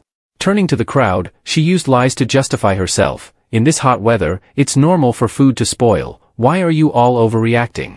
The crowd began to criticize her, claiming that she was wrong but not allowing anyone else to speak. How can this be called charity? It's truly deceitful. Amidst the pointing and scolding from the people, she silently cursed in her heart. Consider yourself lucky to even get this. Why are you so picky? If you have 2 working hands and feet, why not go find a job and earn some money? Or is it because you don't know how to make an effort and rely on others, demanding more and more? So troublesome. Han Ching took several lunchboxes to inspect. Were the lunchboxes spoiled because of the hot weather, or was it due to their inherent quality issues? It could be determined through testing. Ruin V2 wanted to stop her. We can handle these things ourselves. There's no need for you to interfere. Han Ching ignored her. I'm not negotiating with you. I'm merely informing you. Wanting to destroy the evidence, she ordered her assistant, you drive the car and crash straight into that pile of food. Also, disperse that crowd. Seeing that he was reluctant to do so, she threatened, if you don't do it, I'll tell Gu Zhao to fire you. But if you complete the task, I'll give you 200,000. Whether you want to or not, you have to do it. The assistant drove the truck closer, shouting loudly, please get out of the way, the brakes have failed. He was terrified inside. I don't want to kill anyone. But Ruin V2 thought of nothing but her own desires. While she was focused on dealing with Han Ching, she didn't notice the oncoming truck.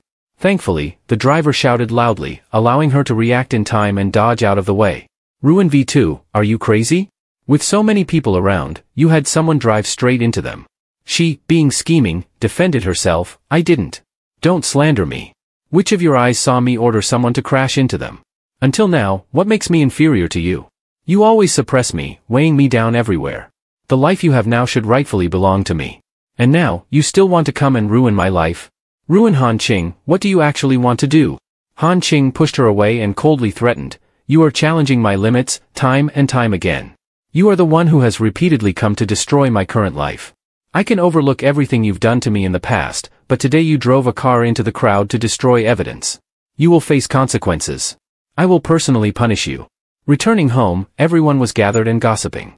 Hak Cham lovingly patted his wife's head. Next time something like this happens, remember to call me. Hak Chenchian was browsing the web, reading news to everyone. Ruin V2 donated low-quality clothing, rice mixed with sand and insects, causing many people to have allergic reactions, gastrointestinal inflammation, and other symptoms. It is known that Ruin V2 chose to buy supplies from a vendor that did not meet quality standards for consumers. The image of the little fairy she had built was now completely destroyed. At this moment, the test results report was sent to Han Ching's phone. After reviewing it, she called her assistant and posted the results online. Hak Tian suddenly sighed, making Han Ching worried. What's wrong with you? I was just thinking about why Ruin V2 has everything but still likes to do things like this. Hak Chenchian bit into an apple. Such people are born like this. It's because you're too kind. If it were me, I would definitely deal with her in a way that she would remember forever. Han Ching thought differently. If you only hit someone once, it won't leave a lasting impression on her. This time, I will make sure she can't recover. Online, accounts had blocked and removed the malicious content, posting articles that completely discredited Ruin V2. All the supplies donated by Ruin V2 were low-quality fakes, causing trouble for countless people. It was said that Ruin V2's family had a tradition of being third parties, and they even had intentions of harming and drugging her older sister. Such a person deserves to be a celebrity? Along with the images below, there were only negative comments criticizing her. On this side, Ruin V2's phone was constantly buzzing with messages, making her furious. She tossed it away, continually blaming Ruin Han Ching for harming her. Not long after, Gu Zhao entered and scolded her. Ruin V2, is this the good deed you've done? I've given you so much money, and yet you've turned me into this? Say something. She wanted to make excuses. Let me explain, I didn't mean to. I just didn't expect to be discovered. Gu Zhao impatiently pushed her away and tossed a piece of paper at her. Look at what this is. If you could fake it the first time, what else do you have that is real? The scheming girl still made excuses. This isn't the truth. She tried sweet-talking her way into Gu Zhao's forgiveness, but this time he wouldn't let it go. Gu Zhao coldly asked, what can you do to resolve the consequences?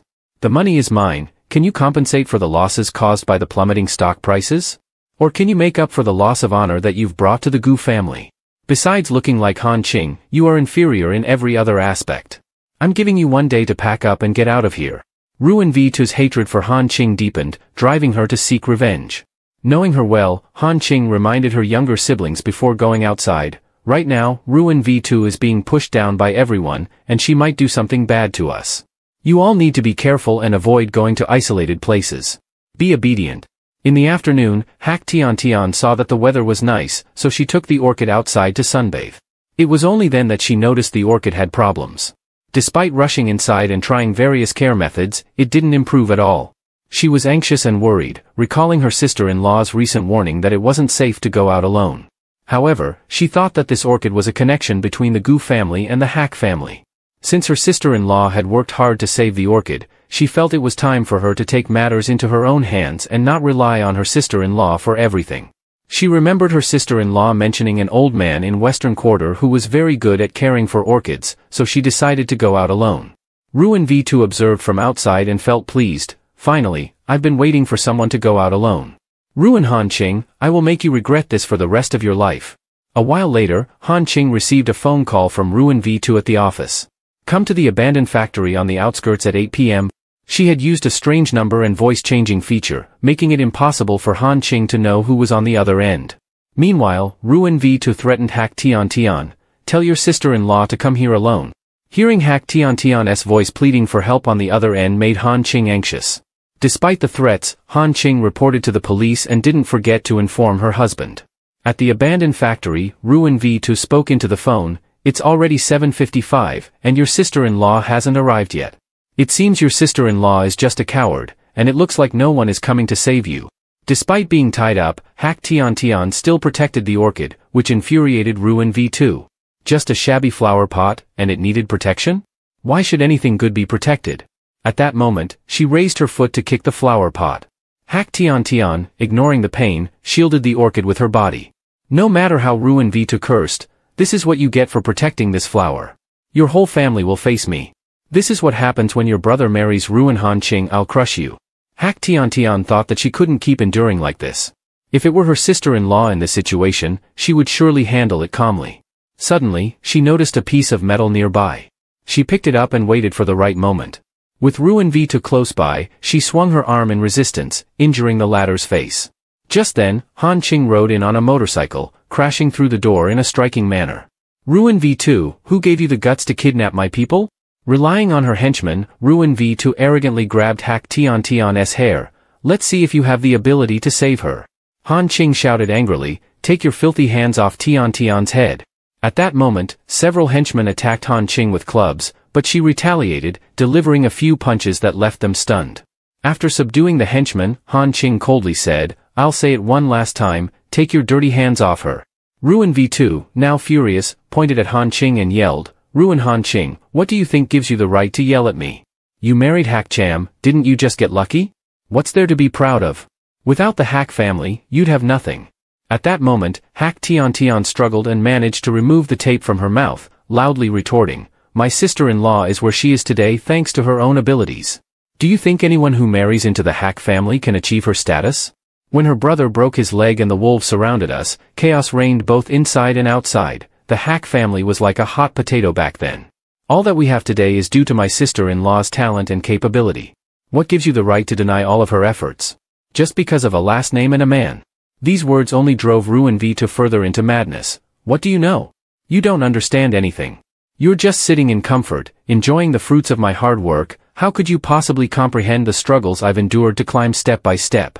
Han Qing smirked mockingly, Ruin V2, you're the loser here. You know you can't hurt me, so you only dare to threaten me. You're nothing but a worm hiding in the sewer, doing dirty deeds without the courage to let others see. You will never be able to compare yourself to me in this lifetime. After provoking her with those words, Han Qing successfully drew Ruin V2's attention away from Hak Tiantian. Ruin V2 grew increasingly furious, wanting to chase after Han Qing. Just as she drew a knife to attack, she also removed the knife from Tiantian's neck. Timing it perfectly, Han Qing threw a stick to strike Ruin V2, run, Tiantian. At this moment, Han Qing noticed that the orchid was still safe, and thought how foolish the girl was for caring so much. Ruin V2, still unwilling to back down, exclaimed, Ruin Han Qing, didn't you marry into the Hak family just by luck? Without them, you'd just be an uneducated nobody, trash coming out of the slums. What gives you the right to look down on me? She picked up the knife, intent on attacking Han Qing.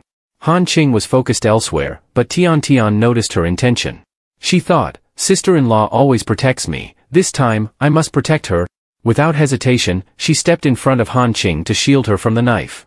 Seeing Tiantian in that state, Han Qing kicked Ruin V2, are you insane? Outside, the police had arrived and surrounded the area.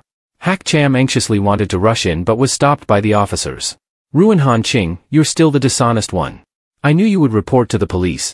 Han Qing paid no attention to her, focused solely on Tiantian's injuries.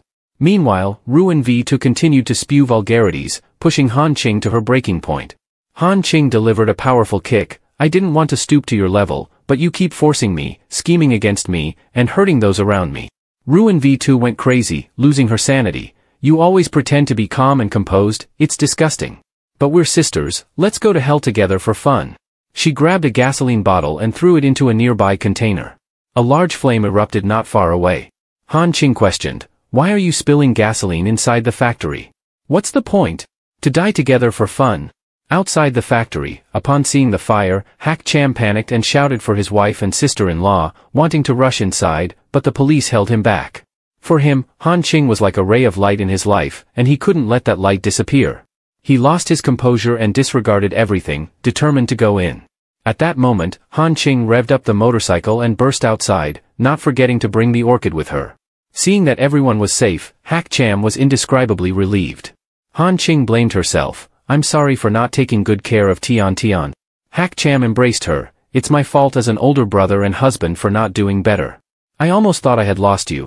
The police wanted to know the situation inside, and Han Ching replied, inside, there are only Ruin V2 and a few of her henchmen. It's a matter of life and death, please go in and rescue them in time. As soon as she finished speaking, a loud explosion rang out, leaving everyone stunned. At the police station, after an investigation, the police reported that the abandoned factory shouldn't have exploded. Upon further examination, they found that there were gas cylinders stuffed in every corner of the factory, which ultimately led to the explosion. There were no survivors at the scene. After the investigation, it was discovered that the gas cylinders came from the gas plant of the company under Gu Zhao. Han Ching speculated, could this be Gu Zhao's plan? Does he want to kill Ruin V2 and dispose of her body? A while later, the police came to find Gu Zhao, as he was suspected of assisting his girlfriend, Ruin V2, in kidnapping and harming others. We need to find you to confirm some issues. Gu Zhao wanted to refuse to cooperate. Kidnapping and murder? Ruin V2 is no longer my girlfriend. Despite his refusal, the police forced him to go with them. Gu Zhao thought, why are they suddenly investigating me? Could it be that the gas cylinders have been discovered? That little vixen Ruin V2 won't even get to rest in peace. Meanwhile, Hak Cham and his wife sensed something was wrong and sent someone to investigate. In the interrogation room, Gu Zhao was suspected of being involved in intentional murder. Gu Zhao angrily demanded evidence. You officers can't just accuse someone without proof. At this moment, Han Ching entered with a stack of photos. Didn't you want evidence? I found it for you. She continued, you visited the factory recently, and after investigating inside, some natural gas tanks were transferred into the factory. Seeing the photos, Gu Zhao changed his attitude. The woman Ruin V2 deceived me, and not only that, she wanted my money. After playing with her long enough, I just offered her the choice and punishment she deserved. Han Ching was furious. Indeed, Ruin V2 is to blame, but she should face the punishment of the law, not your personal punishment. Gu Zhao threatened Han Ching. The Gu family and the Hak family have mutual interests. If you insist on putting me in prison, don't you fear that the Gu family will no longer cooperate with you? Han Ching ignored his threats. If a crime is committed, there must be punishment. Moreover, I believe Mr. Gu can distinguish right from wrong. At the hospital, Hak Qianqian was assigned to take care of Hak Tian Tian, but he mostly just slept. Even when people came to visit and made noise, he slept soundly. A loud smack rang out. You were told to come here to take care of the patient, how can you sleep so deeply? At that moment, the couple was feeding dog food to their younger siblings. A week later, Hak Tian Tian was discharged from the hospital. Han Ching was at home decorating, wanting to hold a small emotional ceremony for her. She explained to her husband, an emotional ceremony is the most direct way to express inner feelings. I think everyone will like it. Hak Cham looked at her and thought, it seems I've never had an emotional ceremony for my wife. She has sacrificed so much for this family, but we haven't had a wedding yet. We haven't even bought a pair of rings. The more he thought, the more his mood sank. Han Ching watched him sit still and thought to herself, he keeps saying he loves me, but he's just sitting there while I'm busy. Since then, his mood had always been like this. Even when everyone was joyfully welcoming and giving gifts to Tian Tian during the meal, looking at his older brother's unhappy face made the two younger siblings whisper, what's wrong with him today? He doesn't seem happy. Typically, his older brother's face was always furrowed, so they wanted to sneak away quickly. Suddenly, Hak Cham called out Hak Qianqian's name, startling him. Hak Cham embarrassedly cleared his throat to regain his composure and quietly said, can you teach me how to propose to Qi Dao? The younger sibling was thrilled. Oh my god. The sago palm has bloomed. I can't believe my brother wants to propose to Qi Dao. He was very excited and eager to help, acting like a wise old man, offering suggestions for his brother's proposal. In the afternoon, Hak Cham handed his assistant a list of things to buy while his wife curiously watched. He then went to Western Quarter to choose a proposal location. In the evening, he sat for a long time trying to write his proposal words, but he couldn't come up with a single cheesy line. Han Ching approached him from behind and called, hubby, startling him. Han Ching kindly said, I saw you working late, so I brought you some milk. Looking at the crumpled papers on the table and his secretive expression from earlier, she curiously asked, are you secretly doing something you can't let me know about? He could only manage a forced smile to brush it off. Before Han Ching left, he held her hand and said, tomorrow we'll go to Western Quarter to visit Grandma. We've been so busy lately that we haven't been able to see her. He wondered to himself, will tomorrow's proposal count as a little emotional ceremony to make it up to my wife? The next day, as Han Ching came down from upstairs, she saw Hak Cham dressed neatly, waiting downstairs. She joked, "Look at you all dressed up today, hubby.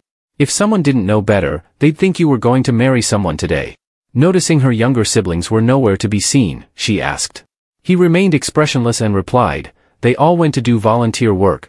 Indeed, the younger siblings were doing volunteer work, but their task was decorating the proposal venue for their older brother. Everyone was working hard, except for Hak Chenchian, who was being lazy. So everyone gathered to assign him tasks. Besides the family members, Shanae and actress Wan were also helping according to the plan. Hak Cham used the excuse of wanting to take his wife to see the first classical garden built in Western Quarter. When they arrived, Han Ching was quite surprised to see Shanae and movie queen Wenin. "What are you two doing here?" Shanae teased, "Of course, we're here to prepare a surprise for you." Hearing the word surprise, Han Ching wanted to turn back and ask her husband if he knew what was happening, but he had already slipped away silently. The two of them changed the subject, showing concern for the actress. "Let's go," she said, following the two of them inside. She was quite surprised to find her grandmother and younger siblings already there. It was even more surprising to see her husband holding a bouquet of flowers. Hak Cham began to propose with cheesy words, "Wife, I've always owed you a proposal. The night before the proposal, I thought about how to express my feelings for you. I kept writing and rewriting, but I really couldn't think of any words that could accurately describe how I feel about you." He originally intended to describe her as his angel, the one who appeared when he was in despair and lit up his entire world. But now, standing here, he suddenly realized that the thing he wanted to say most was a simple thank you. "Thank you for entering my life and showing me what happiness really is." Hearing this, his younger siblings quietly teased, "That line is so cheesy. Just like our older brother." Hak Cham held the ring and knelt down to propose. "This time there's no marriage contract, no ties of benefit. Han Ching, will you agree to marry me and be my wife?" How could Han Ching possibly say no? Only her younger siblings kept grumbling, acknowledging that the proposal was indeed cheesy and outdated. When Han Ching wanted to take a commemorative photo, Li Mian and Xiao Bai ran over, holding hands, saying, "You have to wait for us." Shanae informed Han Ching that, with the push from him and actress Wan, he had helped bring those two back together. The proposal went smoothly, accompanied by everyone's well wishes. The story had a beautiful ending, hoping everyone could find their other half. My story collection ends here today. Don't forget to like, comment, and subscribe to my channel to support me so I can keep going.